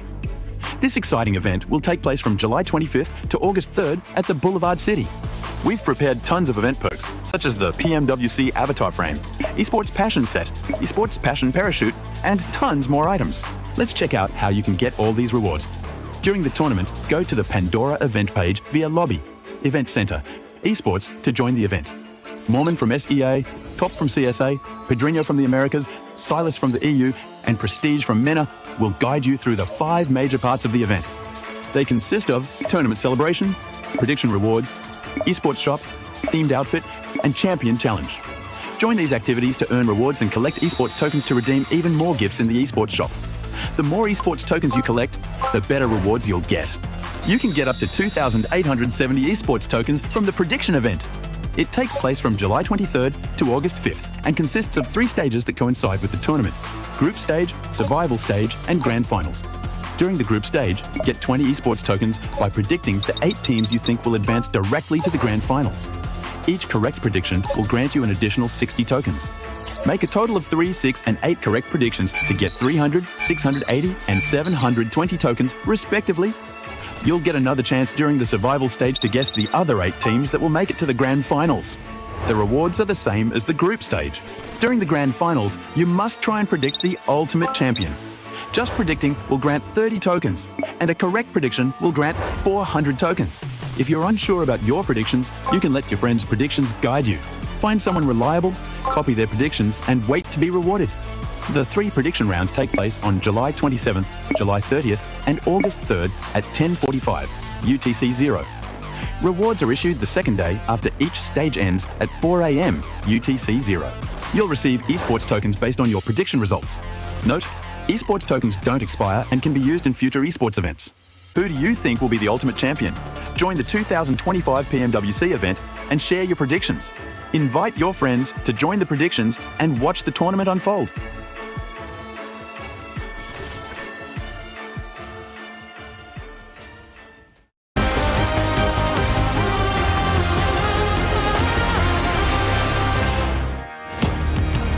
Falcons holds down the road west of Impala and is able to get themselves a very important victory to try and push themselves up the leaderboard, up for a more prize pool here at PMWC. But at the same time as well, whilst you're watching these games go on, you can also check out the EWC app, which is obviously over on their app stores, and keep up with everything that's going on here for EWC as a whole. Not only this tournament, but the other tournaments that are going on throughout all of the festivities here. Now, let's talk about Falcons, of course, here. 7, Neptura, Maxman joining me. 7, an important win for Falcons to try and push themselves into those higher prize pool brackets. Once again, a team that just really haven't done much the past 3 days. They ended up getting to the win. I feel like this one was kind of gifted as well. They were having some 2-2 splits, but overall, it's Team Falcons pretty much getting themselves into more money in Neptura. Yeah, and it's really well played from them as well. They have that, well, 2-2 split, I think it was, in the middle of that ravine where the road goes down. That position is really, really good, particularly in that zone. However, you need to use splits if you want to use it effectively, if you don't want to get taken out. So they actually played that really, really well with those splits and then transferred over into a more of a 1-1-1-1 spread across the end of zone to actually take a lot more control. So for them, it was actually very, very well played, and they got the win for a reason. Yeah, I mean, we just went on the second page. We have to talk about Weibo Gaming, right? They just entered the Smash with that game. They just got in, Order clutching it up at the end. I was thinking, actually, if they maybe got a few more points earlier, maybe Order can clutch it. Unfortunately, they don't get the entirety of that match. They do lose at the end to Falcons, but that fight versus Power, I was not sure how that was going to go down because that was a risky push, but luckily enough, they get the full reset, allowing them to then take a fight against 4 Thrives, against the side of even Alvov or Trigo. Yeah. It was a risky one, but now they're in the Smash Zone, meaning they could snatch it away in this very last upcoming game. Right, that's an important thing to actually talk about here, right? Because we are down to the last game now. That technically, if one of these 3 teams could smash and be able to get themselves the victory here. However, if that doesn't happen, 7, the one with the most points will be the champion here at PMWC. Yeah, with the way the Yangon has been playing throughout the whole day, we got to wait and see what the overall is going to be looking like, because this team has been consistent. They just haven't been able to get the win. Remember what happened yesterday, though?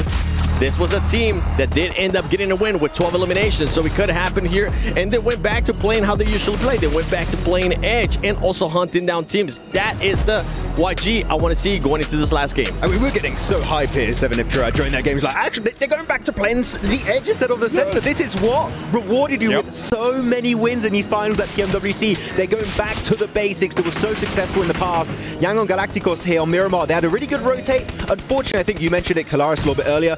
Lack of scouting. Maybe they could have a little bit of a better entry point on the eastern side of the circle, maybe go entirely up north.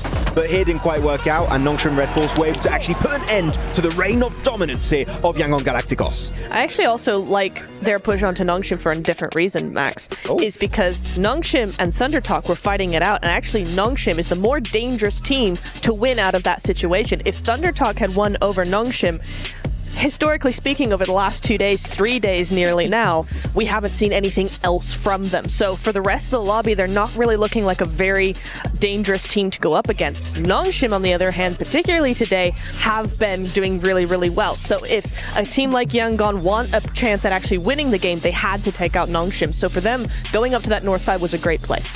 Well, as you can see, the rest of the teams here are getting ready for our final game, trying to figure out exactly how they're going to approach things. Let's take a look at the overalls. Let's get a lay of the land here. Oh my days. Weibo moves into second place as well as being able to move into the smash zone. Alpha Gaming is hot on their heels, but that takeover is huge. And now Yangon, 150 points. It would be poetic, Max, if we saw them get a win and win on points overall, but we will see how this goes. The dream is still alive for Yangon Galacticos. Yeah. But actually, I want to take our attention to Weibo Gaming and Alpha Gaming.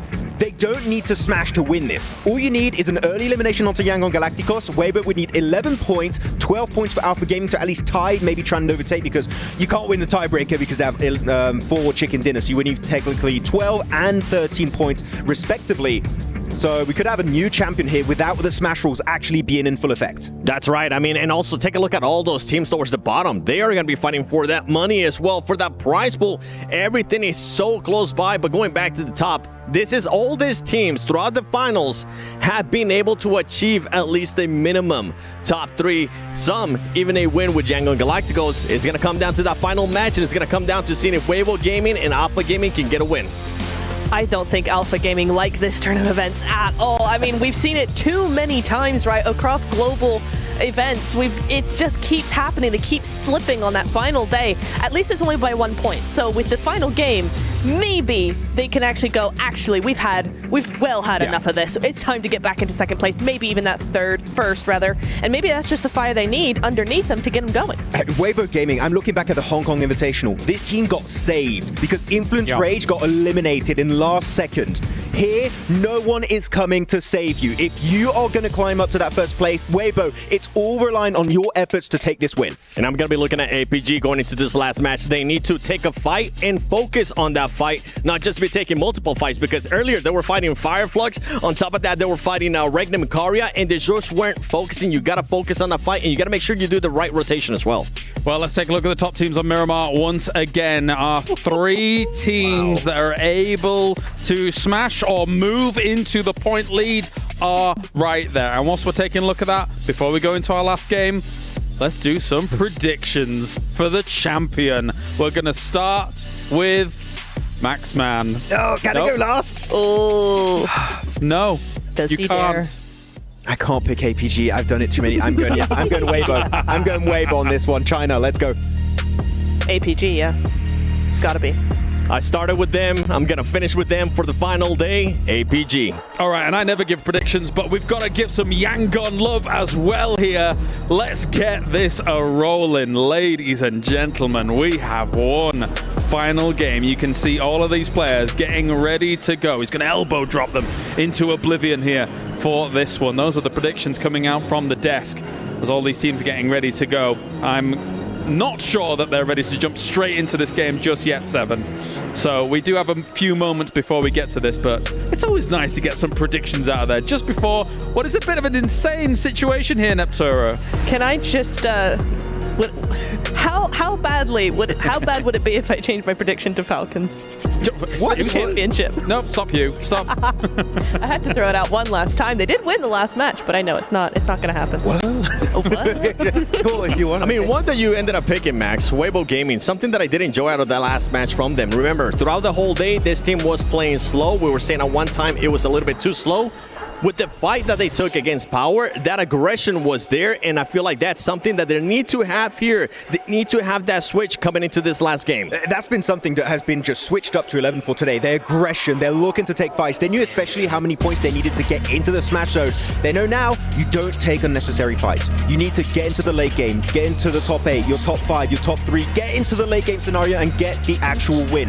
If they can also just get high elimination game, maybe it could work out, but all the teams can make it work in the end of this match. I started the day asking if it was going to be the destiny, if it was going to be the dream, or will it be destruction? It turns out Weeaboo is about to potentially cause destruction here as we have the volcanic conclusion of PMWC underway for 2025. Seismic shifts on the table to close down our penultimate match. Weibo break into that smash zone. They will join Yangon Galacticos and Alpha Gaming with a chance here in the final match of the PMWC. It's all to play for. Here it is, the last chance, the last dance, our guaranteed final map. 3 teams have fought tooth and nail. They have given it their all to end up in this very spot, to become champions, to cement their names in PUBG Mobile history. The question is, who has it in them to close it out? All that work to not be for nothing, all that work to gain something you can never lose, to be a champion.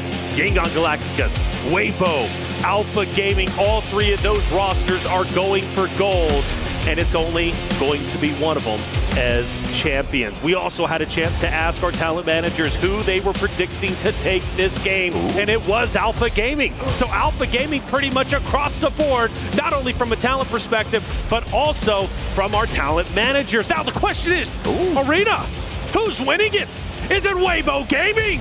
I think so, maybe. Alpha Gaming have a chance. Yangon Galacticos, everybody's got their fan base. Everybody's got the opportunity to cheer and get loud. They need your energy. Get loud in the arena, because it's time to get our final game started.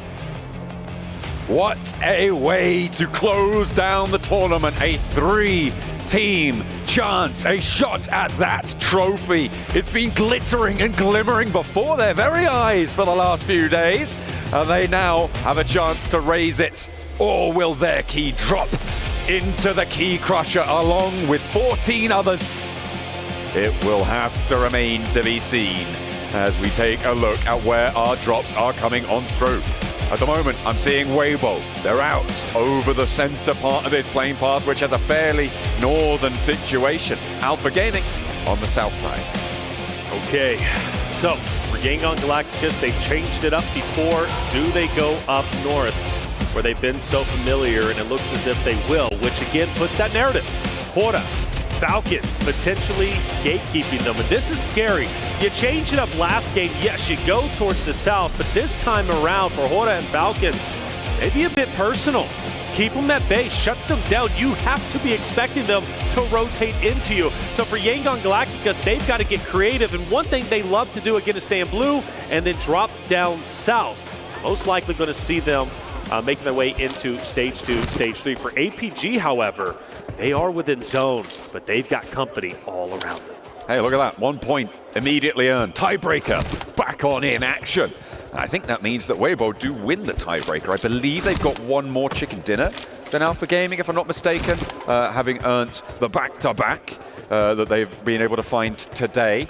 So they are sat on 2 chicken dinners. 139, of course, that will be the tiebreaker, unless Alpha Gaming win. But then it's a non-factor because they win via the smash ruling. Oh, there's so many interlocking rules. I love logistical, bureaucratic nightmares on points tables. It's what I live for.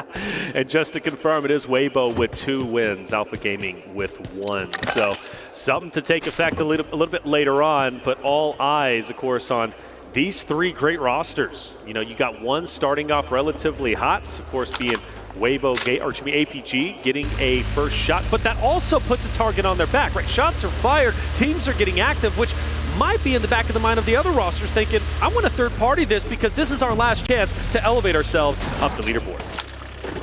Absolutely. There's a lot of money that's mixed in the middle of the tables. Obviously, the three teams at the top have taken a lot of points, but the points gap between teams like Regnum Karya all the way down to Team Secret, right? So 4th to 12th, that drop-off could be there, right? And that is a pretty sizable chunk. 4th place is $120,000, and then you go down to 12th at 45. With a single game, they can change things around, earn more, drop down. It's a lot of wiggle room here. Without a doubt. And for Regnum Karya, they have been the boogeyman of, well, APG over the past couple of maps. This time around, they take down Krypton from Alter Egos. A guy that clutches up, a guy that you want to stay alive. Does it impact the standings? Well, potentially. Alter Egos could pass DRX, 4th Thrives, maybe even Regnum Karya themselves. So for Regnum Karya, taking down one from Alter Egos, and in my opinion, the tip of the spear, albeit outside of Rosemary, that puts Regnum Karya in an even safer spot. Absolutely, they're going to feel a little bit safer as time goes on. Behind them, of course, the Falcons coming off of a chicken dinner. You know what? I was kind of surprised that Neptura decided to predict them for the tournament win. Not because they're so far down the tables, but because they're not Team Spirit. And of course, Neptura loves Team Spirit. Favorite team. Unfortunately, they didn't even make it out of CSA. That's right. Team Spirit, rest in peace. Neptura. Keep sending your love to them. Maybe they'll come back next year. Absolutely. I do want to point out Weibo, however, pretty centralized in the zone. DRX do start to move in relatively close to them. That's going to be a fun one to potentially watch. But for Weibo, they're going to try and stay as quiet as possible, but they can also gatekeep a couple of rosters. Noxian Red Force, DRX, Ida, maybe Thunder Talk, who's a little bit further away. For Yangon Galacticus, again, staying up towards Trailer Park, they're going to stay there for a long time. They're going to play it slow. They're not going to get too antsy because, again, you've got Falcons and Aura, which 4th Thrives, are they maybe thinking about challenging Falcons? You do have T24s getting relatively close. Could potentially be just scouting out, trying to navigate those rotations out east. In the meantime, though, in the center of this circle, just around Hacienda del Patron, around San Martin, Weibo Game. Currently looking for position. We know what's on the line for this team. The tiebreaker order goes Yangon Galacticos, followed by Weibo, followed by Alpha Gaming. That will not change because with the chicken dinners sitting as they are, that's the order of the tiebreakers. And of course, if any one of them increases their chicken dinner score, they win the tournament by the smash rule. That's right. So that tiebreaker order will be in effect throughout the course of this one. And it could very much come down to those chicken dinner differences. Right, so T24 still close, but not close enough to really have an effect on this Falcons rotation. And for Team Falcons, you know, we've been talking about them dropping the ball and struggling, and yes, they will not be champions today, but this final game, if it's good enough, could elevate them up in the top 5. So that still is a storyline. They're not too far away. It's not impossible for Team Falcons to get a top 5 finish, which, by the way, again, in regards to the club championship race, Falcons need a top 8 finish. They're currently in 9th place. So this is a big moment for Falcons in the overall scale of things for the club championship race to have a good performance. Adding to that tally is great. They can keep contributing to their team to be able to try and pick that one up.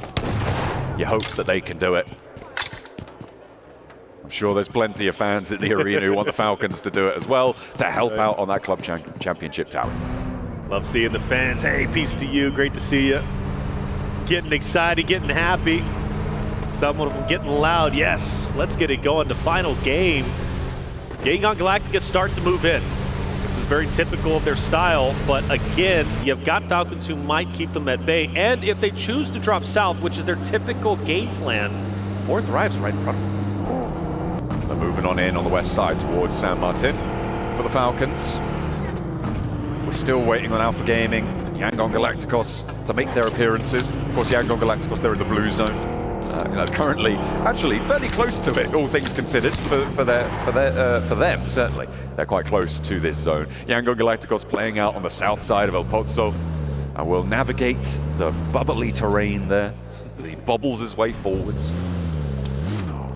It's difficult. I hate driving over this terrain. It's so confusing. You never know if you're going to flip your vehicle or not. From now on, when I'm driving down a bumpy road, I'm just going to bubble over the piles. That's right. That's my strategy. Yep. John, I like it. New terminology. They decide to go up north, that's great for them. And north really has no competition if they decide to commit towards water treatment, which could be a great spot depending on how quickly they get over there. But there's a lot of terrain and a lot of distance between them and that. APG also staying south. They're going to be in blue currently, and they have a free route towards the north. Both rosters, I believe, currently waiting for this next stage to pop, and it does encompass water treatment, which again opens that up maybe for Hora, who's going to be the closest. They can overtake that. YG might be able to move up, but for APG, I mean, so tightly contested. Yes, a free route in, but they've got to go in between 4 Thrives, E Arena, and then ultimately, of course, Noxium Red Force, Fireflux, so many rosters, and the same thing can be said for Gangon Galacticus. This is great for Weibo. Weibo's still dead center. They're established. They don't have to move, but is Order by himself? Maybe. I mean, they are fairly split right now. The question is, how long can Weibo hold this split in the center of this circle? Falcon's going to push in on the north. Regnum Kaya from the other side as well. They're looking to try and move on in. Oda on that northern edge could get in the middle of it, get stuck in there. Thunder Talk, everybody trying to get closer towards the east side of San Martin, towards Hacienda del Patron. Alter Ego's also starting to move in from the northern side. Curious where Gangon Galacticus choose to go. For APG, this is going to be a tough rotate for them. I'm genuinely getting worried at this moment because going up north, there's so many teams playing Edge, 4 Thrives, Ida that they'll have to run through. Any of those fights taking place, again, this is the final game, and so many teams are very close to catching up in the top 5 or even bettering their spot. You move up 1 spot in the standings, that's potential thousands and thousands of dollars in differences when it comes to the prize money. A very real reason to win a third party and fire some shots safely from a distance. And for APG, I don't know. They've got to go up north, but it's still a long rotate for them. For me, I'm putting them on alert.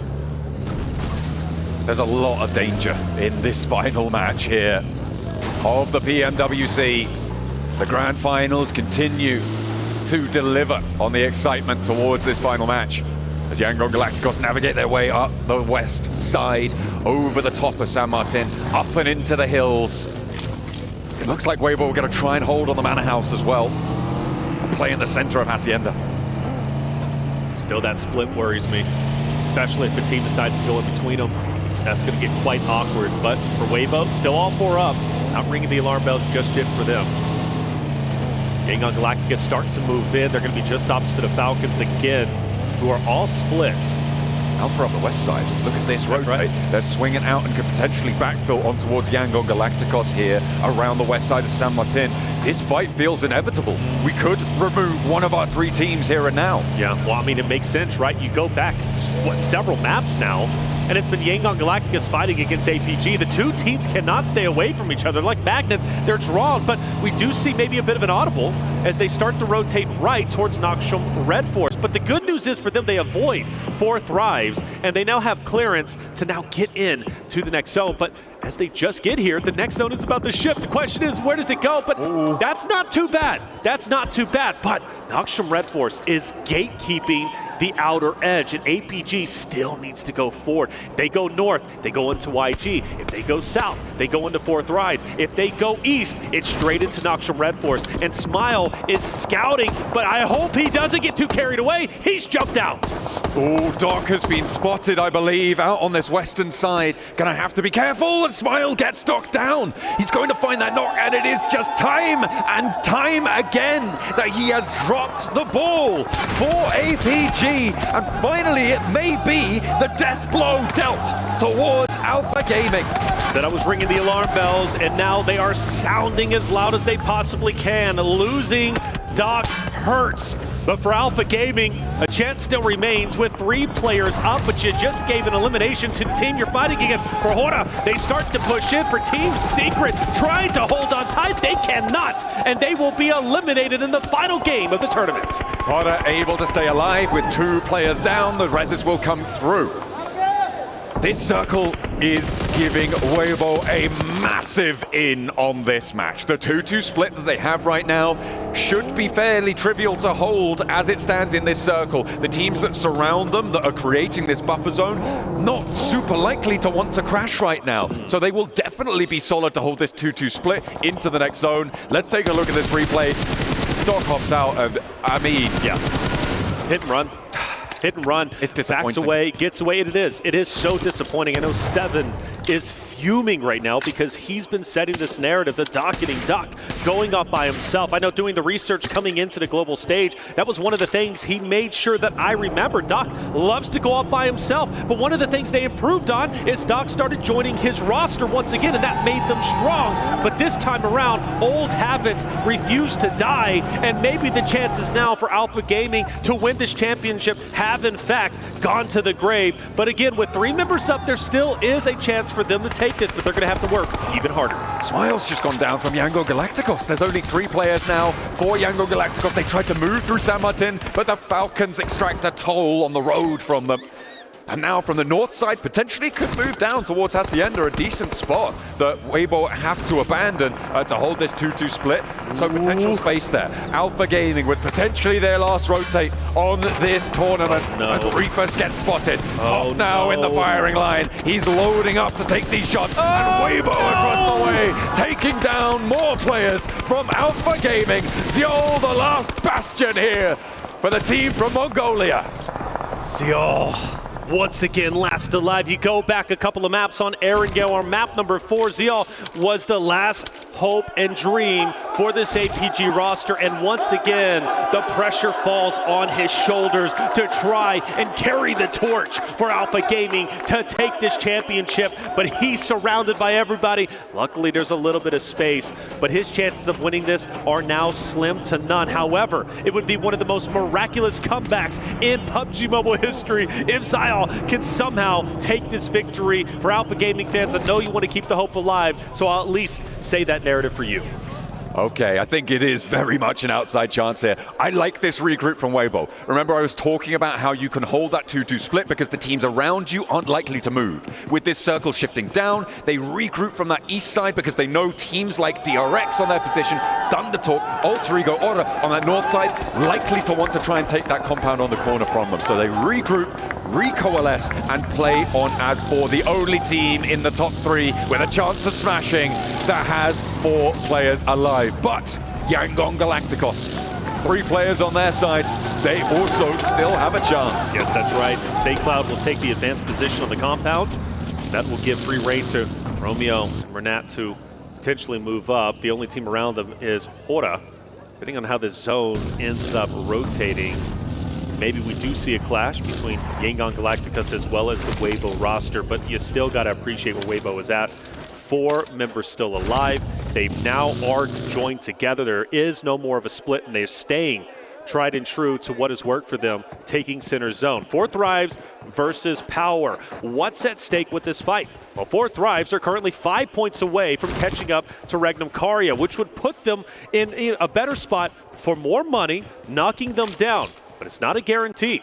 4 Thrives are currently at 0 eliminations. They need to silence Power and take down the remaining 3 members. That would put them within striking distance of apexing Regnum Karya. But if they don't and they fall short, Regnum Karya will stay in 4th place, but they're only going to be just there because the solo is last alive. Hora starts to rotate over. Regnum Karya has Loxy just up ahead, but Hora, all eyes on them as they're taking advantage. On the east flank here against Loxy, but Yangon Galacticos are moving in on the north side towards potentially Weibo Gaming's compound. Another fight that could dictate the pace of this tournament. On the north edge, they could wipe each other out. Loxy does go down. Regnum Karya taken down with 112 points on the tables. 4 Thrives could definitely leapfrog that. That's it. 4 Thrives can do this. Fireflux have fought hard throughout the entirety of this tournament, but I believe everything is starting to come to an end as 2 players are last alive. DRX starts to push up. Solus taken down as well, I believe, through the smoke. No, excuse me, he gets full back up. I thought the shots connected well. He'll continue to fight hard, but Kix wants to take him down. For Fireflux, a chance maybe to pass Team Secret, get up into top 12. As here in Solus does hit a nice shot needed, but drops down as a nade takes him out. Scarface, the last hope and dream to move Team Secret up. A flush onto Solus there, and now Scarface looking to try and hold it for Fireflux on that south side. It's unlikely that he gets too much further into this one, and the tournament is starting to close down for teams left and right. We've dropped 3 now. Their final performance is done and dusted. Next circle pops, and it keeps Weibo in, but it forces Yangon Galacticos out. Yes, it does. Yangon Galacticos now have to push in, potentially pass Weibo. The question is, will they choose to challenge? They've been highly aggressive during the finals. Scarface, though, all eyes on him as he continues to stay up for a little bit longer, but I don't know if Fireflux did what they needed to do to pass up Team Secret. Matt taking damage. Porter with the third party.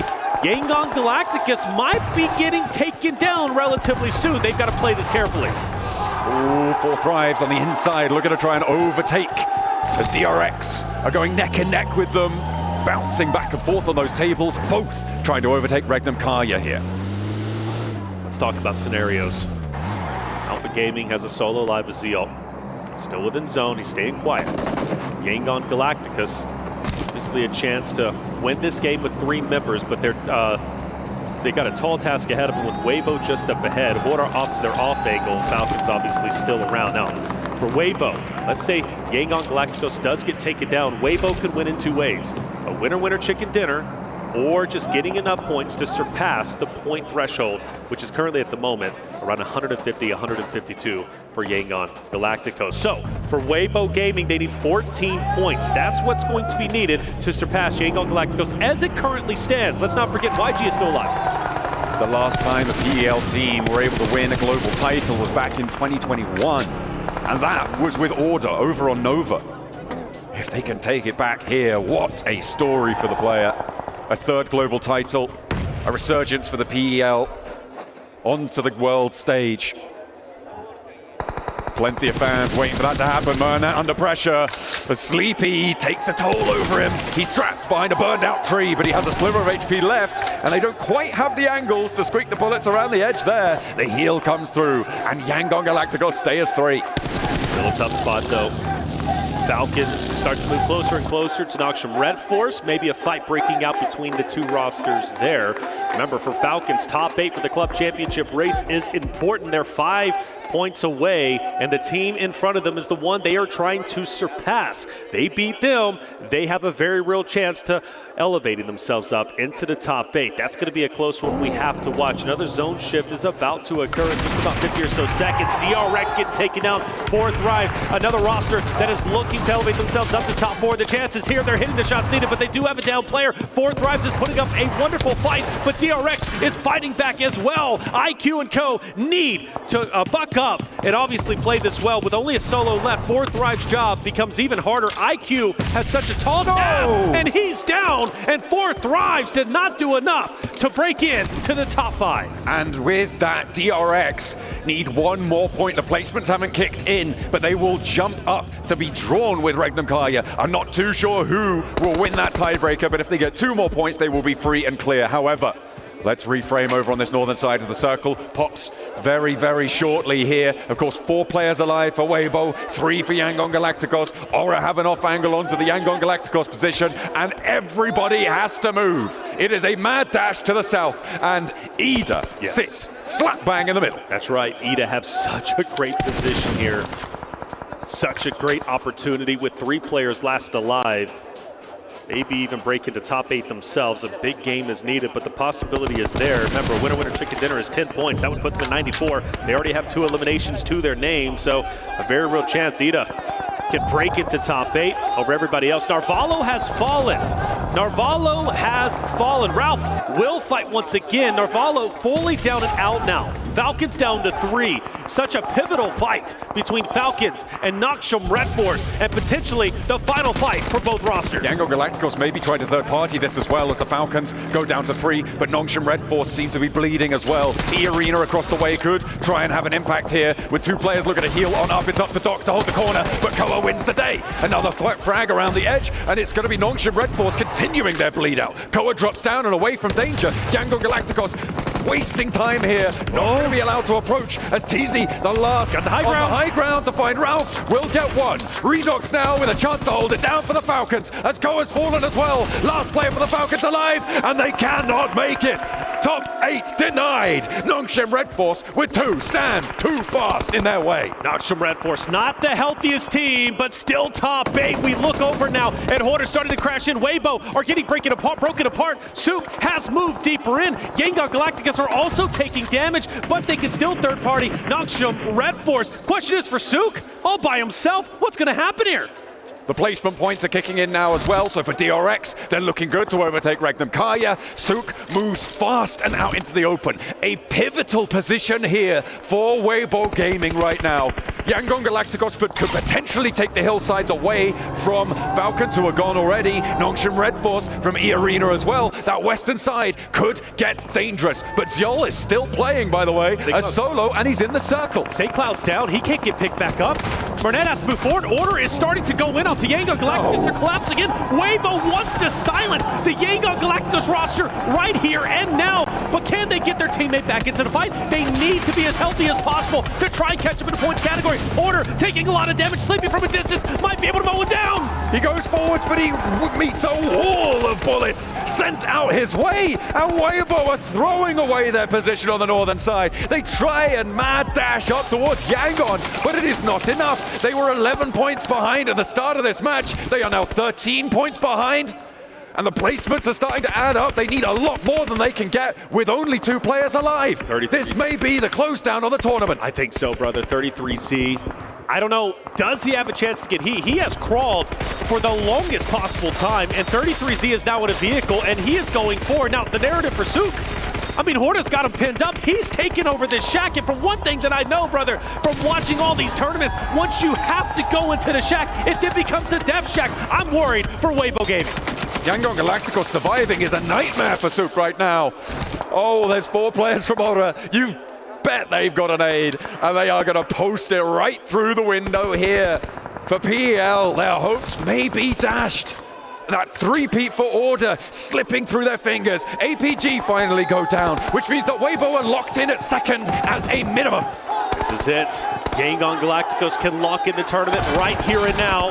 This is their opportunity. The only thing that stands before them is Sook the solo from Weibo Gaming, the championship in their fingertips. Can Sook clutch it up? If he does so, he would be stealing the championship away. Horda continues to push up. Horda wants Sook dead to rights, but the nades can't connect, and Sook stays alive. It's only a matter of time. He's taking coin flip after coin flip, and the Molotov is burning at his feet. It's not connecting, though. The spread's not there, but they've got nades pouring on in. No, they're not connecting. Are you kidding me? Yes. Sook is weathering the storm that is battering down this shack. Right, Sook trying his best to stay alive, but all it takes is one good connection. Another nade goes in. Is this going to be good? Is it going to be good? Yes, it is. And Weibo will fall. APG already out, and Yangon Galacticos will take PMWC 2025 in sensational fashion. The madman from Myanmar able to take the top spot here in Riyadh. PMWC sent over to East Asia once again, and they will be happy to receive it. They go down, but they have done the work. It is over. It's done and dusted. We just need to lock it in. They're already celebrating. They know what they've done, and they need to be proud of themselves. History has been made. Yangon Galacticos, the champions. They worked hard to get here. They hug it out, and rightly so. What a relief it is to be champions, to cement your name in PUBG Mobile history. That's exactly what they did. And for the remainder of the points, we still have something up for grabs for DRX. Maybe they can pass Regnum Kaya and break in to top 4. But just like that, they get eliminated, but it comes down, of course, to the placement points. We're now down to our top 2. They should have been able to leapfrog Regnum Kaya there, jump up to 4th place. But that is a beautiful result for Yangon Galacticos. They do not need a chicken dinner. They'll take it home on the points. Weibo with a misstep, a wide flank out towards Yangon Galacticos, and that allows the Yangon Galacticos boys to hold their nerve on the hillside. Their play up on the ridgeline. They keep their heads down and they allow the mistakes to unfold around them. And that seems to be the story of the grand finals. Let everyone else make the mistakes. That's right. Play it sensible. Play it smart. With their early point lead, they were able to just play good old-fashioned PUBG Mobile. They didn't have to do anything fancy. They didn't have to go out of their way to do anything extraordinary. They left that up to the other rosters, and like you said, that led to plenty of mistakes. Yangon Galacticos dominating the tournament without question. They refused to relinquish first place. Once they grabbed it, nobody was able to overtake it. The dominating performance in PMWC 2025. The final two teams fight. The only thing that's up for grabs is a potential elevation to the top 10. Ida moves up. Horna starts to fire the shots. I love the off angle from Jiggle, who's going to be just up to the north. Darkin might be able to mow him down. We already know our champion, but we still need to crown a winner-winner chicken dinner. One more to be earned. That meal may be a little bit ashen, but it'll be nice nonetheless. We've also got things like MVP to consider coming on afterwards as well. Some nice prizes for plenty of players to try and chow down on to boot. Azora looked to try and close the jaws here. Ida had the compound for the longest time. They were this bastion in the middle of this circle. And now Ora may be able to claim the final map here. And you can see the elation is sinking in for the boys on Yangon Galacticos. They are smiling ear to ear, and they have earned it. Insane. And I want to say, Yangon Galacticos, we took note of them, right? We respected them coming into this tournament. But I don't think we put them as the favorite to take over the win, to actually be in first place, yet they took it by storm. They saw the opportunity, and they did not waste it. Darkin starts to move up. Blue most likely takes him out. If not, he's going to be very low health. Ora, Ida fighting it out. Jiggle from a distance. Another one will fall. There's Darkin finally out of the way. And Ora looks to be going towards a victory very, very soon. Rita tries to clutch up. Can't do it. Hora will take our final game of the tournament. But of course, the narrative has to go to Yangon Galacticos, the winners of PMWC 2025. Well done, boys. Riyadh bows their heads in awe of Yangon Galacticos, for Smile, for Mernat, for Romeo, for Say Cloud.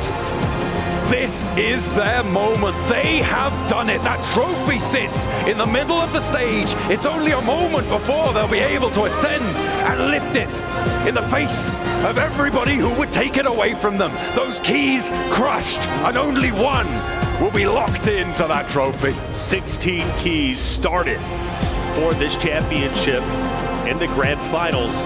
15 are going to be crushed. Yangon Galacticos, the only one to maintain their position, to maintain and save their key from destruction. An amazing performance. Again, a team that worked so hard throughout every single stage. Yangon Galacticos earning their spots, refusing to relinquish first place all the way till the very end. As they take towards the Crusher, you can see they will be dropping those keys. They will be picking up their own to rise above the rest, to be the one. It is Yangon Galacticos. Ladies and gentlemen, we have found our champions. Sorry, I'm stepping on your flag. The team, they persevered, they climbed the mountain, they survived the gauntlet that was Smash Sunday. Incredible. Congratulations, gentlemen. Emotions are, of course, running high. We could all see from your faces, you knew midway through that game that you managed to secure the win. But for now, let's start things slow. Let's start things easy, okay? First and foremost, I would like to invite our key master, Dominic. He's going to come out and present you with your Esports World Cup key. There you have it. Look at that. And so you know what you have to do now, don't you, gentlemen? We have to send your opponents down from the grand finals, okay? We are going to crush these keys. Say, Cloud, would you like to start us off? Why don't you turn the key and start those engines? Right, the engines are started. You'll feel it underneath the feet. Hold up. Okay. Hold up. Okay, Marnet, you can. Marnet, you can flick that switch. push forward. There we go. Reveal that iris. We've opened it up. Look at those teeth. They are menacing. Okay. Master Smile, would you like to wave? Well, hold on. I'm going to give you a count. In 3, in 2, 1. Send them down.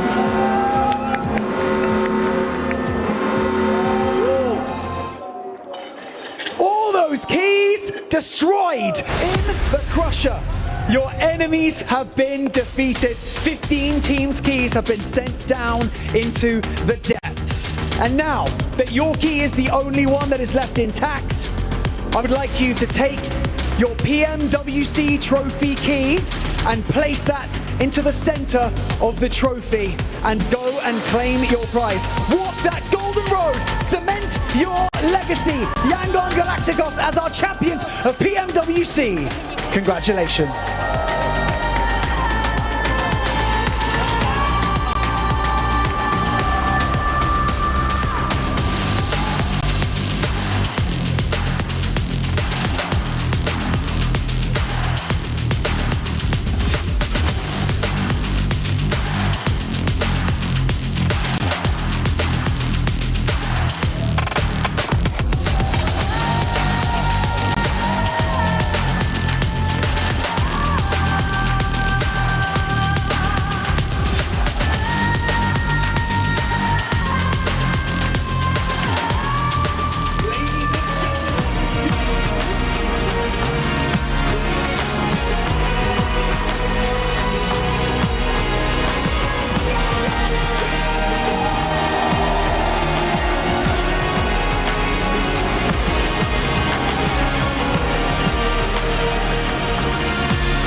Gentlemen, that must have felt good. We're going to get Coach Marco over as well so that he can do some translating for us. But wow, what a day.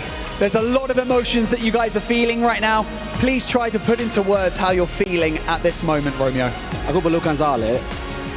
ကျွန်တော်အရန်စိတ်လှုပ်ရှားတာပေါ့နော်။ဘာလို့လဲဆိုတော့ကျွန်တော်တို့အရန်စိတ်ပူရတယ်ရှေ့ပွဲဆိုနည်းနည်းအမားလေးဖြစ်သွားတယ်။ဒါပေမဲ့ကျွန်တော်နောက်ဆုံးပွဲမှာကျွန်တော်လုံနိုင်တယ်ဆိုတာအကုန်လုံးကိုယုံကြည်တယ်။ဘာလို့ဆိုတော့ကျွန်တော်တို့ကတာနေတယ်အဲ့တော့ကျွန်တော်တို့အမားမခံဘူး။တစ်ဖက်တင်းမားပဲကျွန်တော်တို့စောင့်တယ်။အဲ့ဒါနဲ့ပဲကျွန်တော်တို့နောက်ဆုံးထိကျွန်တော်တို့စောင့်နိုင်ပြီးတော့ကျွန်တော်ချန်ပီယံကြီးကိုယူခဲ့တာပါ။ Yes, what Romeo say is, of course we are nervous. We are top of the league, you know.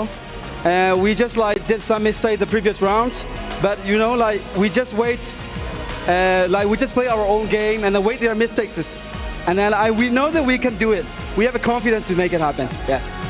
Well, you definitely proved it up here. Say, Cloud, I'm going to come to you now because I want to ask you. We've heard some information that the teams that you would like to place in the base of your trophy, the crushed keys, are Alpha Gaming, Alter Ego, Erez, and Weibo Gaming. Can you tell us why you decided to choose those teams? မင်းဘာလို့အဲ့လိုအတင်းနဲ့ဘယ်လိုရွေးခဲ့လဲပေါ့ဟိုမင်းတို့ငါတို့ခက်ခဲတဲ့အတွက်လား Eva Gaming ကတော့ကျွန်တော်တို့ဘာလို့ဆိုတော့ဒီ day 1 day 2ထိနောက်ဆုံးထိကျွန်တော်တို့လိုက်ပြီးတော့ pressure ပေးတဲ့အတင်းပေါ့နော် Alter Ego ကတော့ဒါစီမှာဘယ်လိုပြောမလဲ PNS အောင်နှစ်တင်စတိုက်ရထားတဲ့အတင်းဆိုတော့ respect So what he say? Oh, sorry. Keep going. Weibo ကတော့တည့်ရတိုင်းပါပဲအခုနောက်ဆုံးချိန်ထိသူတို့ကဘာလဲဆိုတာရပါတယ်အတွက် So yeah. So actually, of course, like APG is a very good team, and then they gave us good pressure previous game before. Of course, Alter Ego, we respect Alter Ego because they are top level team. Of course, also Weibo Gaming. Everyone know Weibo Gaming. They are top of the league all the time. So we respect everything. Thank you. That's good, showing your respect. Thank you so much. I'm going to come around here. Master Smile, we had a few opportunities to speak throughout the week, and you had some great performances, of course. You know, the crowd's been brilliant, haven't they? And you've got so many fans, you know, supporting you guys online, from home, family as well. Is there anything that you would like to say to them? Thank you so much, everyone. That is so kind of you. Thank you so much. would you like to say anything as well, Marnet? I feel like I'm leaving you out. What would you like to say? အခုလို champion ရသွားတဲ့အတွက်ကျွန်တော်ရန်လဲပျော်တယ်ရန်လဲစိတ်လို့ရတယ်ကျွန်တော်ဒီညီကိုရင်းနဲ့ champion ရတဲ့အတွက်ရန်ပြီးဂုဏ်ယူတယ်ပြီးတော့ကျွန်တော်တို့အားပေးနေတဲ့ fan တွေကိုလည်းအကျန်းကျေးဇူးတင်တယ်နောက်ပြီးတော့ကြတော့နောက်လည်းဆက်ပြီးအားပေးကြပါအောင်လို့အားလုံးပြောချင်ပါတယ်ကျွန်တော်မြန်မာနိုင်ငံကိုစောင့်နိုင်တဲ့အတွက်ရန်ကိုဂုဏ်ယူပါတယ် So what he's saying is like, of course, yes, he nervous, but he very happy at the same time. And then because he make it happen with these players, he's so proud of that. Of course, proud of our country, of course. So he want to say something to the fans who watching online. That's keep cheering for us. Thank you for the cheerings. For the next game, we were waiting. We're coming for the next game too. Next time again. I love that. That's good. Thinking into the future already. Well, congratulations. Stay right here. I will be right back because what would a tournament be without some standout performances that we have had? Be careful. Walk your way over here because we have our Sony MVP of the PMWC here standing next to me. It is Doc from Alpha Gaming, everybody. Congratulations, Doc. You are absolutely phenomenal. Okay, I'm going to head back over here because for one final time, Gidea Esports Arena, make some noise for your 2025 PMWC champions at the Esports World Cup. It is Yangon Galacticos!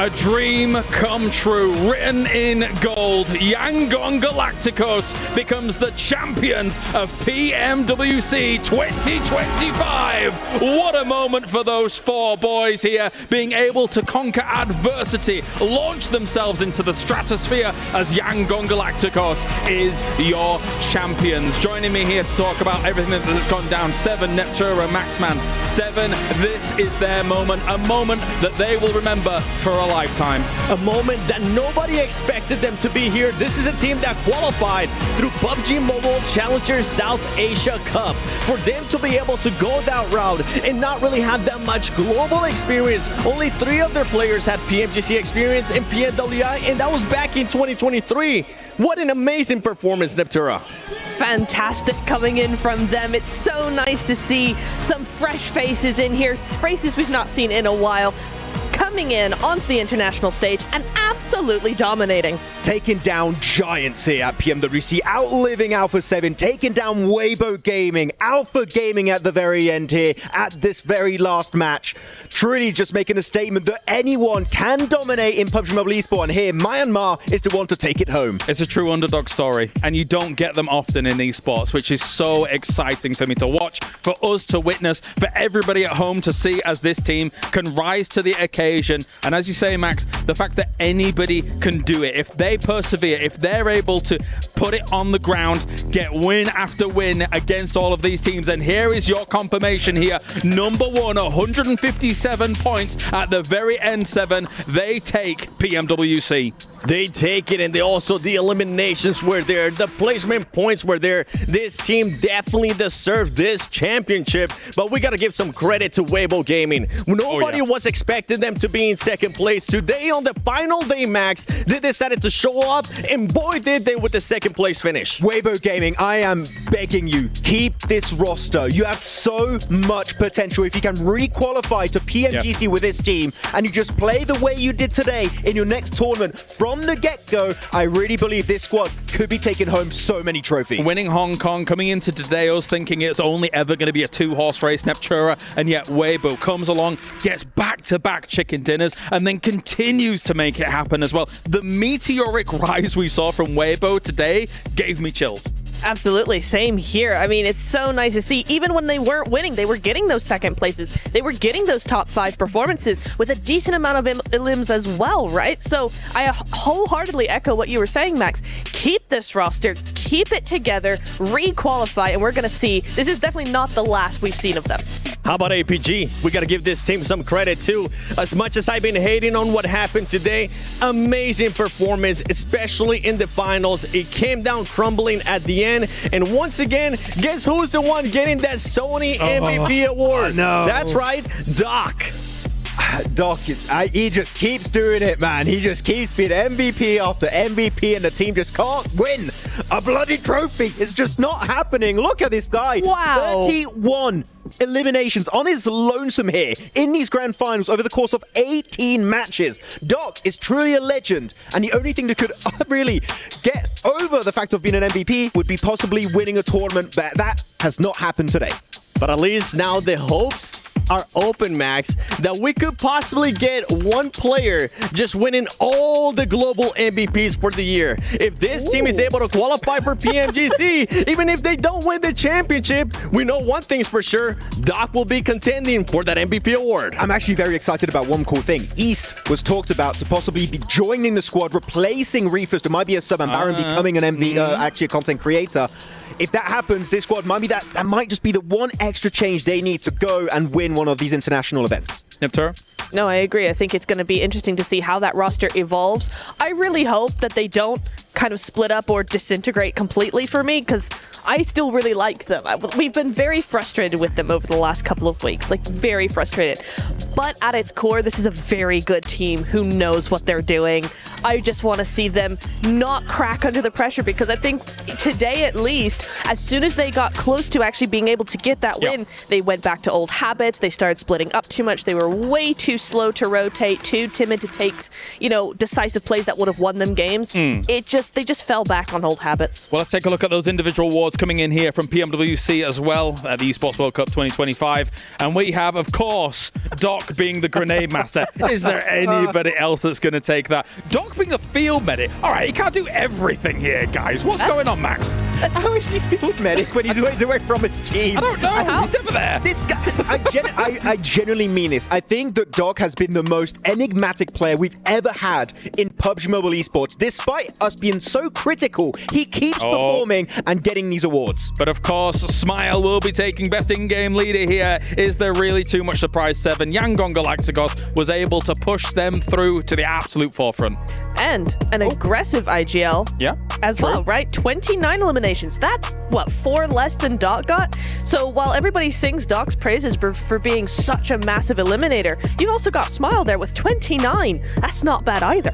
I gotta harp down on the point that I made for Yangon Galacticos. The way that this team played here on their first global event, especially for Smile, in 2 years, and being able to become one of these amazing players, being able to win an award as well, that is just so impressive, and I'm hoping that they kind of continue on with the performance that they had. They show us adaptability, and when we talk about championship teams, that is one thing we always bring up. You gotta be able to adapt to what the lobby is giving you, and you gotta take advantage to what it gives you.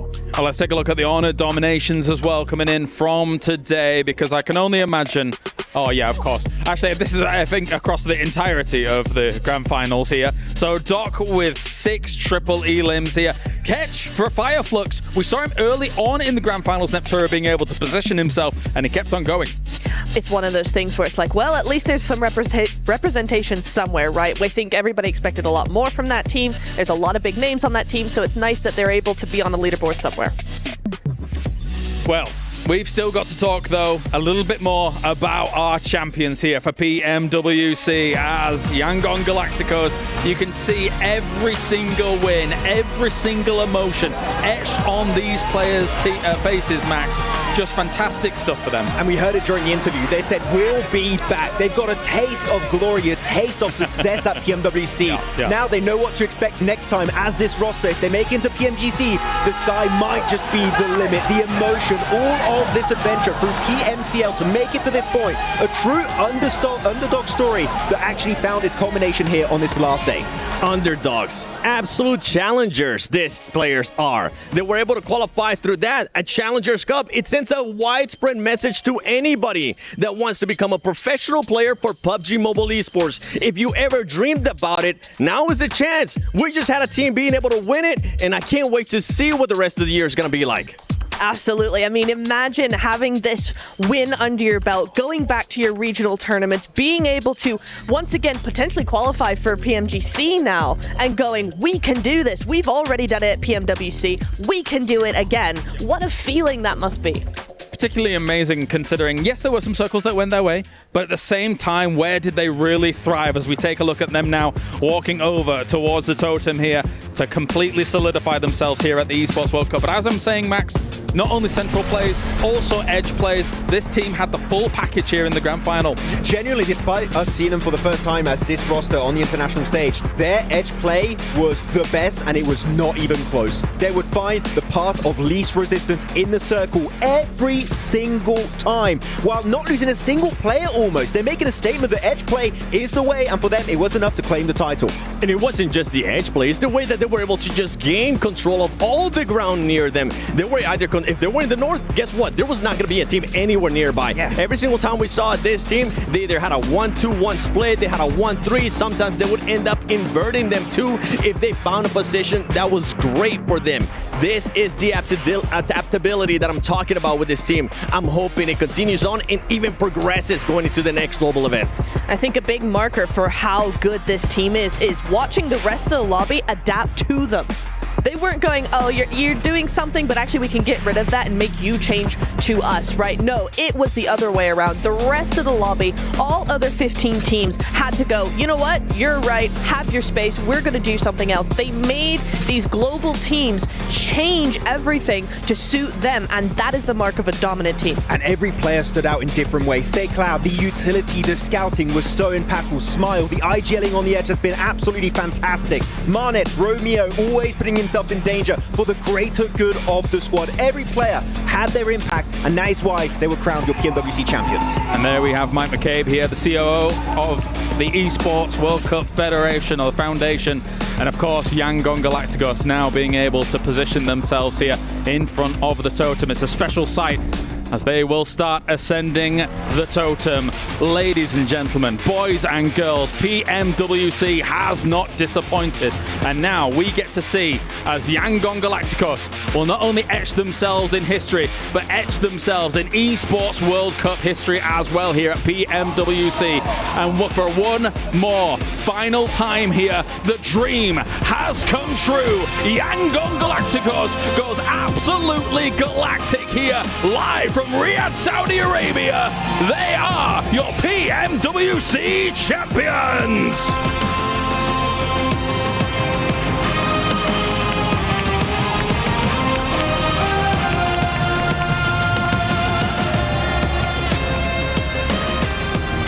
Magnificent scenes here from them, of course, to be able to put themselves in the history books. 7, what a performance. What a performance indeed. Going from group stages, we thought that this squad was just going to be a surprise team. Amazing stuff. Congratulations, your PMWC champions, Yangon Galacticos.